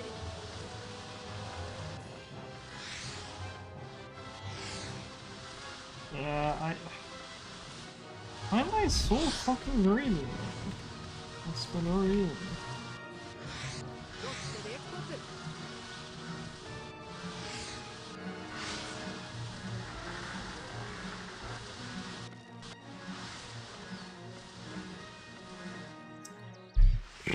Perfekt resultat. 20 poeng til Griffing. Lydtrening når du vil. Det alternativet finner du i hovedmenyen. Men nå skal du straks ha formeltime. Adjø med deg, Potter.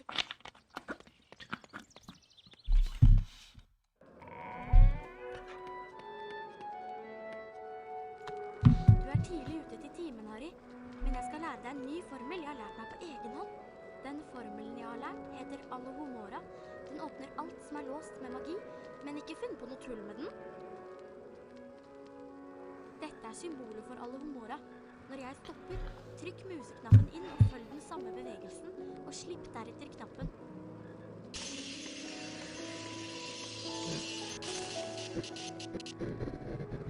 Alohomora!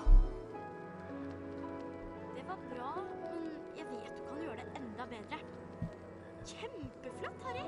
Den formelen der er jeg sikker på at professor Kirvin ville ha gitt deg 5 poeng for. Nå begynner du å få taket på det.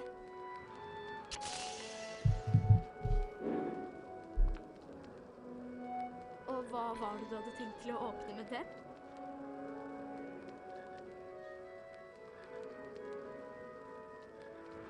Nå kan du prøve på Alohomora. Vi har fremdeles noen minutter igjen før formeltimen.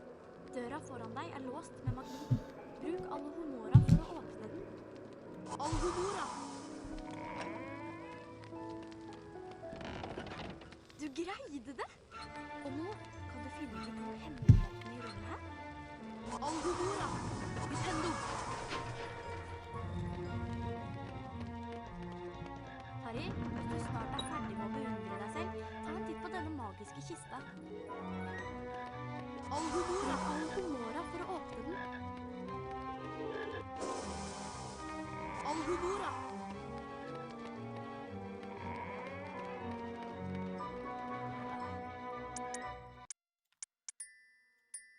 Vet som på tweet. I'll be right back. Stjerner nattehimmelen tydet på at merkelige og mystiske ting snart skulle komme til å skje. Mens gompene sov sin søteste søvn, kom en kjempe susende ned fra mørket på en svær motorsykkel. Kjempen, som het Gigrid, la fra seg en teppebylt på trappa til hekkveien nummer 4. Inntullet i den bylten lå et spedbarn. Harry Potter, gutten som overlevde. I de neste 11 årene bodde Harry hos sine skrekkelige steforeldre, herr og fru Dumling. Til den skjebnesvangre dagen han mottok brevet om at han kunne begynne på Galtvort høyere skole for hekseri og trolldom.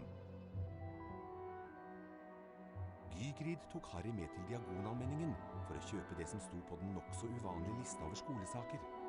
Mens de var i trollmannsbanken Flirgodt, hentet Gygrid en lurvete pakke fra vel 713 og nevnte noe om at den ville være tryggere på Galtvort. Snart etter tok Harry Galtvort-ekspressen fra spor 9¾ og la gompenes verden bak seg. Gomlesnurr reiste seg. Dette skoleåret er gangen i 4. etasje forbudt område for enhver som ikke ønsker å dø En uvanlig smertefull død. Harry satt under valghatten og håpet intenst at han skulle bli utpekt til Griffing. Jaså, ikke Smygar, sa hatten i øret på ham. Du kunne bli stor. Det er her i hodet ditt alt sammen, og Smygar kan hjelpe deg på veien til storhet. Ikke det? Vel, hvis du er sikker, så får det vel heller bli... Jobre? Griffing! Was that polish? Thank you. Sure, have some here. But don't mind the fact that I bits in that branch. Jekuje? Velkommen til Galtvort høyere skole for hekseri og trolldom. Jeg er Albus Oh, it's Jobre. rektor her. I swear that was Galtvort er full av something. hemmeligheter, Harry, så let bak hver dør. Men husk, ikke alle hemmeligheter er hyggelige. For eksempel, i morges gikk jeg feil vei og snublet over Dobre. et fullt av sjokoladefrosker. I don't know why I remember hearing En stygg flokk ildkrabber der i steden. Opp trappa. Jobre. til timen med I'm just drunk. Din første time er oppe i 4. etasje, Potter. Av sted med deg. Hei, Harry. Husker du meg? Ronny Wiltersen? Brødrene mine Fred og Frank har noe å vise deg. Følg meg.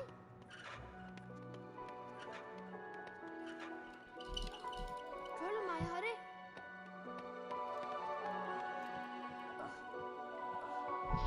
Så Hei, han? Harry. Vi kan vise deg hvordan du kommer deg rundt på Galtvort. Som førsteklassing har du mye å lære. Følg oss, så får du en topphemmelig skoletime. Ser dere senere i Svarteforsvarstimen. Tvi, Harry.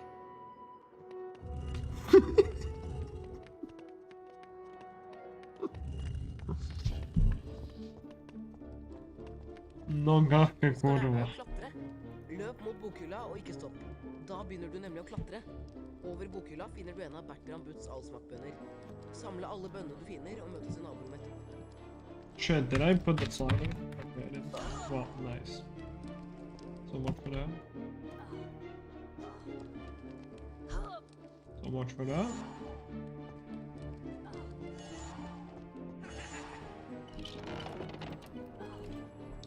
Godt gjort. Nå prøver vi opp. For real, for real. Løp bort til kanten og trykk på hoppknappen. Da hopper du over. Hvis du faller ned, kan du klatre opp igjen og prøve en gang til.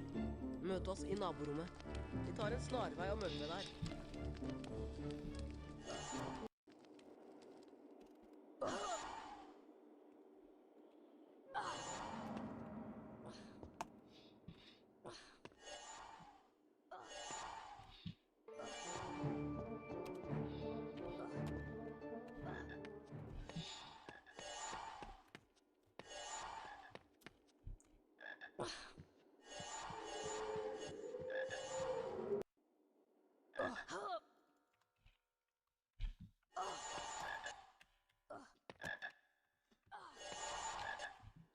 Nah, I got it a few times. But I never had one that actually had a good tutorial. Takk, Harry. Vi trenger bønnene til noen eksperimenter. Her har du et trollmannskort. Det er vel fortjent.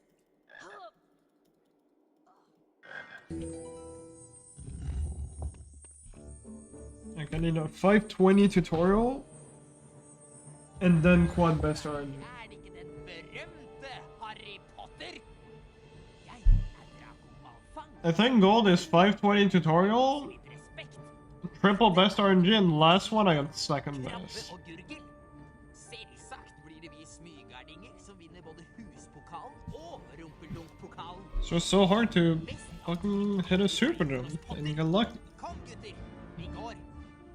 Come on, man, you're gonna tell me that getting a 1 in 2, a 1 in 3, a 1 in 3, and a 1 in 3 is just that unlikely? In addition to playing like near perfect? Krengle. I dag skal vi lære å beskytte oss mot svarte kunster med Nintendo-formelen. Dette er symbolet for Ja. Nintendo-formelen. Hold nå museknappen inne. Group 2? Gjør den samme bevegelsen, og slipp knappen etterpå.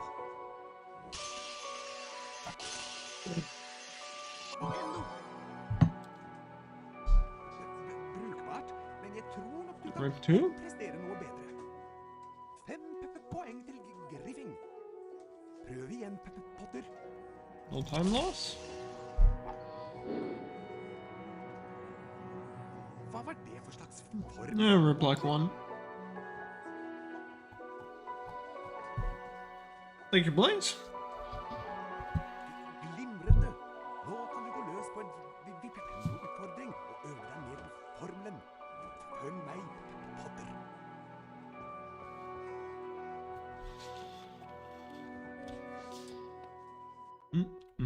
Trykk på museknappen for å innsikte Vipendo-formelen, og slipp knappen for å sette formelen i verk. Prøv det på den tønna. Vipendo!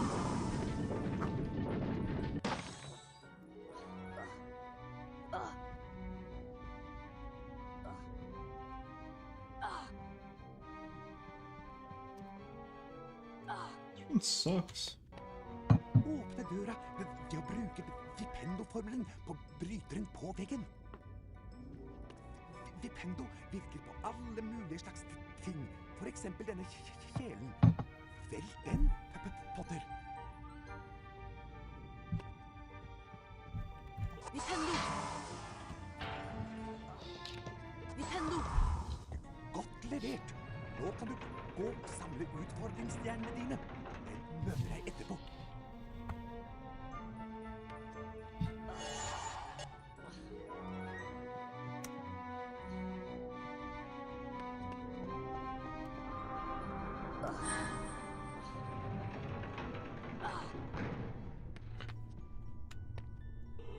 Vipendo!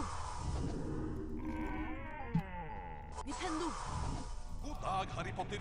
Jeg er nesten hodeløs Nick. Ja. Og Griffing. Dette er en lagret spillbok. Når du trykker på den, blir spillet automatisk lagret. Hvis du besvimer, starter spillet opp igjen fra det samme stedet. Mostly play because now hovedmenyen. Adjø. PB is mid 103. Vipendo! It's okay. Vipendo! I think last run, well, this run hasn't been great. I did not get a single run that went far. Last stream was good. I had wow, that was a couple days ago. When was that? 2 days ago? I got a run to Filch, I think. It struck Filch really fucking bad. Vipendo!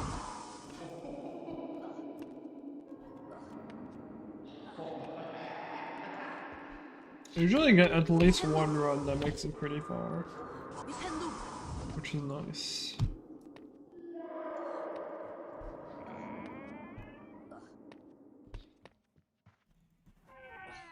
Oh, what are the bunnies doing? Murdering the newspaper that I put. Dette er en hagegnom, Potter. De liker å plage unge trollmenn. Vipp ham og brenne for å avslutte utfordringen. De er snare i vendingen og kan være til atskillig plage. Yeah, I don't know. 1 and 2 could take 1 month. 1 and 2 could take a year. Gratulerer, Potter. I have no fucking clue. Utfordringen. Du har samlet de nødvendige utfordringsstjernene. 5 poeng til Griffing. Men nå må du komme deg til limetreninga. If I keep streaming somewhat regularly, though, I doubt it's gonna take a year. Harry, Ronny og Hermine. I could see it taking like 5-6 months. Det ble mye snakk om innbruddet i Trollmannsbanken Flirgodt. Maybe Vi 7, liker å but dvele ved det, for Harry og Probably vennene not more hans than skulle that. snart ha flytime med Madame Hopp. I don't know if I'm gonna take any breaks during this grind to like play other games on stream. Jeg er læreren deres, Madame Hopp. I første time skal We'll vi see how lære I feel. fly, I'll definitely do disse some hand magiske effectors. ringene. I know I've said that like 1 million times, but Styr there's always solbrillene like med something that comes up. piltastene. Med fortere og saktere tastene kan du justere flyhastigheten. Klar, Potter? Altså, når jeg blåser i fløyta.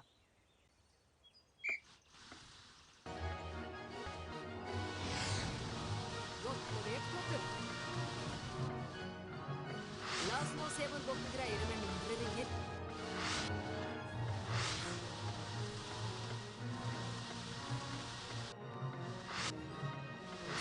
Kanskje vi får litt høyde?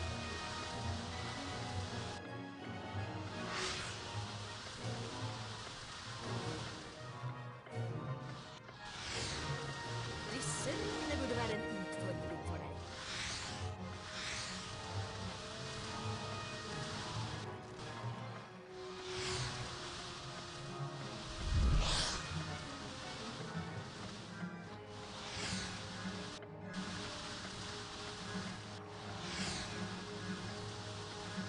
Skal vi prøve med bevegelig?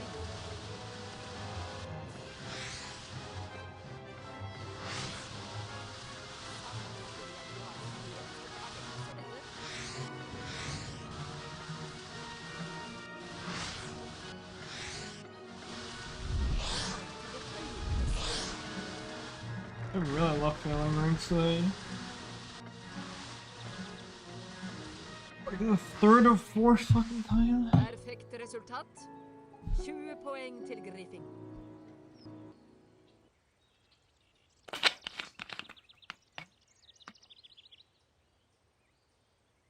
Men nå skal du straks ha formeltime.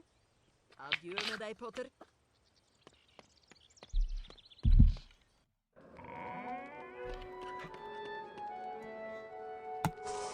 Du er tidlig ute til timen, Harry. Men jeg skal lære deg en ny formel jeg har lært meg på egen hånd. Den formelen jeg har lært, heter Alohomora. Den åpner alt som er låst med magi, men ikke finn på noe tull med den. Dette er symbolet for Alohomora. Når jeg stopper, trykk museknappen inn og følg den samme bevegelsen, og slipp deretter knappen.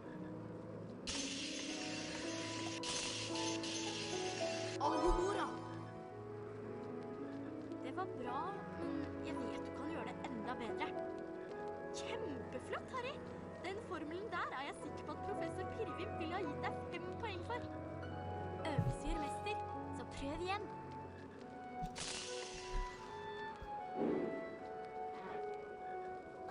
Og hva var det du hadde tenkt til å åpne med det?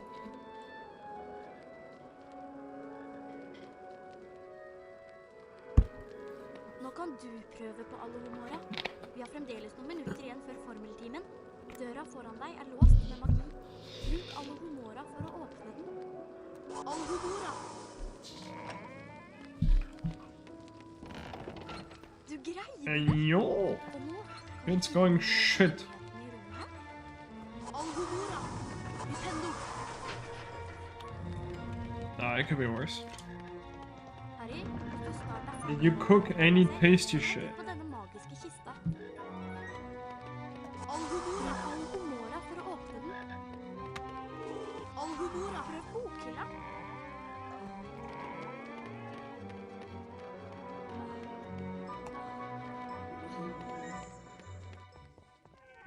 Es könnte schlimmer Jeg sein. heter professor Pirvimp, og i dag skal dere lære sveveformelen Wingardium. Nå skal dere utføre Wingardium Leviosa-utfordringen for å øve dere i det korrekte Wingardium Leviosa-symbolet. Når jeg stopper, trykk inn museknappen og følg den samme bevegelsen. Slipp knappen etterpå. No, oh my god. Missed a back. Wingardium Leviosa! Wingardium Leviosa! Back up?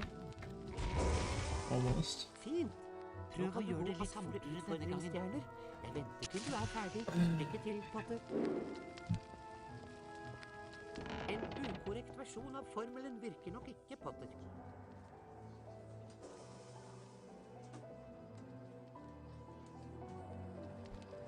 Ah, yeah.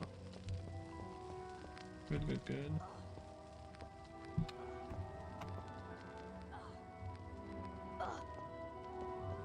Wingardium Leviosa! Wingardium Leviosa! Nintendo! Nintendo! Wingardium Leviosa!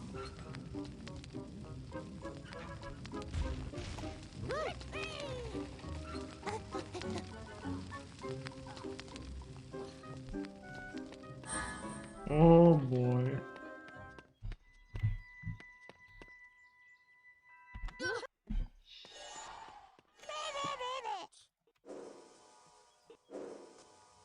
Was werde ich heute lernen?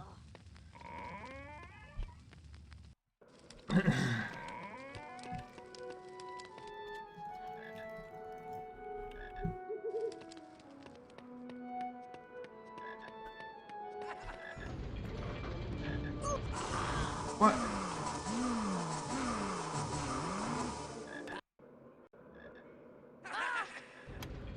Fucking bullshit. Yes. I'm fine, I'm fine. Ingenting ved den stjernestrødde If you want to take a dump and exclaim your intention, you can say Ich gehe in den Snickers aus dem Brücken drücken. Kom en Aha. kjempesusende ned fra mørket på en svær motorsykkel. Kjempen, som het Gigrid, la fra seg en teppebylt på trappa til Hekkveien nummer 4. I go now. Inntil den bylten lå et spedbarn. Harry Pushing Potter, Snickers out of my ass. I de neste 11 årene bodde I Harry hos guess. sine skrekkelige steforeldre, herr og fru Dumling. Til den skjebnesvangre dagen han mottok brevet om at han kunne begynne på Galtvort høyere skole for hekseri og The trolldom. Snickers are so tiny. Gygrid tok Harry med til Diagonalmenningen for å kjøpe det som sto på den nokså uvanlige lista over skolesaker. Mens de var i Trollmannsbanken Flygot, hentet Gygrid en lurvete pakke fra vel 713 og nevnte noe om at den ville være tryggere på Galtvort.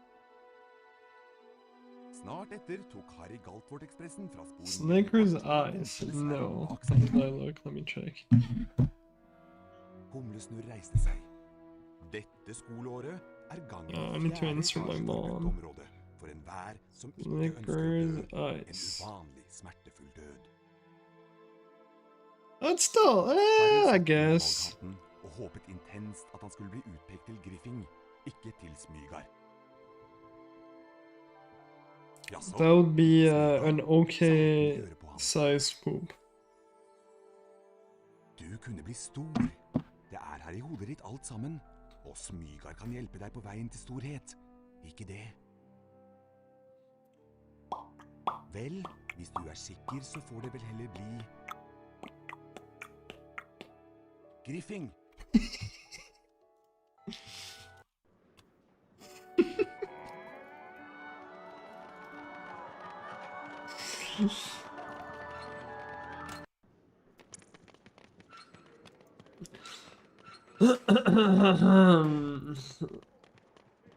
I will not answer. Velkommen til Galtvort I just eat too much, I guess. og trolldom. Jeg er Albus Humlesnurr, rektor her. Galtvort er full av hemmeligheter. Ah, just a fucking moth. Så let bak hver dør.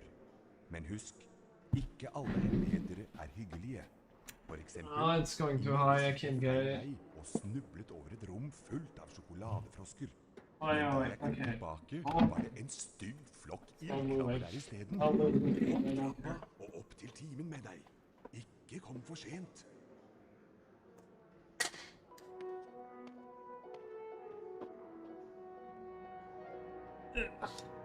Todd.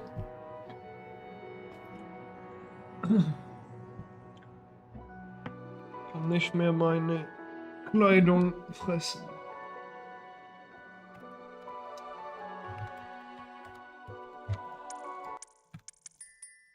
Ingenting ved den stjernestrødde nattehimmelen tydet på at merkelige And now I'll go toilet. snart skulle komme til å skje. Mens gompene sov sin søteste søvn, kom en kjempe susende ned fra mørket på en svær motorsykkel. Kjempen, som het Gigrid, la fra seg en teppebylt på trappa til Hekkveien nummer 4. Inntullet i den bylten lå et spedbarn. Harry Potter, gutten som overlevde. I de neste 11 årene bodde Harry hos sine skrekkelige steforeldre, herr og fru Dumling. Til den skjebnesvangre dagen han mottok brevet om at han kunne begynne på Galtvort høyere skole for hekseri og trolldom. Gygrid tok Harry med til Diagonalmenningen for å kjøpe det som sto på den nokså uvanlige lista over skolesaker. Mens de var i Trollmannsbanken Flygot, hentet Gygrid en lurvete pakke fra vel 713 og nevnte noe om at den ville være tryggere på Galtvort. Ja. Snart etter tok Harry Galtvort-ekspressen fra spor 9¾ og la gompenes verden bak seg. Humlesnurr reiste seg. Dette skoleåret er gangen i 4. etasje forbudt område for enhver som ikke ønsker å dø en uvanlig smertedød. Harry satt under valghatten og håpet intenst at han skulle bli utpekt til Griffing, ikke til Smygar. Jaså, ikke Smygar? Sa hatten i øret på ham. Bruh. The fuck? Jo.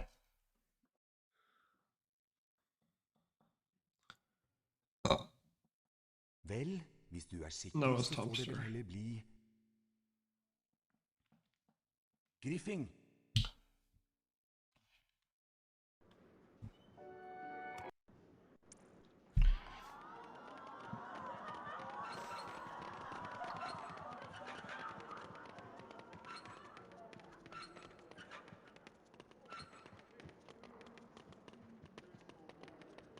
Velkommen til Galtvort høyre.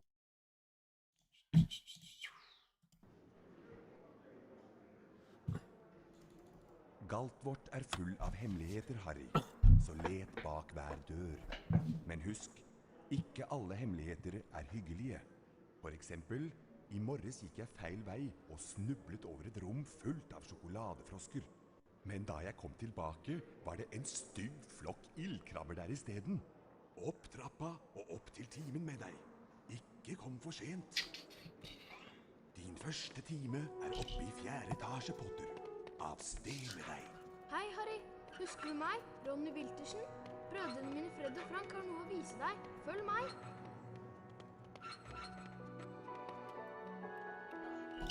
Følg meg, Harry.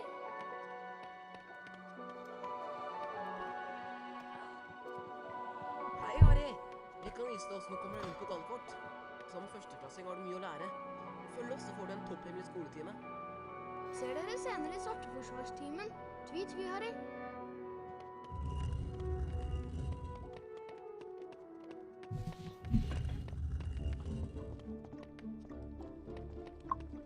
Vi skal lære deg å klatre. Løp mot bokhylla og ikke stopp. Da begynner du nemlig å klatre. Over bokhylla finner du en av Bertram Butts allsmaktbønner.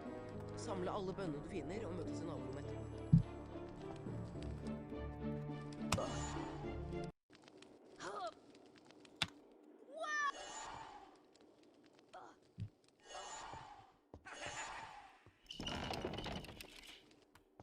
Godt gjort. Nå prøver vi å hoppe. Løp bort til kanten og trykk på hoppknappen, da hopper du over. Hvis du faller ned, kan du klatre opp igjen og prøve en gang til. Møt oss i naborommet. Vi tar en snarvei og møter deg der.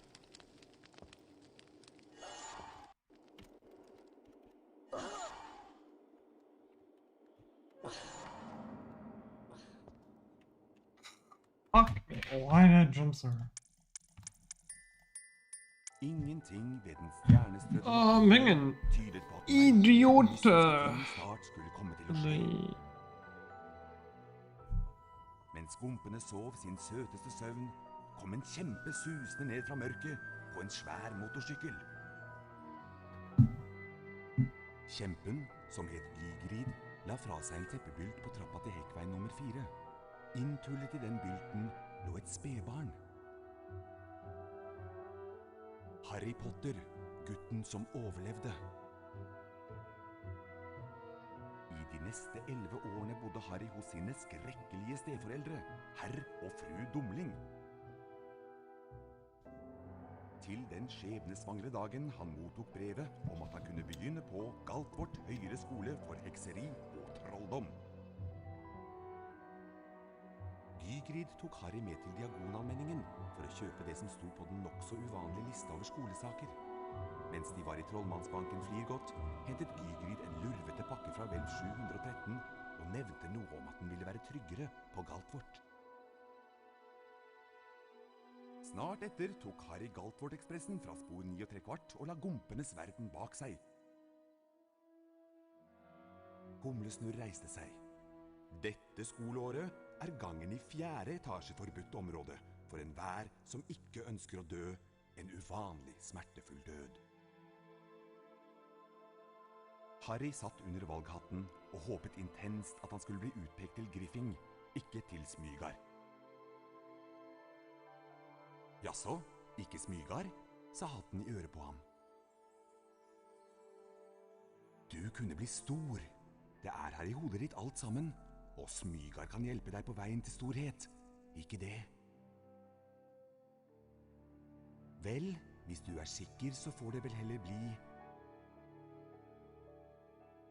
Griffing.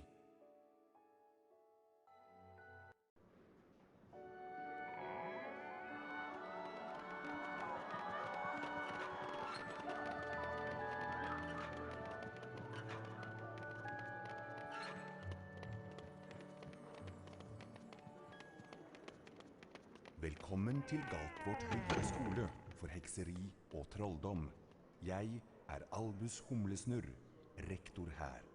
Galtvort full av hemmeligheter, Harry, så let bak hver dør. Men husk, ikke alle hemmeligheter hyggelige. For eksempel, I morges gikk jeg feil vei og snublet over et rom fullt av sjokoladefrosker. Men da jeg kom tilbake, var det en stygg flokk ildkrabber der I stedet. Opp trapp.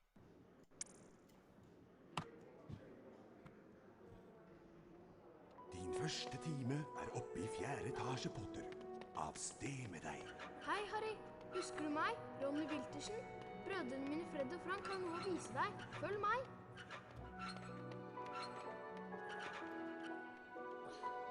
Følg meg, Harry.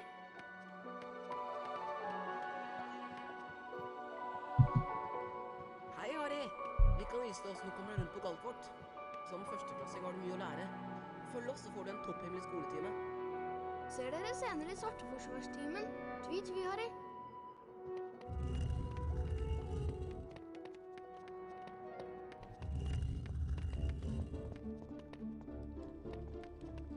Vi skal lære deg å klatre. Løp mot bokhylla og ikke stopp. Da begynner du nemlig å klatre. Over bokhylla finner du en av Bertram Butts allsmaktbønner. Samle alle bønnene du finner og møtes I naborommet.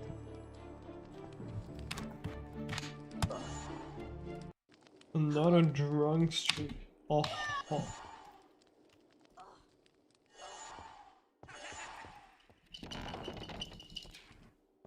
Godt gjort. Nå prøver vi å hoppe. Løp bort til kanten og trykk på hoppknappen, da hopper du over. Hvis du faller ned, kan du klatre opp igjen og prøve en gang til. Møte oss I naborommet. Vi tar en snarvei og møter deg der.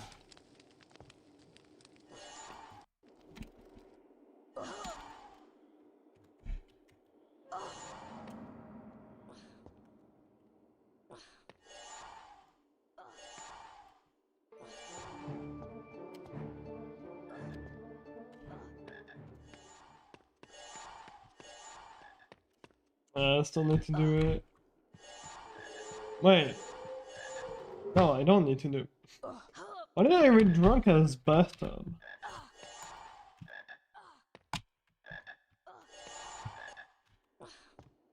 But yes, did you miss the drunk stream, Topster? It was during the charity stream. Takk, Harry. Vi trenger bønnene til noen eksperimenter. That was irrelational. Det vel fortjent. Also drank a lot.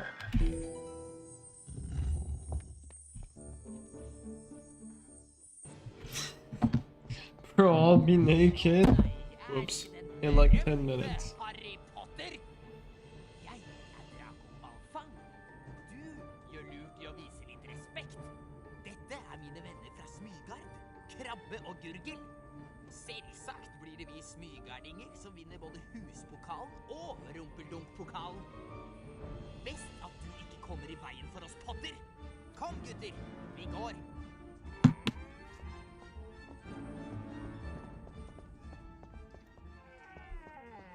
Even was that? It was before I went to New York.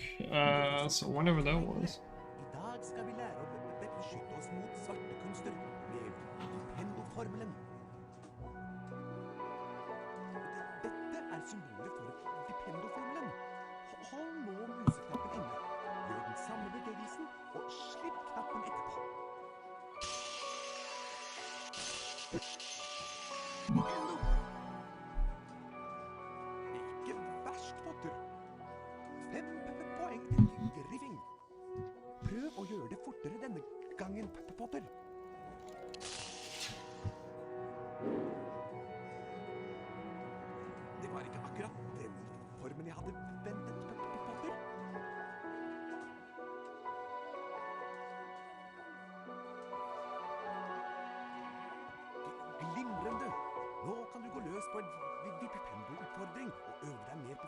glidefjellformelen.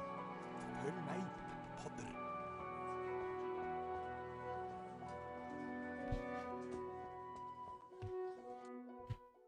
Trykk på museknappen for å innsikte Vipendo-formelen, og slipp knappen for å sette formelen i verk. Prøv det på den tønna. Vipendo!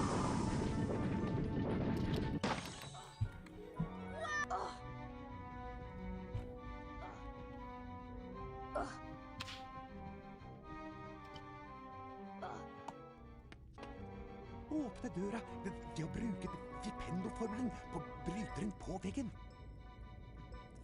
Vipendo virker på alle mulige slags ting. For eksempel denne kjelen. Velg den, Potter. Vipendo! Vipendo! Godt levert. Nå kan du gå og samle utfordringsstjernene dine. Jeg møter deg etterpå.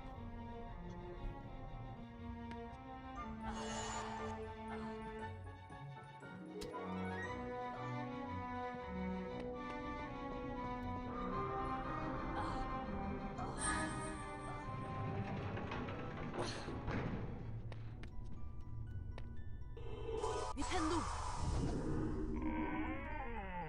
Vipendo! God dag, Harry Potter. Jeg er nesten hodeløse Nick, husspøkelse på Griffing. Dette er en lagrespillbok. Når du trykker på den, blir spillet automatisk lagret. Hvis du besvimer, starter spillet opp igjen fra det samme stedet. Du kan også laste inn et lagret spill fra hovedmenyen. Adjø! Vipendo! Vipendo!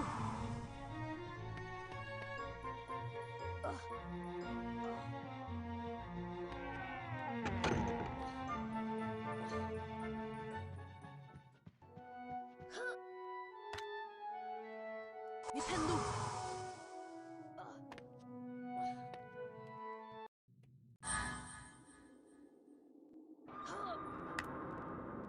Vipendo!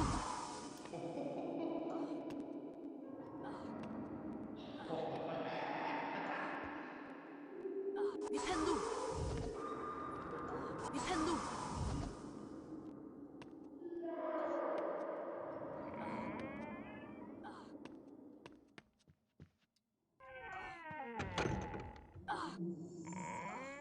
Good old pasta with ketchup? Dette er en hagegnom, Potter. De liker å plage unge trollmenn. Vipp ham og brenne for å avslutte utfordringen. De er snare i vendingen og kan være til atskillig plage. Vipendo! Vipendo! Vipendo! Gratulerer, Potter. Du har bestått utfordringen. Du har samlet de nødvendige utfordringsstjernene. 5 poeng til Griffing. Men nå må du komme deg til limetreninga. Oppe i Griffingstua igjen snakket Harry, Ronny og Hermine om de første spennende dagene på Galtvort. Det ble mye snakk om innbruddet i Trollmannsbanken Flirgot, men det ble ikke mye tid til å dvele ved det, for Harry og vennene hans skulle snart ha flytime med Madame Hopp.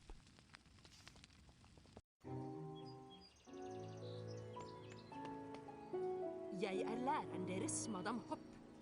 I første time skal vi lære å fly gjennom disse magiske ringene.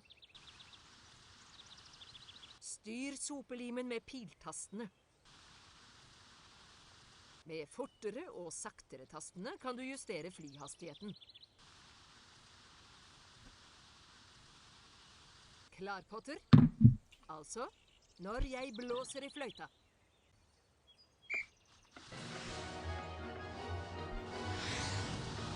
Godt levert, Potter. La oss nå se hvor godt du greier det med mindre ringer.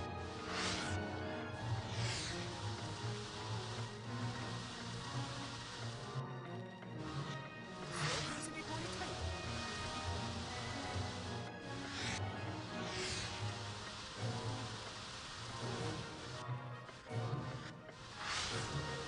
Disse ringene burde være en utfordring for deg. Pass på, Potter.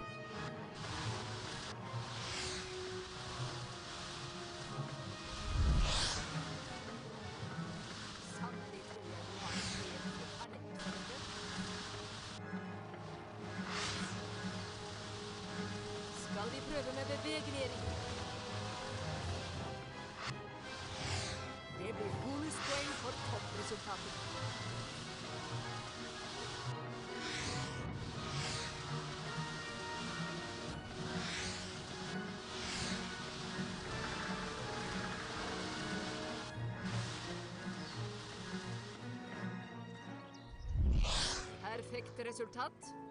20 poeng til Griffing.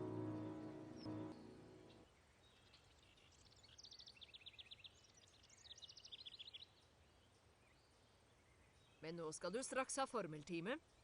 Adjø med deg, Potter.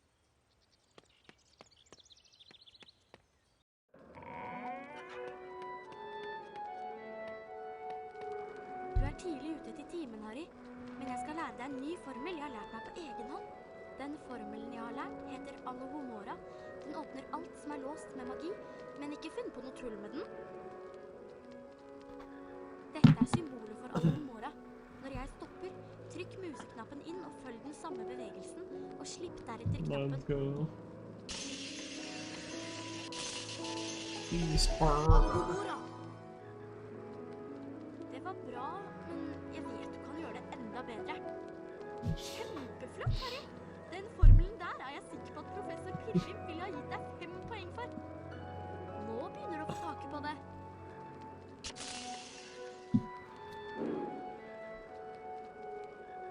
Og hva var det du hadde tenkt til å åpne med det?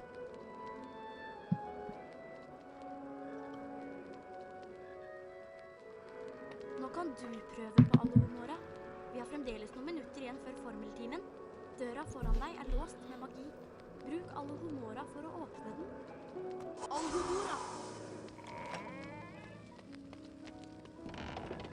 Du greide det! Og nå kan du finne de 2 hemmelighetene i rommet her. Alohomora! Nintendo!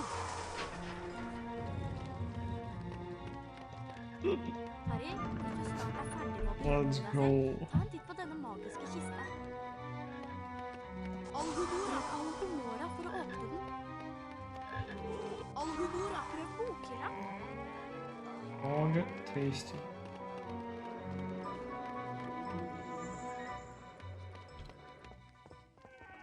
That was, yeah.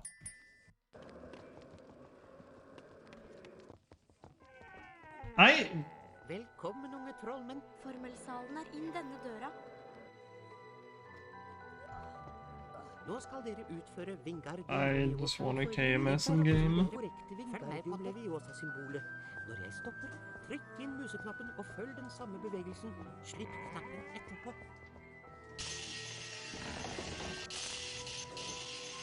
Wingardium Leviosa! Wingardium Leviosa! Riktig bra til en førsteklassing å være. Wingardium Leviosa! Prøv å gjøre det litt fortere denne gangen. Does this even work? Utfordringsstjerner. Jeg venter til du er ferdig. Lykke til, Potter. I don't know if I can back my camera over this. I think I do. Yeah.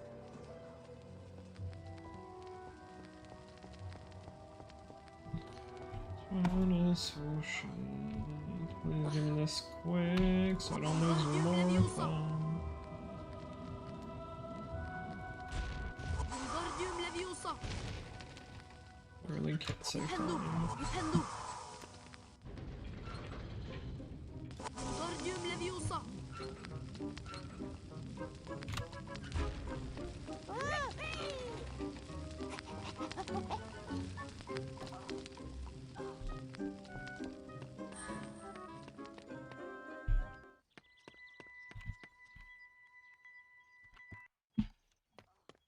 Right.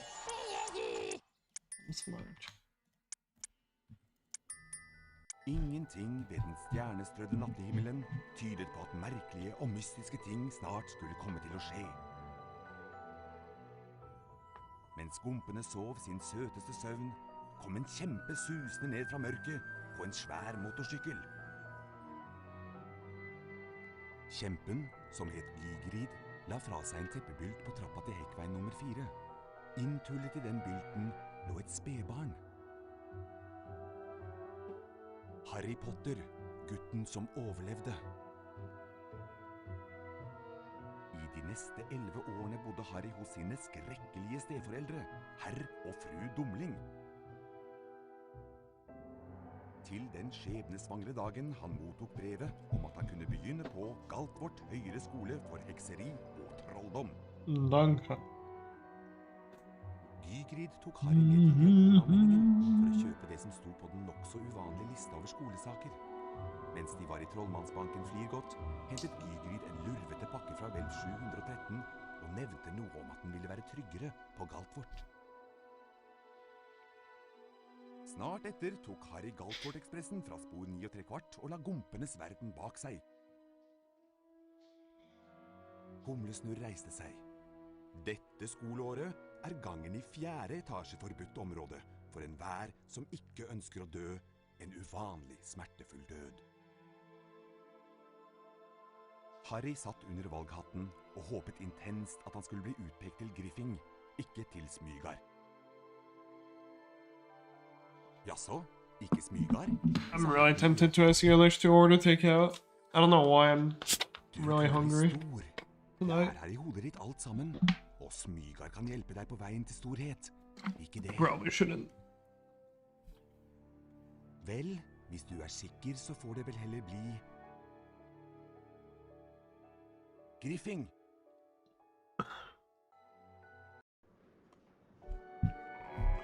I can also end stream a bit early and make some pasta. That wouldn't be a terrible idea. And then I save like $40. Velkommen til Galtvort høyere skole for hekseri og trolldom. Jeg er Aldus True. rektor her. Galtvort er full av hemmeligheter, Harry, så let bak hver dør. Men husk, I mean, I did get my alle paycheck hemmeligheter today. er hyggelige. For eksempel, I morges gikk jeg feil vei og snublet over. Dude, you know my pay in the old job was terrible when I literally called the parents because I thought I got paid too much by my job. And I was asking the parents if they thought it was normal or if there was a problem. Din første time er Because I thought the pay was too high. av sted med deg. Hei, Harry. Husker du meg? Ronny Wiltersen. Brødrene mine Fred og Frank har noe å vise deg. Følg meg. What? Følg meg, Harry. People here. Hei, Harry. Flexing on this? No, if I told you how much I got this month, Følg oss, så får du en topphemmelig skole. you would probably be like, bro, Ser that's dere like senere i nothing. Sorteforsvarstimen. Tweet vi, Harry. I don't know if I'm allowed to say how much I got. I don't mind saying it. It's more like I don't know if I'm like legally Skal lære deg å allowed. klatre. Løp mot bokhylla og ikke stopp. Da begynner du nemlig å klatre. Over bokhylla finner du en av Bertram Butts allsmakkbønner. Samle alle bønnene du finner og møtes i naborommet. You're allowed, but it's weird. Okay. Why is it weird though? Because I'm flexing on people. Godt gjort. Nå prøver vi å hoppe. Løp bort til kanten og trykk på hoppknappen, da hopper du over. Hvis du faller ned, kan du klatre opp igjen og prøve en gang til. You tried to Møt oss flex i it. naborommet. Yeah, no. Vi tar en snarvei og møter deg der.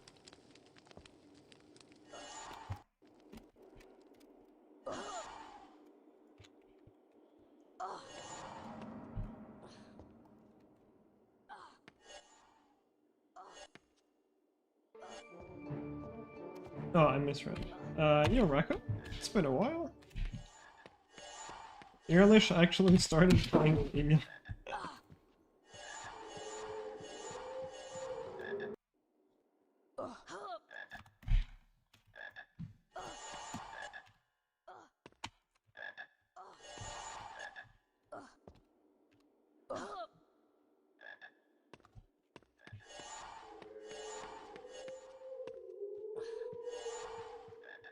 Takk, Harry. Vi Jo, trenger Zilla. noen Ikke freaking takk. eksperimenter. Her har du trollmannskort. Det er vel fortjent. If you're honest, I don't think it's weird. Right, well, tell me what is something that you would consider high. Er det ikke den berømte Like per Harry month. Potter? Jeg er Draco Malfang. Du gjør lurt i å vise litt respekt. Dette er mine venner fra Smygard, Krabbe og Gurgel. Selvsagt blir det vi smygardinger som vinner både huspokalen og rumpeldunk-pokalen. Best at du ikke kommer i i veien for oss, Potter. Kom, gutter. Vi går.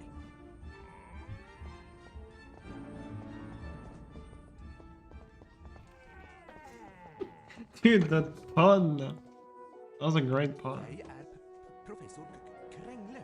I dag skal vi lære å Yeah, bevege yeah. oss mot svarte kunnskap. Sorry, it was. Vipendoformelen. Dette er symbolet for vipendoformelen. Leah smelled your nose. And it's fantastic. Og slipp knappen etterpå.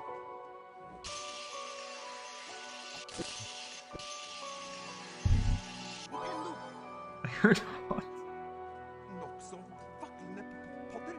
Du må virkelig øve deg. 5 poeng til Griffing. Og så du, Potter. Prøv igjen. Oh, yeah. Nei, ikke slik, Potter. 1 second ahead. 7K! Okay, bro. Glimrende. Nå kan du gå løs på en Yeah, I am not even close. utfordring og øve deg mer på formelen. Følg meg, Potter. When are taxes deducted? Whatever you get on your account Trykk på in museknappen for å at the start of the month. innsette Vipendoformelen, og slipp knappen for å sette formelen i verk. Prøv det på den tønna. Vipendo!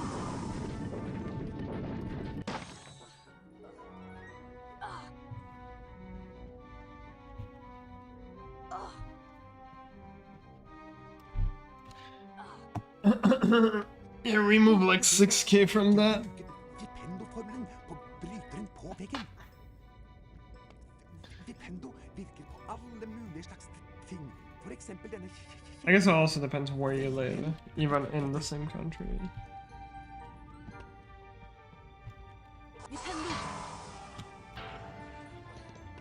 Vipendo! Godt levert. Nå kan du gå og samle utfordringsstjernene dine. Jeg møter deg etterpå. Oh, 4K after taxes. Okay. Still, I would consider that pretty high.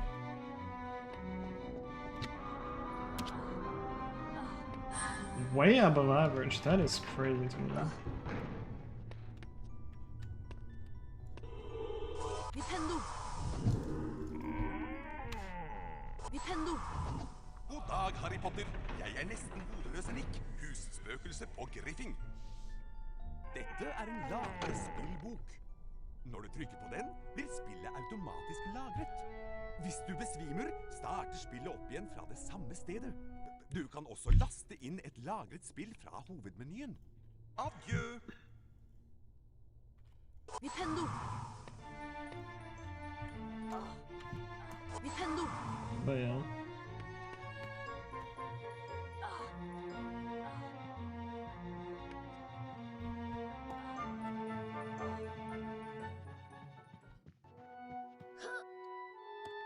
$1.7?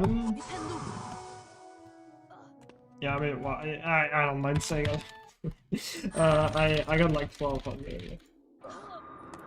Which, like, just felt insane to me because I'm just doing a couple more hours than the previous job where I was getting like less than half of that. Vipendo!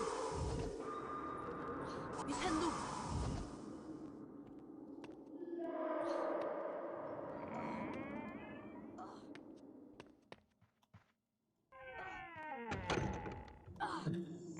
That's heavy. Dette er en hagegnom. De liker å lage unge trollmenn. De kan for å avslutte utfordringen. Full time and officially qualified. Og kan være til atskillig plage. Vipendo! Vipendo! Vipendo! Gratulerer, Potter. Du har bestått utfordringen. Du har samlet de nødvendige utfordringsstjernene. 5 poeng til Griffing. Men nå må du... 42% is so fucking insane. Oppe i Griffingstua igjen snakket Harry, Ronny og Hermine om de første spennende dagene på Galtvort. Det ble mye snakk om innbruddet i Trollmannsbanken Flirgot. Yeah, no, like I thought 1200 for like a part-time job was like really good. But it's also like literally. Jeg er læreren deres, madam Hopp. Because like that's the thing, right? In the restaurant, I was used to like fucking like the max I saw I think was like 550. And I think I worked like almost the same amount of hours as like the like you know what I'm currently working at. Klar, Potter? Altså, Which is why I was very du blåser i confused. fløyta.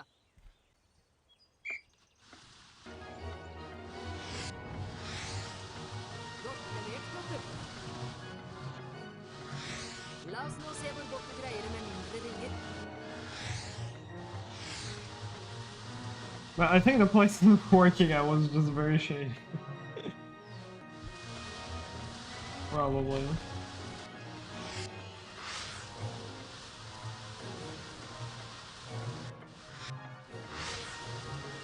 Disse ringene burde være en utfordring for deg.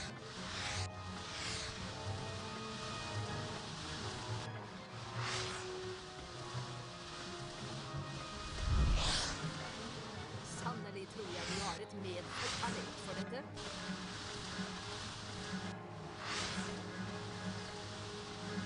Skal vi prøve med bevegelige ringer?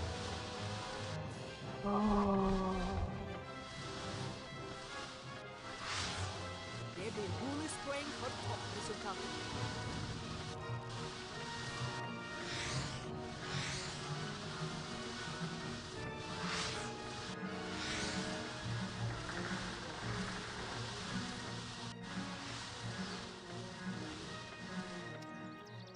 Yo, guy, there's a PC version, a PlayStation 1 version, an Xbox/GameCube/PlayStation 2 version, a Game Boy Color version, and a Game Boy Advance version. Men nå skal du straks ha formeltime. Adjø med deg, Yo, Potter. Harvey.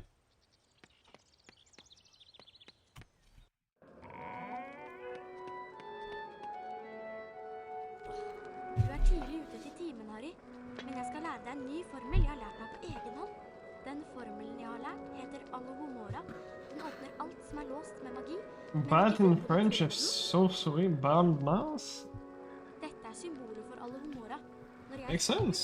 trykk museknappen inn og følg den samme bevegelsen, og slipp deretter knappen. Have you seen its head? It's basically bomb. And it kind of looks like a mouse, just with wings. Det var bra, men jeg vet du kan gjøre det enda bedre. Kjempeflott, Harry! Den formelen der er jeg sikker på at professor Pirvim ville ha gitt deg 5 poeng for. Nå begynner du å få taket på det. Wait, isn't it something mouse in German? Hva var det? Or am I misremembering it? What is it in German? Nå kan du prøve på Alohomora. Yeah, Det er Fledermaus. fremdeles noen minutter igjen før formeltimen. Døra foran deg er låst med magi. Bruk Alohomora. That makes more sense? No. German never makes sense. Du greide det! I don't want to do this one. I was waiting for you. Alohomora! Nintendo! What are you talking? Harry, hvis du snart er ferdig med å Ja. bevege deg selv, ta en titt på denne magiske kista. Alohomora! Alohomora for å åpne den. Alohomora! Prøv bokhylla.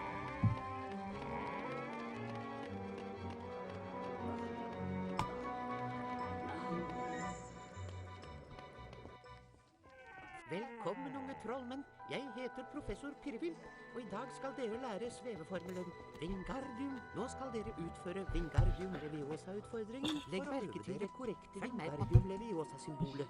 Når jeg stopper, In German, for the most part, makes sense. trykk knappen etterpå. There's just way too much shit to learn. Wingardium Leviosa! And the cases are just confused the fuck out of me. Utfordringsstjerner. Prøv å gjøre det litt ferdig denne gangen. Lykke til, Potter.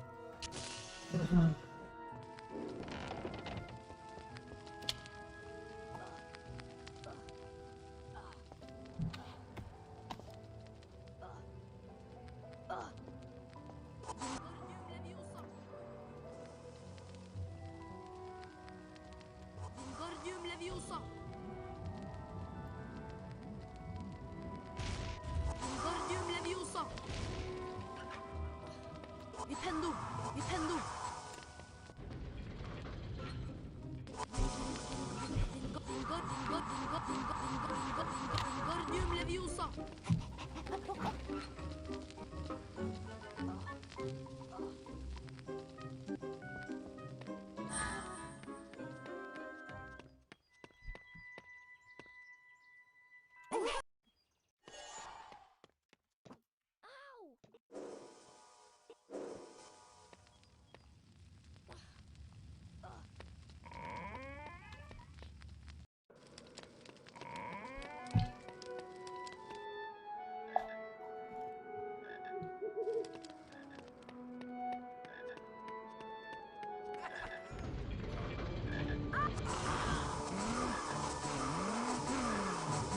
Stop doing that, bro.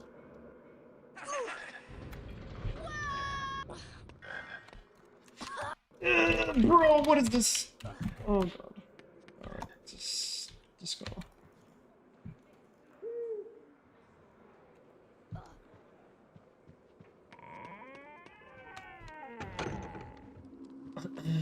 Just go.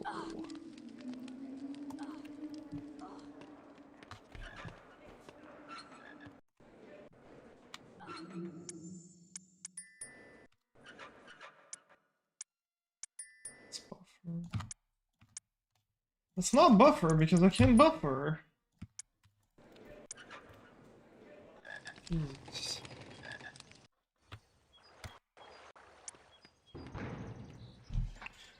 Whatever.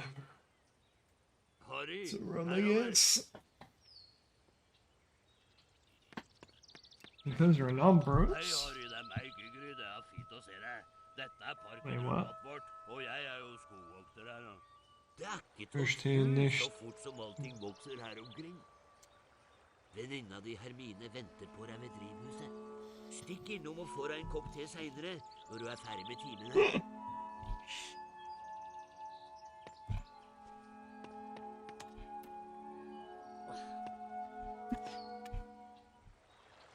Literally.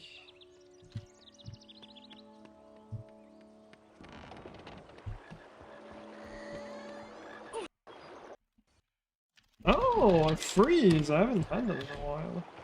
A pretty good save there.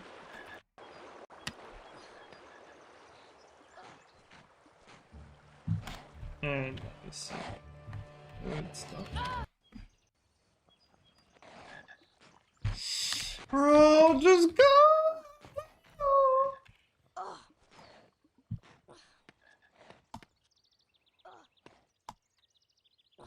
Right around. Velkommen, alle sammen. Jeg heter professor Stikling.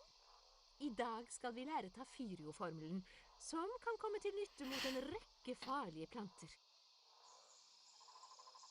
Følg godt med på det korrekte Tafirio-symbolet. Trykk inn museknappen, og gjør den samme bevegelsen, og slipp deretter knappen.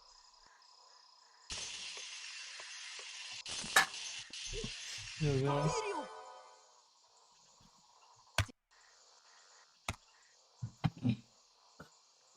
5 poeng til Griffing. Prøv å gjøre det litt raskere denne gangen.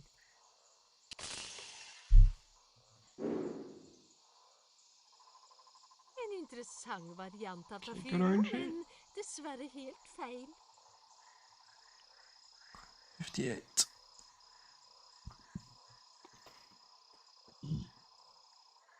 Tiden er inne til Tafirio-utfordringen. Gå ut av døren, Potter. Jeg skal holde øye med deg fra balkongen.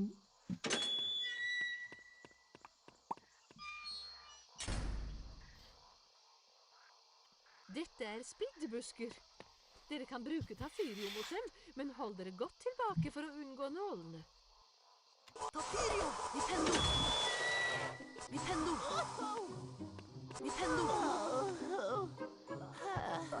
Nintendo! Tafirio!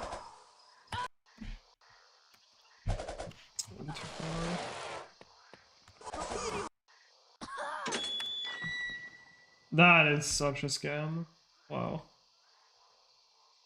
Fuck this game.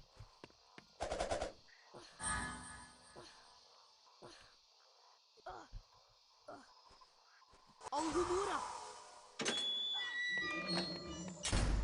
Alhumora!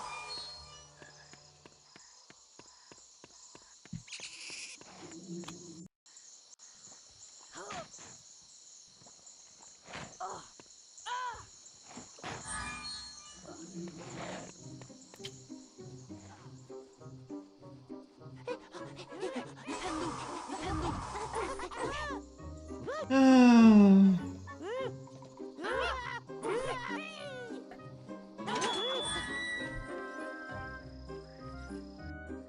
Nintendo! Nintendo! Tapirio! Nintendo!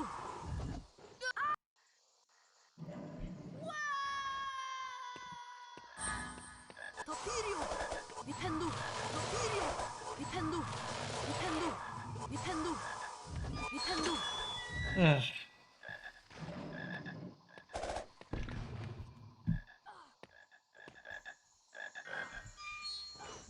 Tapirio!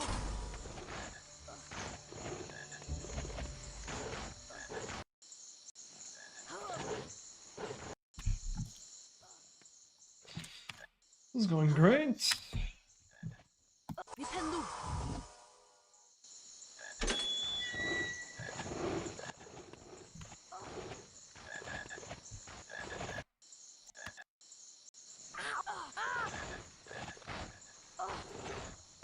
Just kill me in game. Nintendo! Nintendo! Nintendo! Nintendo! Nintendo!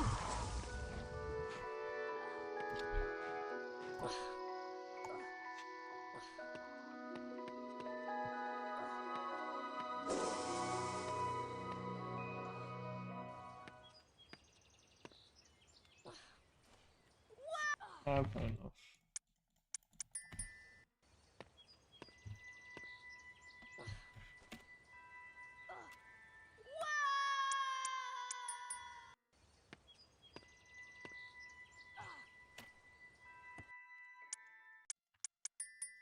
Ingenting ved den stjernesvedde nattehimmelen tydet på at merkelige og mystiske ting snart skulle komme til å skje. Mens gumpene sov sin søteste søvn, kom en kjempe susende ned fra mørket på en svær motorsykkel. Trust for real. Kjempen, som het Gigrid, la fra seg en teppebylt på trappa til Hekkveien nummer 4. Inntullet i den bylten lå et spedbarn. Harry Potter, gutten som overlevde. I de neste 11 årene bodde Harry hos sine skrekkelige steforeldre, herr og fru Dumling. Til den skjebnesvangre dagen han mottok brevet om at han kunne begynne på Galtvort høyere skole for hekseri og trolldom. Gygrid tok Harry med til Diagonalmenningen for å kjøpe det som sto på den nok så uvanlige lista over skolesaker. Mens de var i Trollmannsbanken Flirgodt, hentet Gygrid en lurvete pakke fra vel 713 og nevnte noe om at den ville være tryggere på Galtvort. Snart etter tok Harry Galtvort-ekspressen fra spor 9¾ og la gumpenes verden bak seg. Humlesnurr reiste seg. Dette skoleåret er gangen i 4. etasje forbudt område for enhver som ikke ønsker å dø en uvanlig smertefull død. Harry satt under valghatten og håpet intenst at han skulle bli utpekt til Griffing, ikke til Smygar. Jaså, ikke Smygar? Sa hatten i øret på ham. Du kunne bli stor. Det er her i hodet ditt alt sammen, og Smygar kan hjelpe deg på veien til storhet. Ikke det? Vel, hvis du er sikker, så får det vel heller bli Griffing!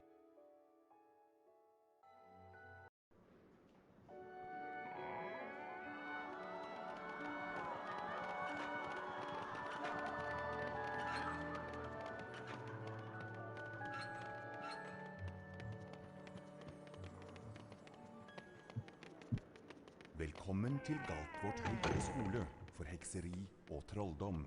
Jeg er Albus Humlesnurr, rektor her. Galtvort er full av hemmeligheter, Harry, så let bak hver dør.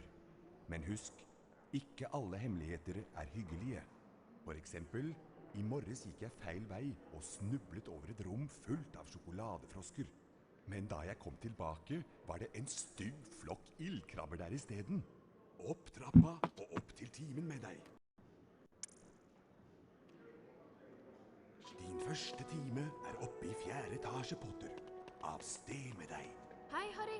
Husker du meg? Ronny Wiltersen? Brødrene mine Fred og Frank har noe å vise deg. Følg meg.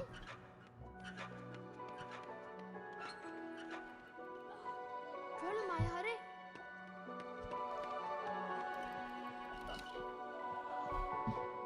Hei, Harry. Vi kan vise deg hvordan du kommer deg rundt på Galtvort. Som førsteklassing har du mye å lære. Følg oss, så får du en topphemmelig skoletime. Ser dere senere i Svarteforsvarstimen. Tvi, Harry.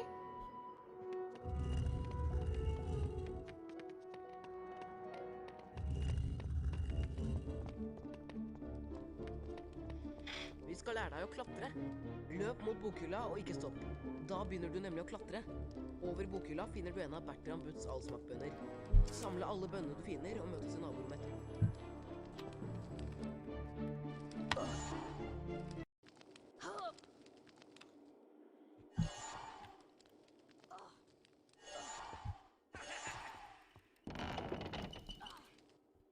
Godt gjort. Nå prøver vi å hoppe. Løp bort til kanten og trykk på hoppknappen, da hopper du over. Hvis du faller ned, kan du klatre opp igjen og prøve en gang til. Møt oss i naborommet. Vi tar en snarvei og møter ved der.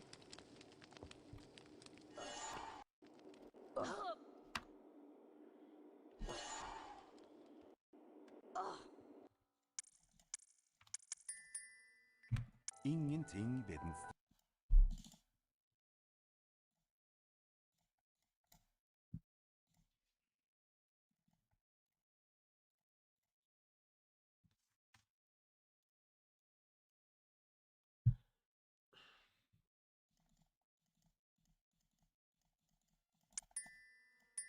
Ingenting ved den stjernestrødde nattehimmelen tydet på at merkelige og mystiske ting snart skulle komme til å skje. Mens gumpene sov sin søteste søvn, kom en kjempe susende ned fra mørket på en svær motorsykkel. Kjempen, som het Gygrid, la fra seg en teppebylt på trappa til hekkveien nummer 4. Inntullet i den bylten lå et spedbarn.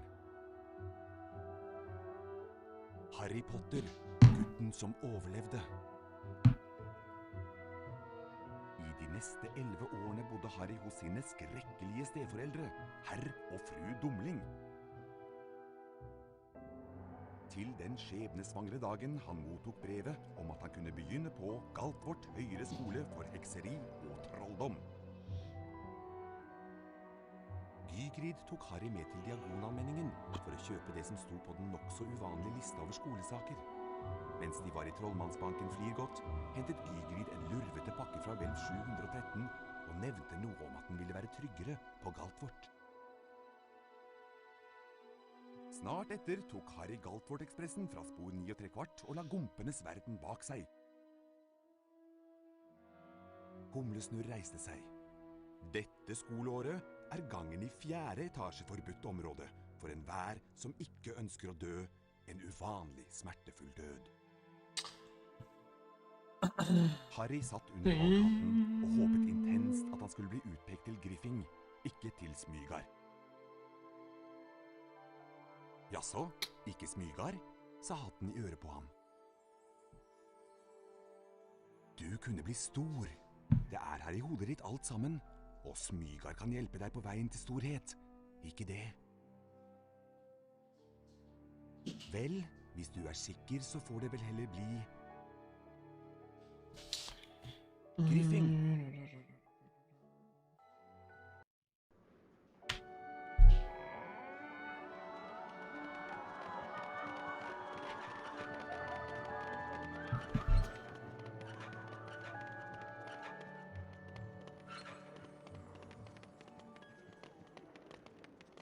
Velkommen til Galtvort høyere skole for hekseri og trolldom. Jeg er Albus Humlesnurr, rektor her. Galtvort er full av hemmeligheter, Harry, this is så broken. let bak hver dør. Men husk, ikke alle hemmeligheter er hyggelige.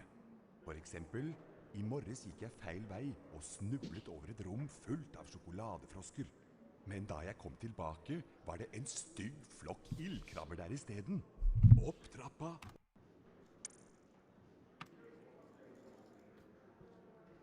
Din første time er oppe i 4. etasje, Potter.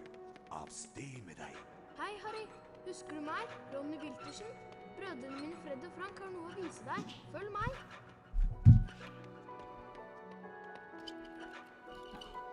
Følg meg, Harry.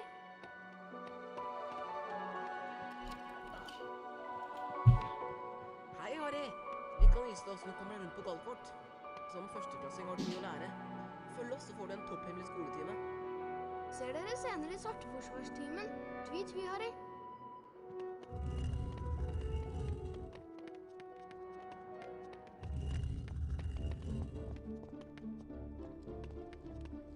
Vi skal lære deg å klatre. Løp mot bokhylla og ikke stopp. Da begynner du nemlig å klatre. Over bokhylla finner du en av Bertram Butts allsmakkbønner. Samle alle bønnene du finner og møtes i naborommet etterpå.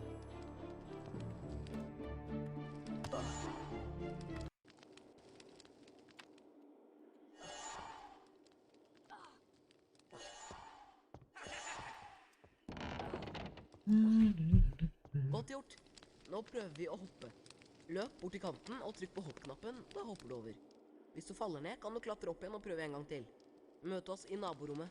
Vi tar en snarvei og møter deg der.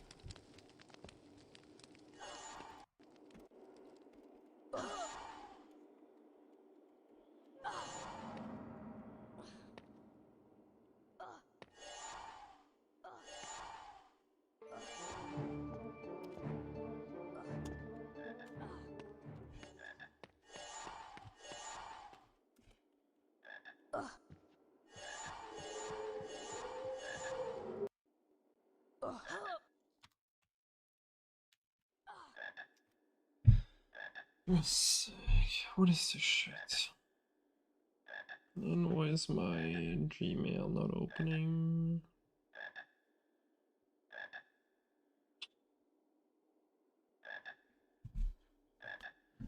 Can I not do this on PC?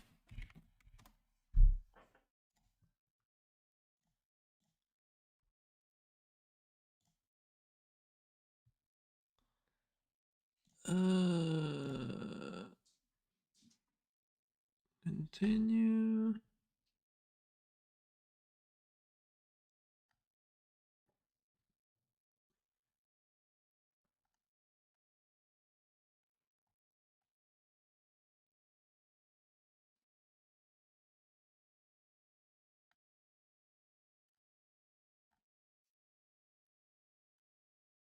Did I do it last time?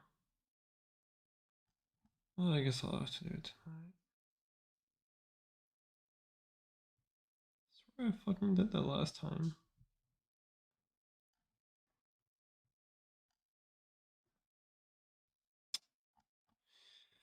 Whatever.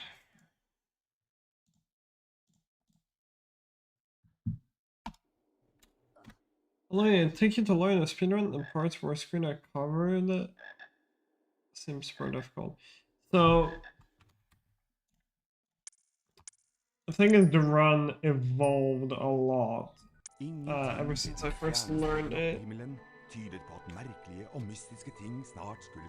But to learn like the entire run, it didn't take me that long. I want to say like probably less than a week. But yeah, again, back when I learned this game, the run was so much easier. Like tutorial, for example, you're seeing some crazy boost. And when I started learning, there wasn't a single boost in tutorial. Yeah, like if I had to learn this game again, like 7 years later, that would take me longer. Because yeah, tutorial didn't have any boost. Tutorial had sorry, Flippendo had no nick skip, or at least no one was going for it. It only had cycle skip, pretty much no boost either. There was like one manual one. Skolesaker. Mens de var i Trollmannsbanken Wingardium Leviosa had like fra vel 713, had the multitask, but not everyone was going for it. No unknown boost. tok Harry Second floor landing was super simple. bak seg. So yeah. Snurr reiste seg. Yeah, exactly. Dette skoleåret er gangen i fjerde Like the run was a klasse. lot Hver easier to som learn. ikke ønsker å dø en uvanlig smertefull I would say it's only in the last like Harry satt under valghatten og håpet probably 4 years, 4 to maybe closer to 3 years that the run actually started becoming difficult. Ikke smygar, sa han But back when I learned this game, that was a very simple speedrun. Also, boosting was a bit messed up, Det her i hodet ditt alt and sammen. reloading Og smygar didn't kan work være on et every PC. storhet. Ikke det. So I actually had to do manual boosting Så får det vel for a heller while. Which makes every single boost just 20 times easier because you just have all the time in the world to boost. So yeah, like this, yeah.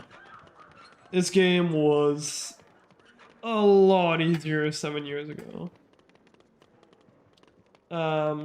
But yeah, I was actually the one who started adding some stupid shit. Because we had the segmented run that one person from our community made, where you went for essentially all the old, well, not the old, but all the strats that people never went for in runs that were really difficult, and I just tried to like essentially add all of them in the run. Da jeg kom tilbake, var det en stygg Almost all of them. der isteden. Opp trappa og opp til timen med deg. Ikke kom for sent. That's where we are now. Fjerde etasje, Potter. Hei, Harry. Husker du meg? Ronny Wiltersen? 7 years later, and Jeg må vise deg. Følg meg. 9 minutes faster. Which is pretty fucking Følg meg, crazy. Harry.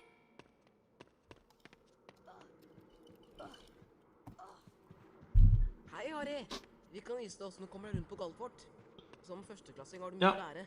When I started running, the record was a Ser dere 1:12:10. senere i Svarteforsvarstimen? Tvi, Harry. Oh, Rick, what Bubba Fridge? Thank you for the good luck. Yeah, this game has, you know, Vi skal lære deg å klatre.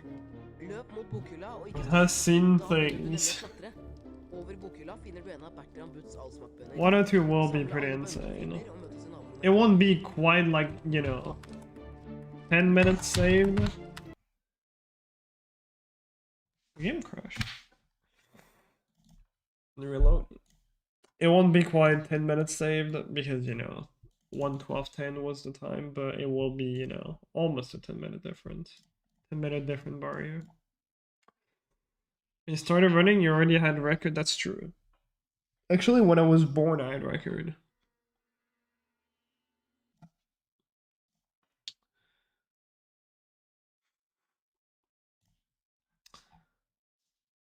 Yeah, the first time I held record was... What's this?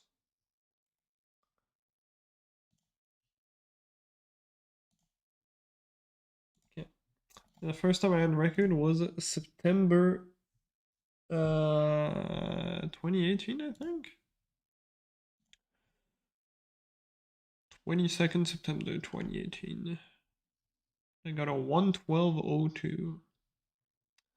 And I never skipped a single minute barrier. Like, ever.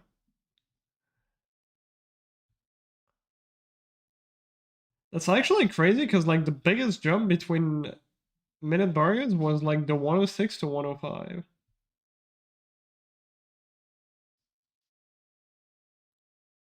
I went from, like, a 106.55 to a 106.21, and then 105.56. That was a crazy year for the game.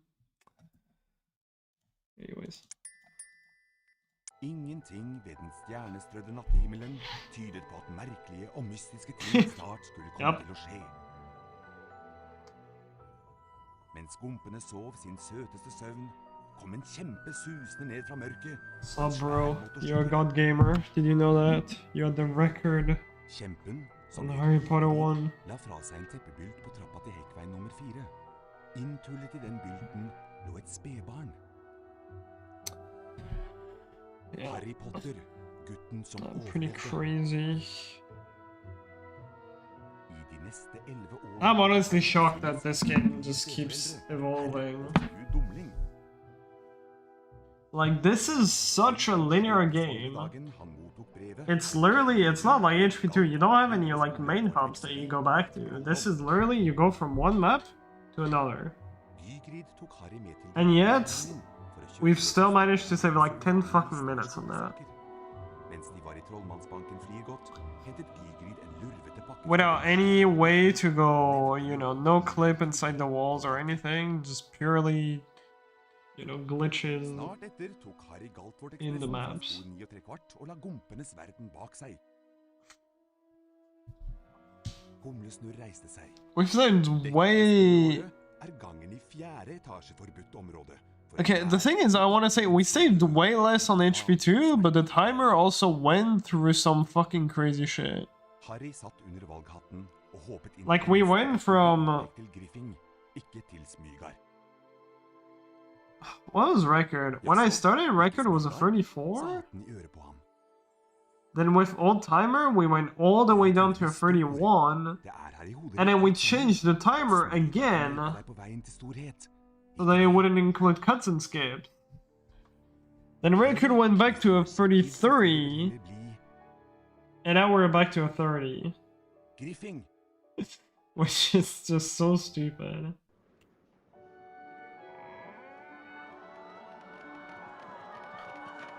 But yeah, I mean, if we take the cuts and skip into account, like remove them, that adds like 2 minutes to the run, roughly. I think it was like 220. Velkommen til Galtvort høyere skole for hekseri og Or was it? I don't remember actually. Rektor her. Galtvort er full av hemmeligheter, Harry. I think that would give record roughly Ikke alle hemmeligheter er hyggelige. 28. For eksempel, i morges gikk jeg With all feil timer? og snublet over et rom fullt av sjokoladefrosker. Men Yeah, da jeg 6 kom minutes of tilbake, time save in var det et HP2, stygt I flokk think. ildkrabber der isteden. Roughly. Opp trappa og opp til timen med deg. Ikke kom for sent. Din første time er oppe i 4. etasje, Potter. Wait, no, I'm getting the timeline wrong. Hei, Harry. Husker du meg? Ronny Wiltersen. Brødrene mine Fred og Frank har noe å vise deg. Følg meg. There's just too much shit that happened with HP2, man. That game is fucked. Følg meg. Yeah, okay, it started with 120. Now I'm starting to remember. It started with 120 FPS. Hei, Harry. Vi kan vise deg Where it was like, Galtvort. Som førsteplass i Norge. record was a 33, Ser dere senere i sommer. and then Quidditch Forbes got found, and then it went back to a 31. But then Richter Sempra skip wasn't possible on 60 FPS, so then it went back to like a 34? Klatre. Løp mot bokhylla og ikke stopp. Da begynner du nemlig å klatre. Over bokhylla finner du en av Bertram Butts Then allsmaktbønner. from there, what happened? How did we save like 3 minutes? Was it literally just getting better at the game?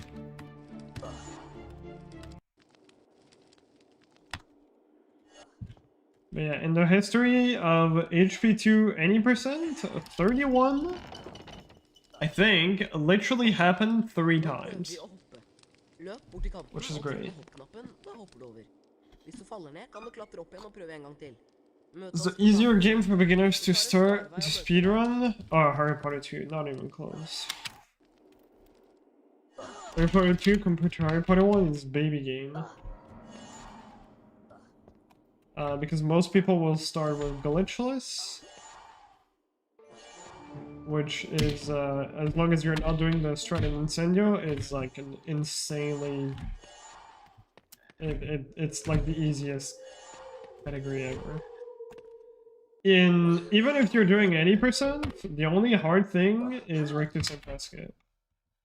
If you decide to go for it. Everything else, you either skip the level, or even the levels that you have to play, they're not like that punishing if you die most Du of the trenger time. bønner til noen Because HP2 also has save Her har books du all over the prøvd, Asbjørn. Det er place. vel fortjent. This game doesn't. This game has less save books than HP2, and sometimes the save books are in really shitty places. Nei, er det ikke den berømte Not casually for runs, but they're like out of the way, so you don't want to get them. Du gjør lurt i å vise But yeah, no, it's not even close. This game is like so much harder than HP2. HP2 is a lot easier, no matter what category. I mean, go edgeless actually. It's like the only thing that would be harder in HP2.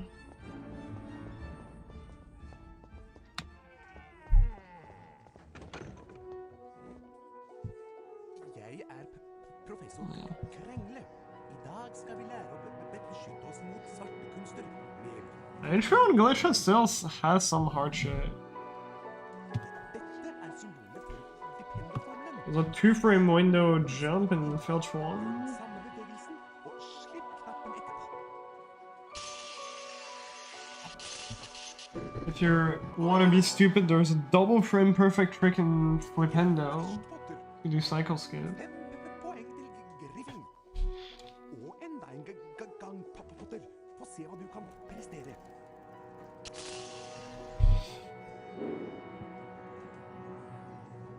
Nei, ikke slik, Potter. Nice, that's pretty good.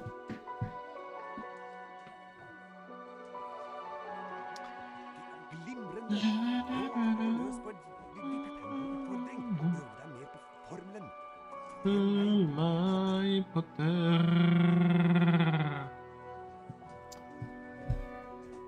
Alright, I'll play a game. Trykk på museknappen Not for å sock. innsikte Vipendoformelen, og slipp knappen for å sette formelen i verk.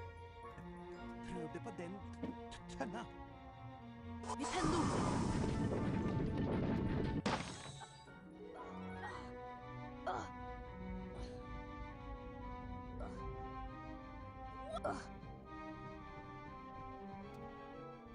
Wee. Åpne døra ved å bruke Vipendo-formelen på bryteren på veggen. Vipendo virker på alle mulige slags ting. For eksempel denne kjelen. Vel den, Potter. Bunnies. Chill.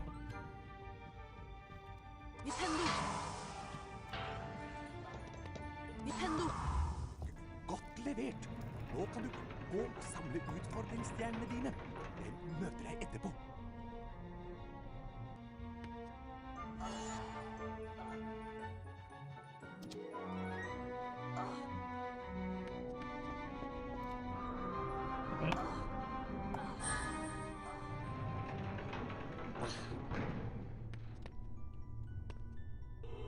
Nintendo! Oh, well, that's failed. The camera was weird. God dag, Harry Potter. Jeg er nesten hodeløs Nick, husspøkelse på Griffin. Dette er en lagrespillbok. Når du trykker på den, blir spillet automatisk lagret. Hvis du besvimer, starter spillet opp igjen fra det samme stedet. Du kan også laste inn et lagret spill fra hovedmenyen. Adjø! Nintendo! Nintendo!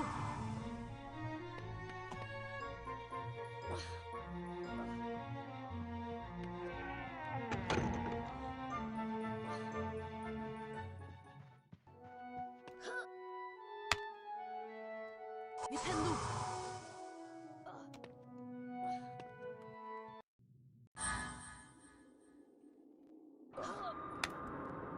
Nintendo! Wow! CBT! Thank you for the 42 months, Yoshi. What is CBT? Nintendo! Nintendo! Can't be... talked.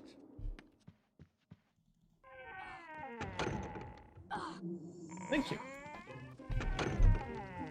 Dette er en hagegnom, Potter. De liker å plage unge troll. Hawk and bowl torture. Brenne Aha. utfordringen. De er snare i vendingen og kan bære til atskillig plage. I mean, if that's what you're into. Nintendo! Okay, one judge.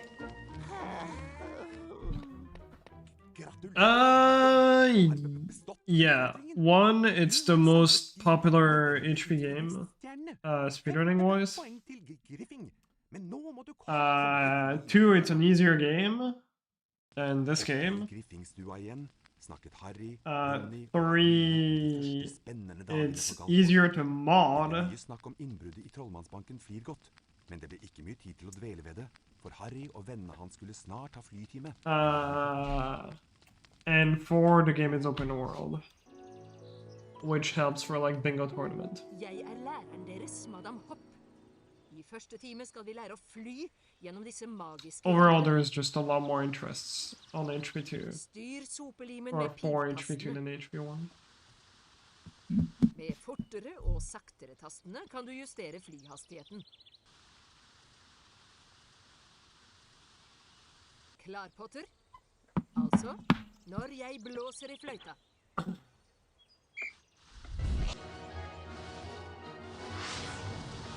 Godt levert, Potter.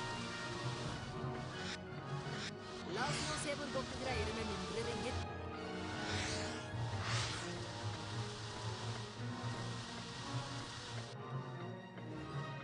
Så pusser vi på litt høyt.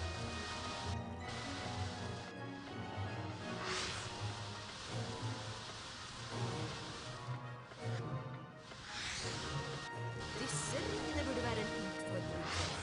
Sannelig tror jeg du har et medfødt talent for dette.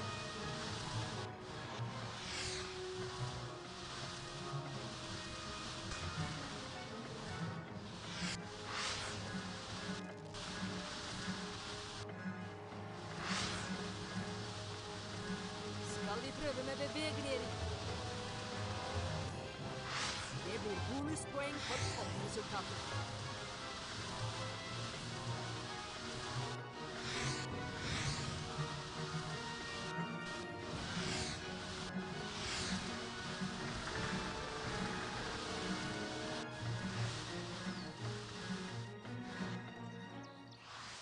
Zero. Perfekt resultat. 20 Your poeng. armpits.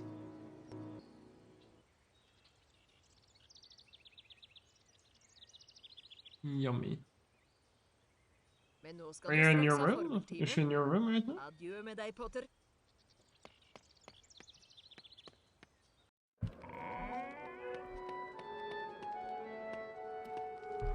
Du er tidlig ute til timen, Harry. Just Men jeg likes skal you. lære deg en ny formel jeg har lært meg på egen hånd.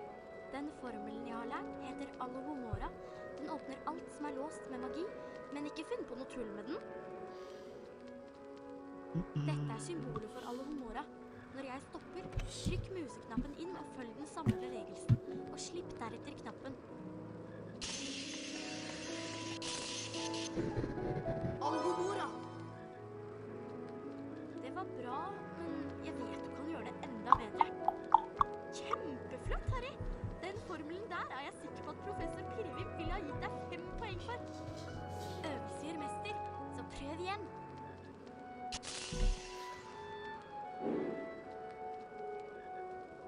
Og hva var det du hadde tenkt til å åpne med det? 101. Nå kan du prøve på Alohomora. Vi har fremdeles noen minutter igjen før formeltimen. Døra foran deg er låst med magi. Bruk Alohomora for å åpne den. Alohomora! Du greide det! Og nå kan du finne de 2 hemmelighetene i rommet her. Alohomora! Nintendo! Keep fucking this up. Everyone. Harry, hvis du snart er ferdig med å beundre deg selv, ta en titt på denne magiske kista. Alohomora! Alohomora for å åpne den. Alohomora! Prøv bokhylla. Might have been late.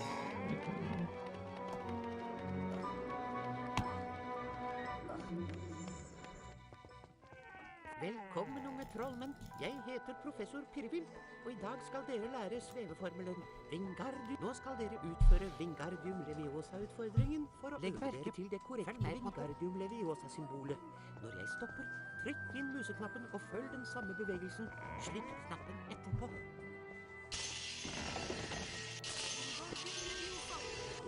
Yeah, the feeling. Wingardium Leviosa! Fint. Nå kan du gå og samle utfordringsstjerner. Jeg venter til du er ferdig. Lykke til, Potter.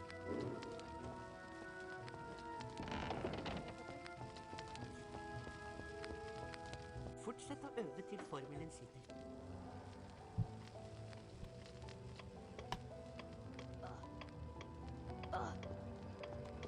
Wingardium Leviosa! Wingardium Leviosa! Yeah, no. The game is saying no to a backup. Ingenting ved den stjernestrødde nattehimmelen I'll tyder be på at back. merkelige og mystiske ting snart skulle komme til å skje. Mens gumpene sov sin søteste søvn, kom en kjempe susende ned fra mørket på en svær motorsykkel. Kjempen, som het Gigrid, la fra seg en teppebylt på trappa til Hekkveien nummer 4.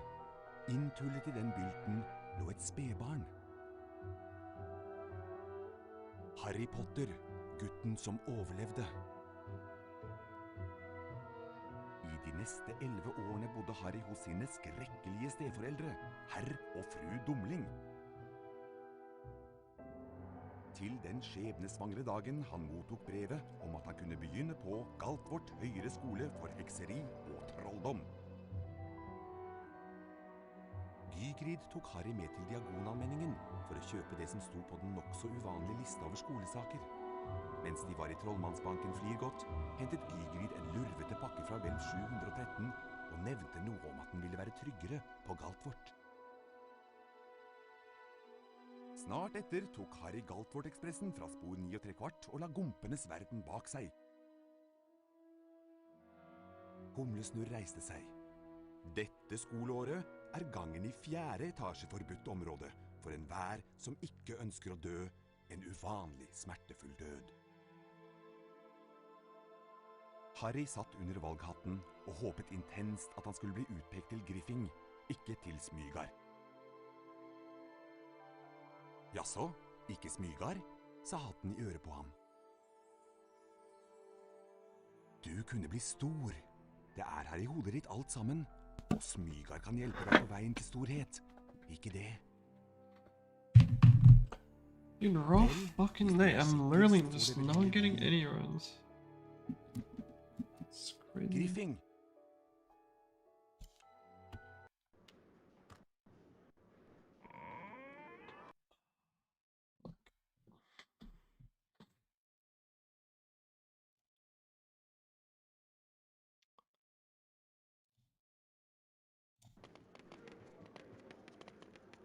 Velkommen til Galtvort høyere skole for hekseri og trolldom.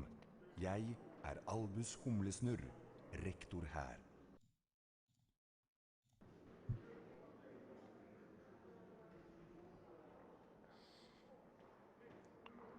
For eksempel, i morges gikk jeg feil vei og snublet over et rom fullt av sjokoladefrosker.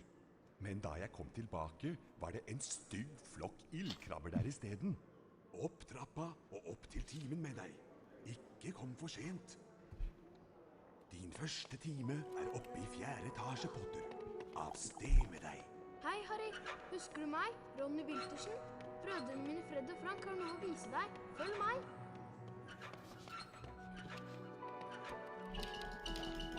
Følg meg, Harry.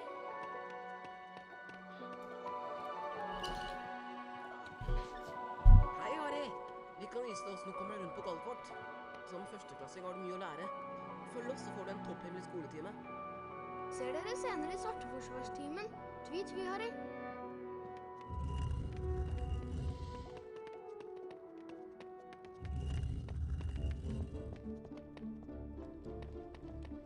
Vi skal lære deg å klatre. Løp mot bokhylla og ikke stopp.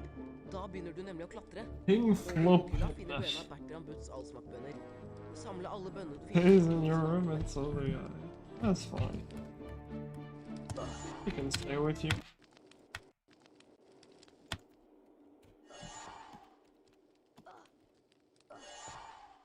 Might eat your plants though. Careful. Godt gjort. Nå prøver vi å hoppe. Løp bort til kanten og trykk på hoppknappen, da hopper du over. Hvis du faller ned, kan du klatre opp igjen og prøve en gang I'll til. quickly Møt oss i go back and naborommet. open it Vi again. tar en snarvei og møter deg der.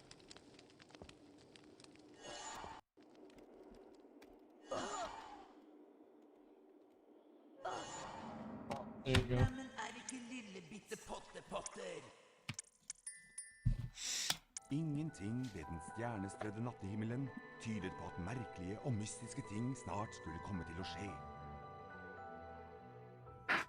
Mens gompene sov sin søteste søvn, kom en kjempe susende ned fra mørket på en svær motorsykkel.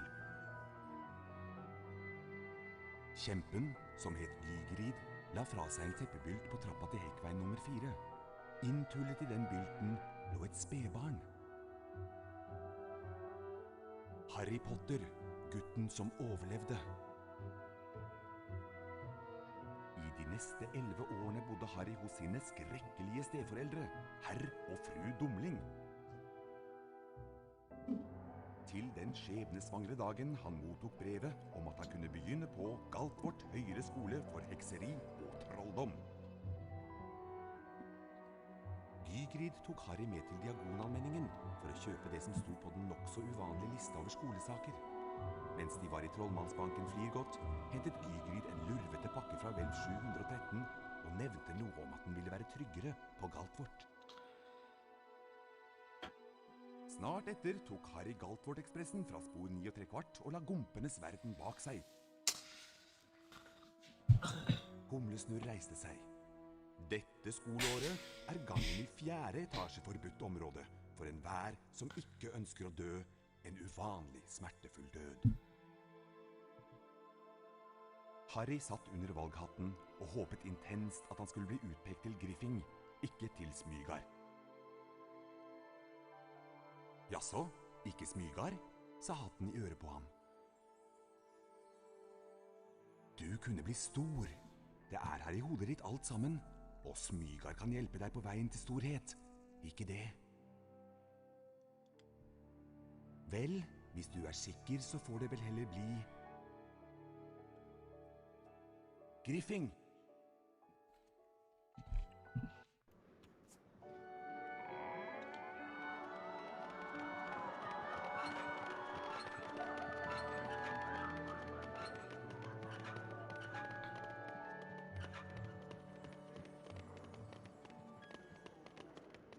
Velkommen til Galtvort høyere skole for hekseri og trolldom.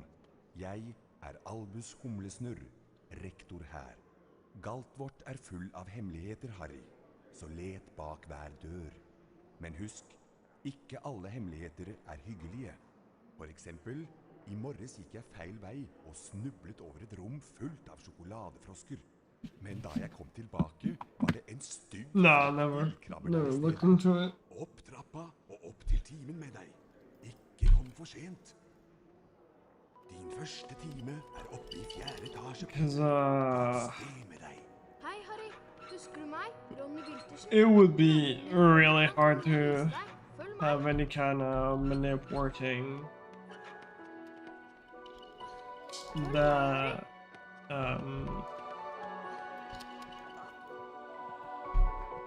Hei, Harry. Vi kan vise deg works. hvordan Like it would be really hard to save time with her in manip Følg oss, så får du en topphemmelig skoletime. because most fights are like Tvi, tvi, Harry. 2 hits. And like the thing is, any person can afford, you know, doing some slow movement to lose time because you're gonna save back I don't know how much time Vi with skal lære orange deg å minute. klatre. Løp mot bokhylla og ikke stopp. But ND plus, you're gonna save like 1 Da hit, finner du en av Bertram Butts so you can't even alsmakkbønner. afford any, Samle alle you know, bønner og slow movement. I'm just a fucking dumbass. Ingenting ved den stjernestrødde nattehimmelen tydet på at merkelige og mystiske ting snart skulle komme til å skje. Mens gompene sov sin søteste søvn, kom en kjempe susende ned fra mørket på en svær motorsykkel. Kjempen, som het Gigerid, la fra seg en teppebylt på trappa til Hekkveien nummer 4. Inntullet i den bylten lå et spedbarn. Fra Hvelv 713 og nevnte noe om at den ville være Yeah, I enabled tilgjengelig på the thing so that you get the Snart so that etter the tok stream Harry doesn't Galtvort ekspedisjon actually fra fully Mye stop. trekvart og la gompenes verden bak seg. Humlesnurr reiste seg. Wish my Dette beat. skoleåret er gangen i Almost 4. over. etasje forbudt område for enhver som ikke ønsker å dø en uvanlig smertefull død. Harry Should have satt enabled under that a while armen ago. og håpet intenst at han skulle bli utpekt til Griffing, ikke til Smygar. Jaså, ikke Smygar? Sa hatten i øret på ham. Du kunne bli stor. Det er her i hodet ditt alt sammen, og Smygar kan hjelpe deg på veien til storhet. Ikke det?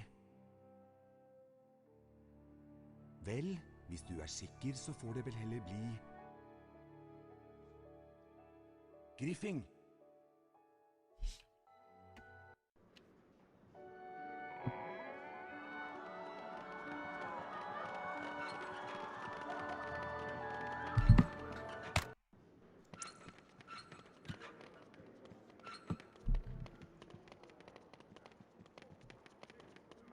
Velkommen til Galtvort høyere skole for hekseri og trolldom.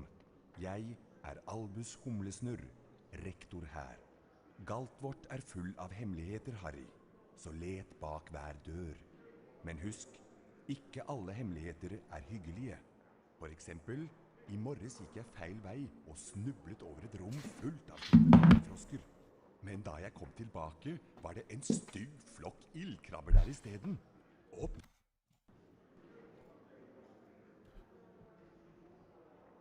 Din første time er oppe i 4. etasje, Potter. Av sted med deg. Hei, Harry.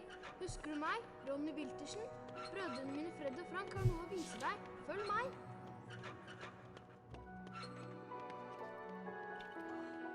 Følg meg, Harry.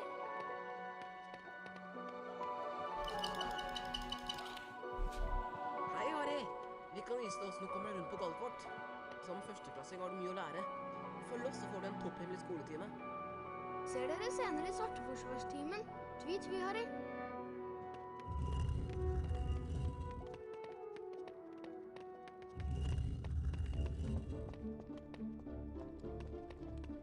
Vi skal lære deg å klatre. Løp mot bokhylla og ikke stopp. Da begynner du nemlig å klatre. Over bokhylla finner du en av Bertram Butts allsmakkbønner. Samle alle bønnene du finner og møtes i naborommet.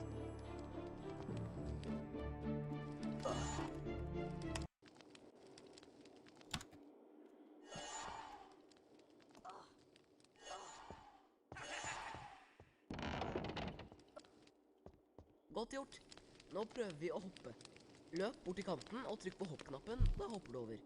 Hvis du faller ned, kan du klatre opp igjen og prøve en gang til. Møt oss i naborommet. Vi tar en snarvei og møter deg der.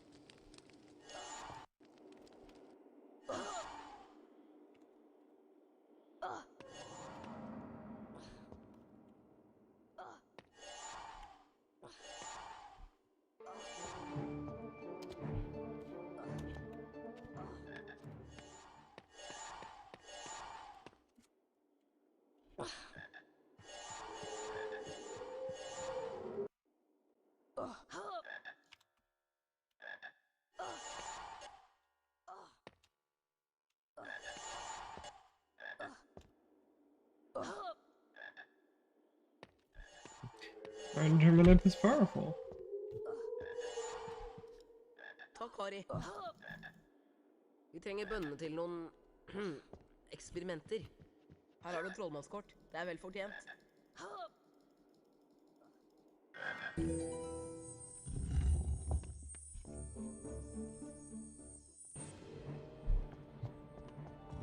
Å nei, er det ikke den berømte Harry Potter? Jeg er Draco Malfang. Du gjør lurt i å vise litt respekt. Dette er mine venner fra Smygard, Krabbe og Gurgel. Selvsagt blir det vi smygardinger som vinner både huspokalen og rumpeldunk-pokalen. Best at du ikke kommer i veien for oss, Potter. Kom, gutter, vi går.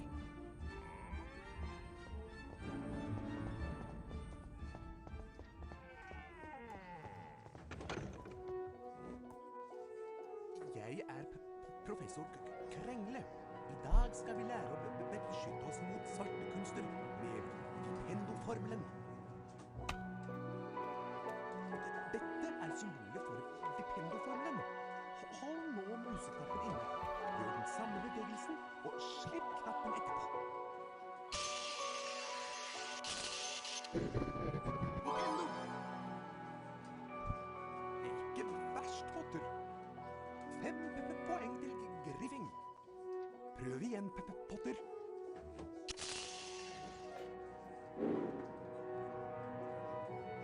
Det var ikke akkurat den formen jeg hadde ventet, Potter.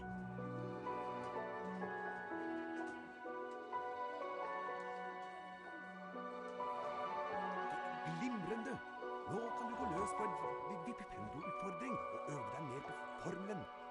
Følg meg, Potter.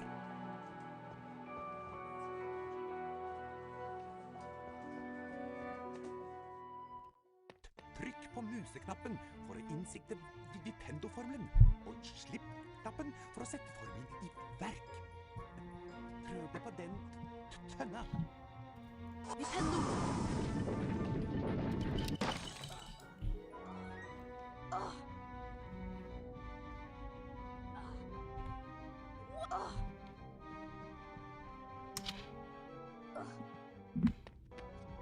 Åpne døra ved å bruke Vipendo-formelen på bryteren på veggen.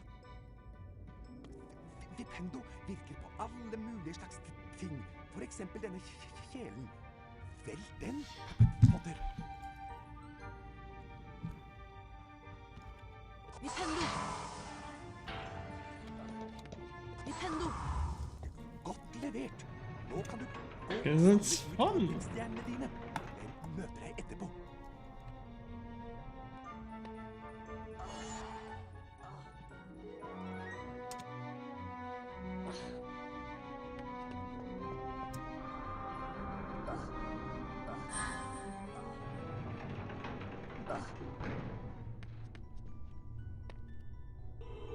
Vipendo! God dag, Harry Potter. Vipendo! Dette er en lagre-spillbok. Ingenting ved den stjernestrødde nattehimmelen tydet på at merkelige og mystiske ting snart skulle komme til å skje. Mens gompene sov sin søteste søvn, kom en kjempe susende ned fra mørket på en svær motorsykkel. Kjempen, som het Gigrid, la fra seg en teppebylt på trappa til hekkveien nummer 4. Inntullet i den bylten lå et spedbarn. Harry Potter, gutten som overlevde. I de neste 11 årene bodde Harry hos sine skrekkelige steforeldre, herr og fru Dumling. Til den skjebnesvangre dagen han mottok brevet om at han kunne begynne på Galtvort høyere skole for hekseri og trolldom. Gygrid tok Harry med til Diagonalmenningen for å kjøpe det som sto på den nokså uvanlige lista over skolesaker.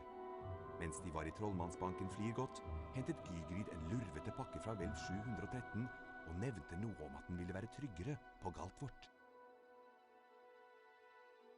Snart etter tok Harry Galtvort-ekspressen fra spor 9¾ og la gompenes verden bak seg. Humlesnurr reiste seg. Dette skoleåret er gangen i 4. etasje forbudt område for enhver som ikke ønsker å dø en uvanlig smertefull død. Harry satt under valghatten og håpet intenst at han skulle bli utpekt til Griffing, ikke til Smygar. Jaså, ikke Smygar, sa hatten i øret på ham. Du kunne bli stor. Det er her i hodet ditt alt sammen, og Smygar kan hjelpe deg på veien til storhet. Ikke det? Vel, hvis du er sikker, så får det vel heller bli Griffing!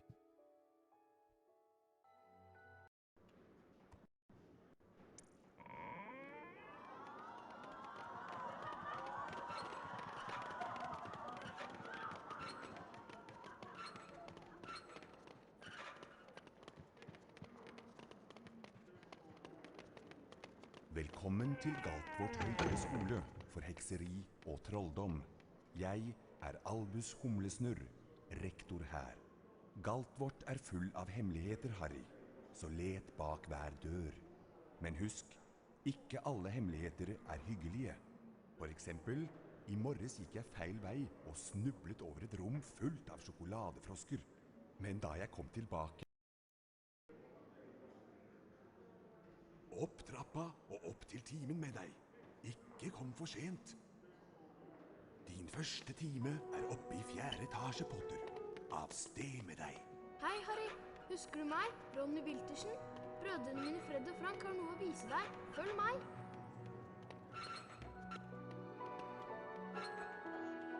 Følg meg, Harry.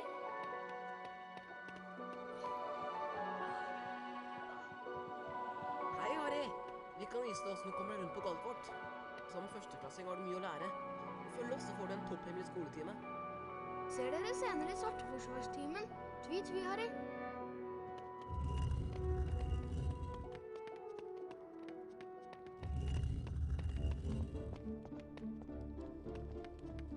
Vi skal lære deg å klatre. Løp mot bokhylla og ikke stopp. Da begynner du nemlig å klatre. Over bokhylla finner du en av Bertram Butts allsmaktbønner. Samle alle bønnene du finner og møtes i naborommet etterpå.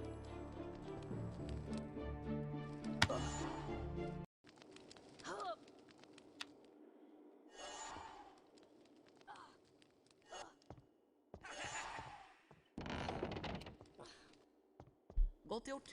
Nå prøver vi å hoppe. Løp bort til kanten og trykk på hoppknappen, da hopper du over. Hvis du faller ned, kan du klatre opp igjen og prøve en gang til. Møt oss i naborommet. Vi tar en snarvei og møter deg der.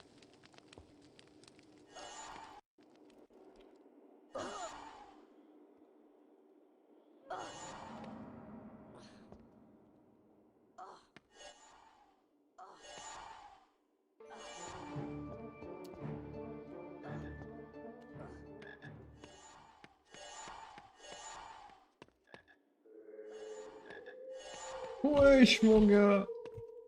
Bien.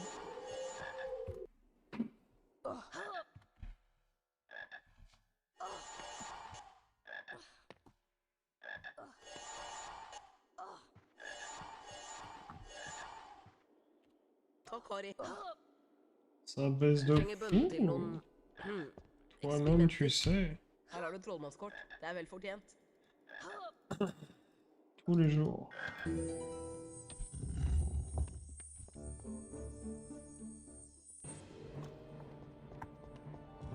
Å nei, er det ikke den berømte Harry Potter?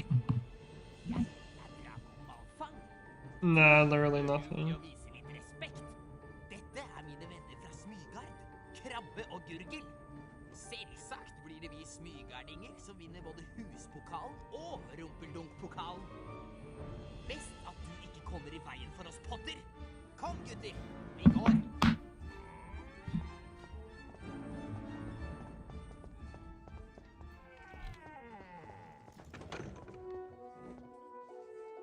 Jeg er professor Krengle.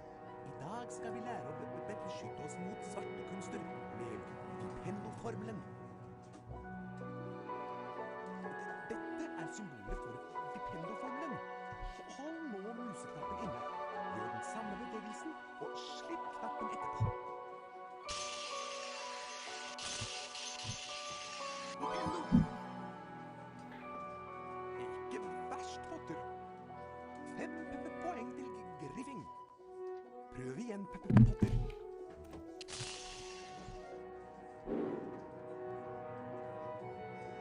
Nei, ikke slik, Potter.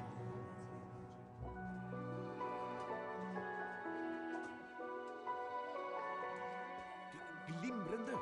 Nå kan du gå løs på en Vipendo-utfordring og øve deg mer på formelen. Følg meg, Potter.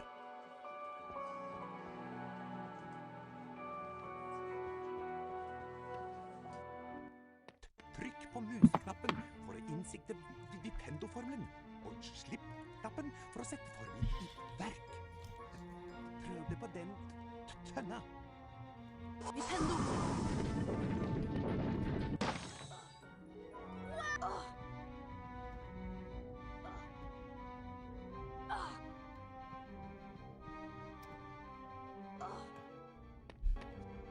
åpne døra ved å bruke Vipendo-formelen på bryteren på veggen. Vipendo virker på alle mulige slags ting. For eksempel denne kjelen. Velg den, Potter. Vipendo! Vipendo! Godt levert. Nå kan du gå og samle utfordringsstjernene dine. Jeg møter deg etterpå.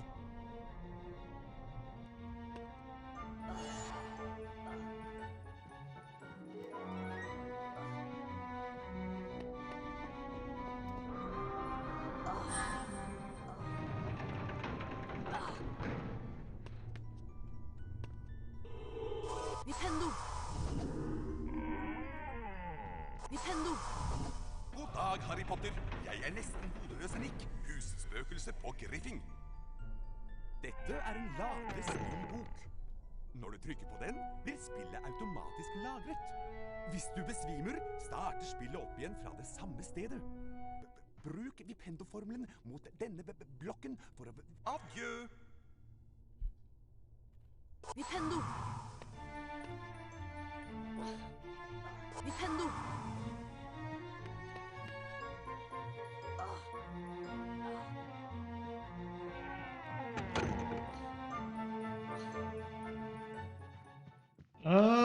Bad. I'm having fun. I guess. It's gonna be my last one, but I'm down. Vipendo! Vipendo! I don't wanna make some pasta. I'm hungry.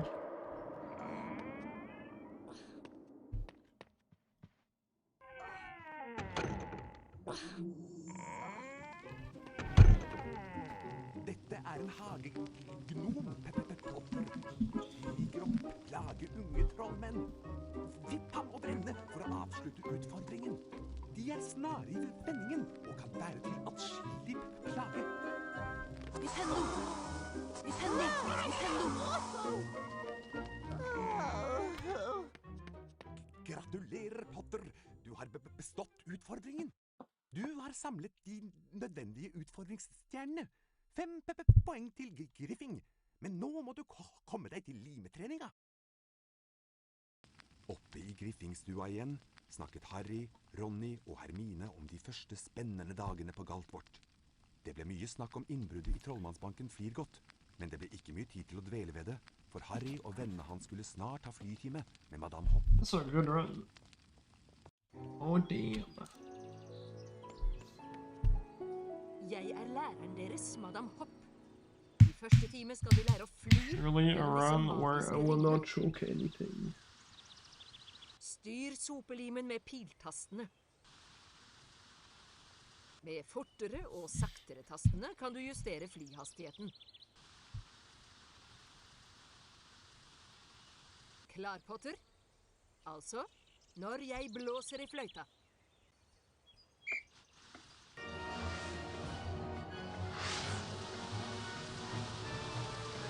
Godt levert, Potter. La oss nå se hvor godt du greier det med mindre ringer.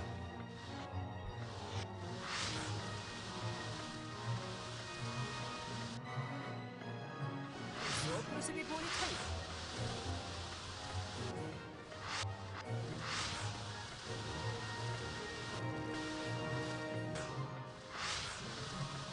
Disse ringene burde være en utfordring for deg.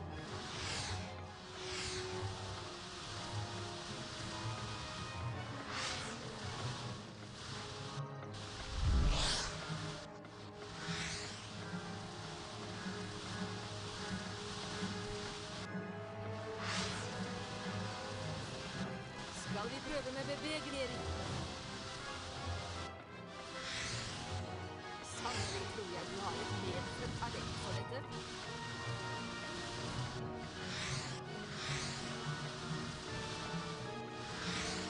En bonuspoeng for toppresultatet.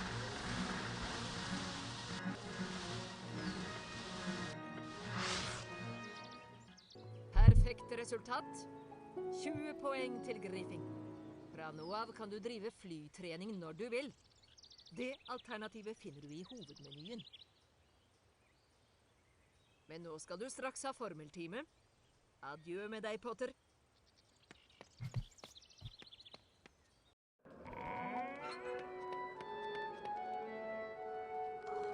Du er tidlig ute til timen, Harry. Men jeg skal lære deg en ny formel jeg har lært meg på egen hånd. Den formelen jeg har lært, heter Alohomora. Den åpner alt som er låst med magi, men ikke finn på noe tull med den. Dette er symbolet for Alohomora. Når jeg stopper, trykk museknappen inn og følg den samme bevegelsen, og slipp deretter knappen. Alohomora! Det var bra, men jeg vet du kan gjøre det enda bedre. Kjempeflott, Harry! Den formelen der er jeg sikker på at professor Pirvim ville ha gitt deg 5 poeng for. Øvelse gjør mester, så prøv igjen.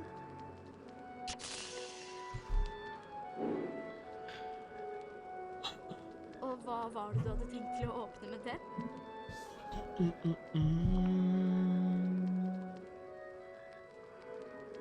Nå kan du prøve på Alohomora. Vi har fremdeles noen minutter igjen før formeltimen. Døra foran deg er låst med magi. Bruk Alohomora for å åpne den. Alohomora! Du greide det!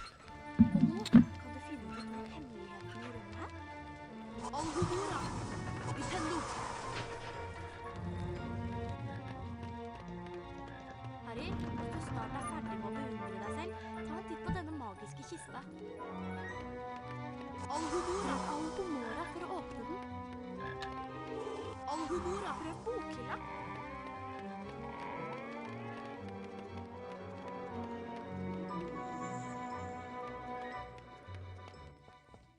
Velkommen, unge trollmenn. Jeg heter professor Pirvimp, og i dag skal dere lære sveveformelen Wingardium. Nå skal dere utføre Wingardium Leviosa-utfordringen. Legg merke til det korrekte Wingardium Leviosa-symbolet. Når jeg stopper, trykk inn museknappen og følg den samme bevegelsen. Slipp knappen etterpå. Let's film. Wingardium Leviosa! Yep. Bare fortsett gå og samle utfordringsstjerner. Jeg venter til du er ferdig. Can bag this up.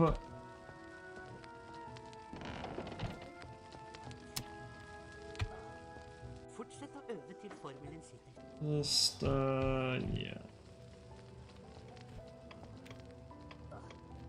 Need a pretty quick blocking. Wingardium Leviosa!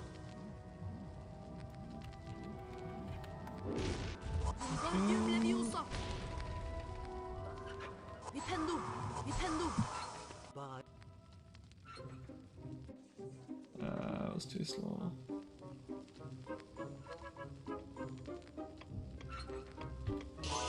Wingardium Leviosa! No, this is shit.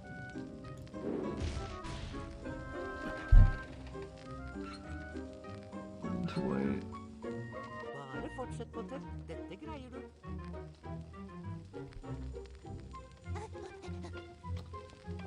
This is slow as fuck.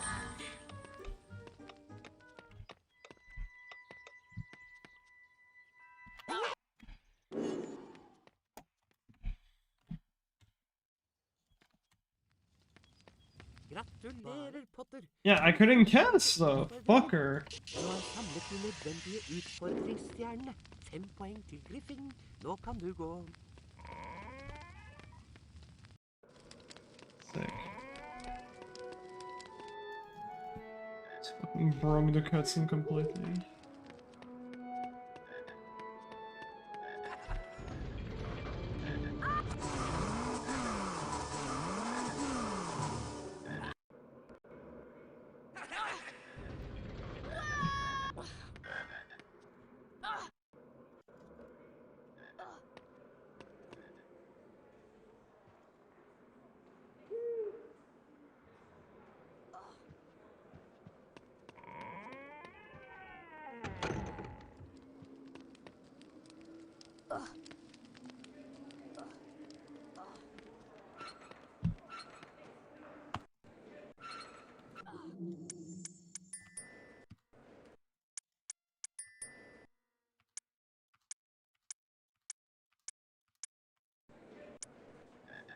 Oh. Just, yeah, whatever. Let's see. Maybe the rest goes well somehow. Hei, Harry, det er meg, Gygrid. Det er fint å se deg. Dette er parken rundt katten vårt, og jeg er jo skogvokter her nå. Det er ikke No, fort som like allting vokser her. 2:20 seconds slow for Venninna di me. Hermine venter på deg ved drivhuset. Stikk innom og få deg en kopp te senere, når du er ferdig med timene.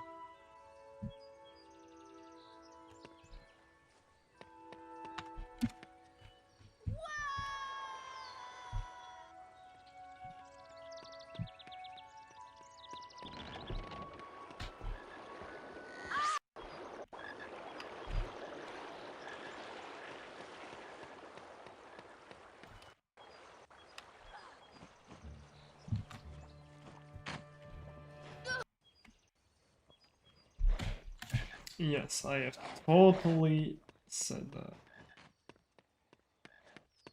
Use these exact same words, of course. Velkommen, alle sammen. Totally. Jeg heter professor Stikling. I dag skal vi lære Tafirio-formelen, som kan komme til nytte mot en rekke farlige planter. Følg godt med på det korrekte Tafirio-symbolet. Trykk inn museknappen og gjør den I always samme believe bevegelsen, Mantis. og slipp deretter knappen. Of course. Tafirio! Det var godt levert av en førsteklassing, Potter. Good. 5 poeng til Griffing. Skal vi fortsette Good. med leksjonen, Potter?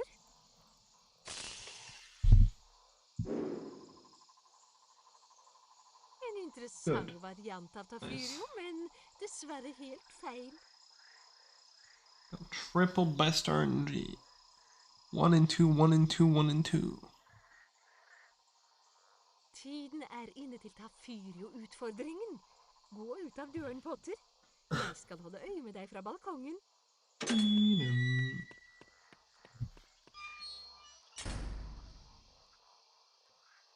Dette er spiddebusker. Dere kan bruke Tafirio mot dem, men hold dere godt tilbake for å unngå nålene. Tafirio! Nintendo! Nintendo! Nintendo! Nintendo! Tafirio! Oh, bro. Dette er en typisk form for toxotentaculata. Bruk Tafirio og få den til å visse. Tafirio! This is as cringe as Mantis's finger. Alhumora! Alhumora! Could have golden too.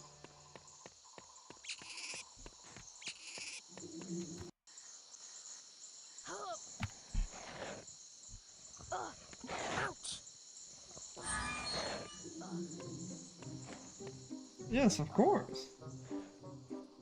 We all know the difference between 112 and 116 is a minute 40. That's how math works.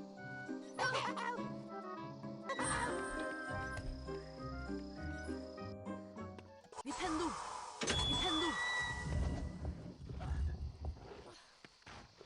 Tafirio! Nintendo!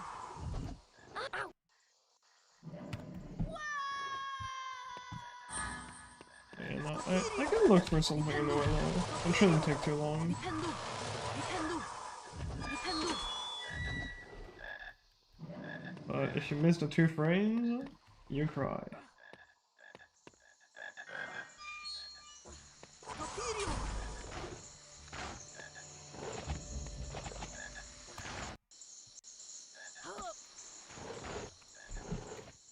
Nintendo!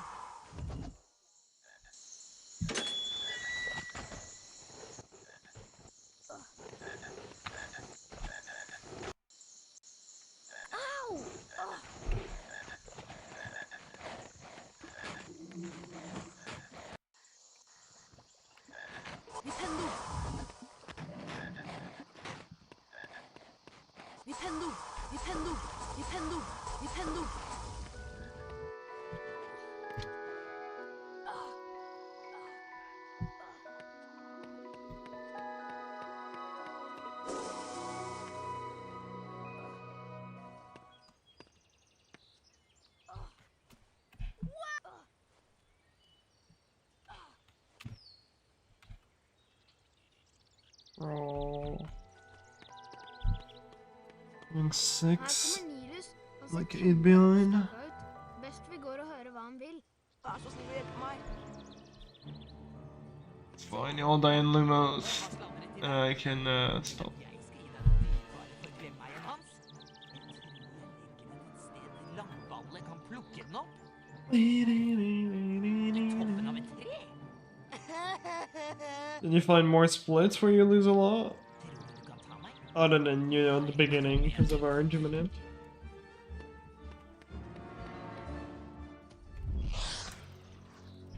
Gi meg Oh, you're forgetting it. Thanks up here, that's nice. It's some free 2 seconds. Prøv å ta den da vel. Best du passer deg for klabbene mine. Hæ? Hæ?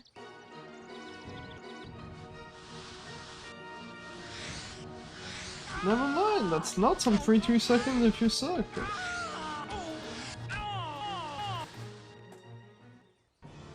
Yeah, I mean, you know, Hobelimen min, Potter.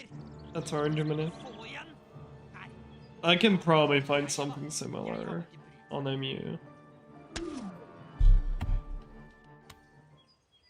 Probably.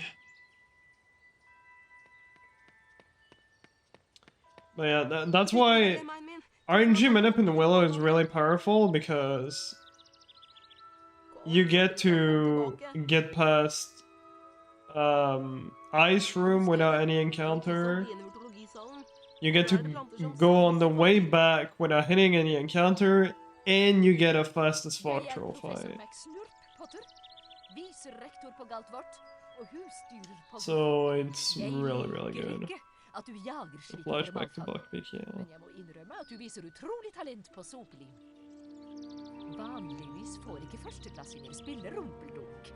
Men i ditt tilfelle So kan det yeah, kanskje it's den regel. pretty good. Griffin spiller årets første rumpeldunk-kamp på ettermiddag. Mot det meget sterke smygarlaget. Vi ses.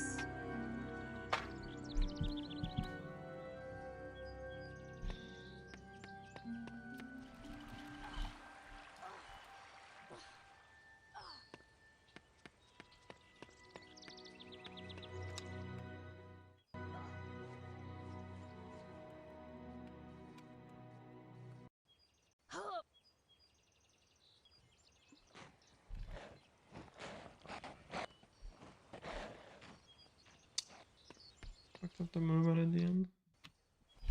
Harry, herover. Kom igjen. Jeg har noe å vise deg virkelig. Forresten, gratulerer med at du kom på rumpeldunkelaget. Ryktene sprer seg fort her på Galtvort.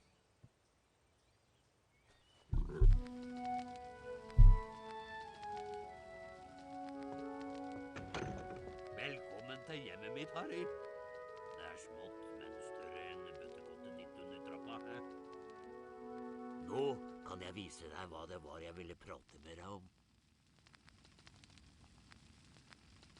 Det er et drageegg, Harry. Men det må være en hemmelighet mellom oss, altså. Egget er på et veldig følsomt stadium akkurat nå. Jeg kan ikke la det ligge igjen her alene. Men jeg trenger noe ildfrø for å gi det siste blaffet av hete, så det klekker. Harry, kan du hente noen ildfrø til meg? Jeg dyrker dem i noen huler ute i hagen. Du må ta med så mange ildfrø til meg som du kan finne. Men vær forsiktig. De spytter ild, og frøa er gloheite, så la dem kjølne før du plukker dem opp. Av sted med deg. Sure. What's going on? Anything bad? You okay, T?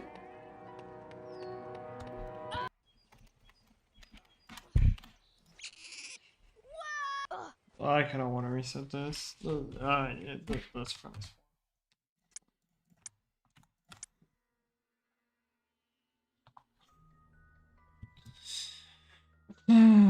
Nothing to do with you, don't worry. It's just the run, it's horrible.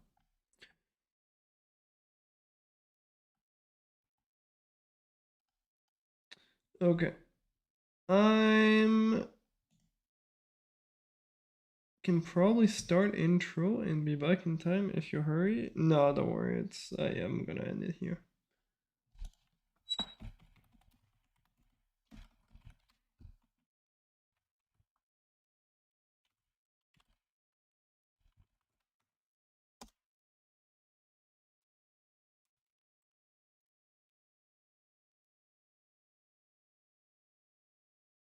Okay.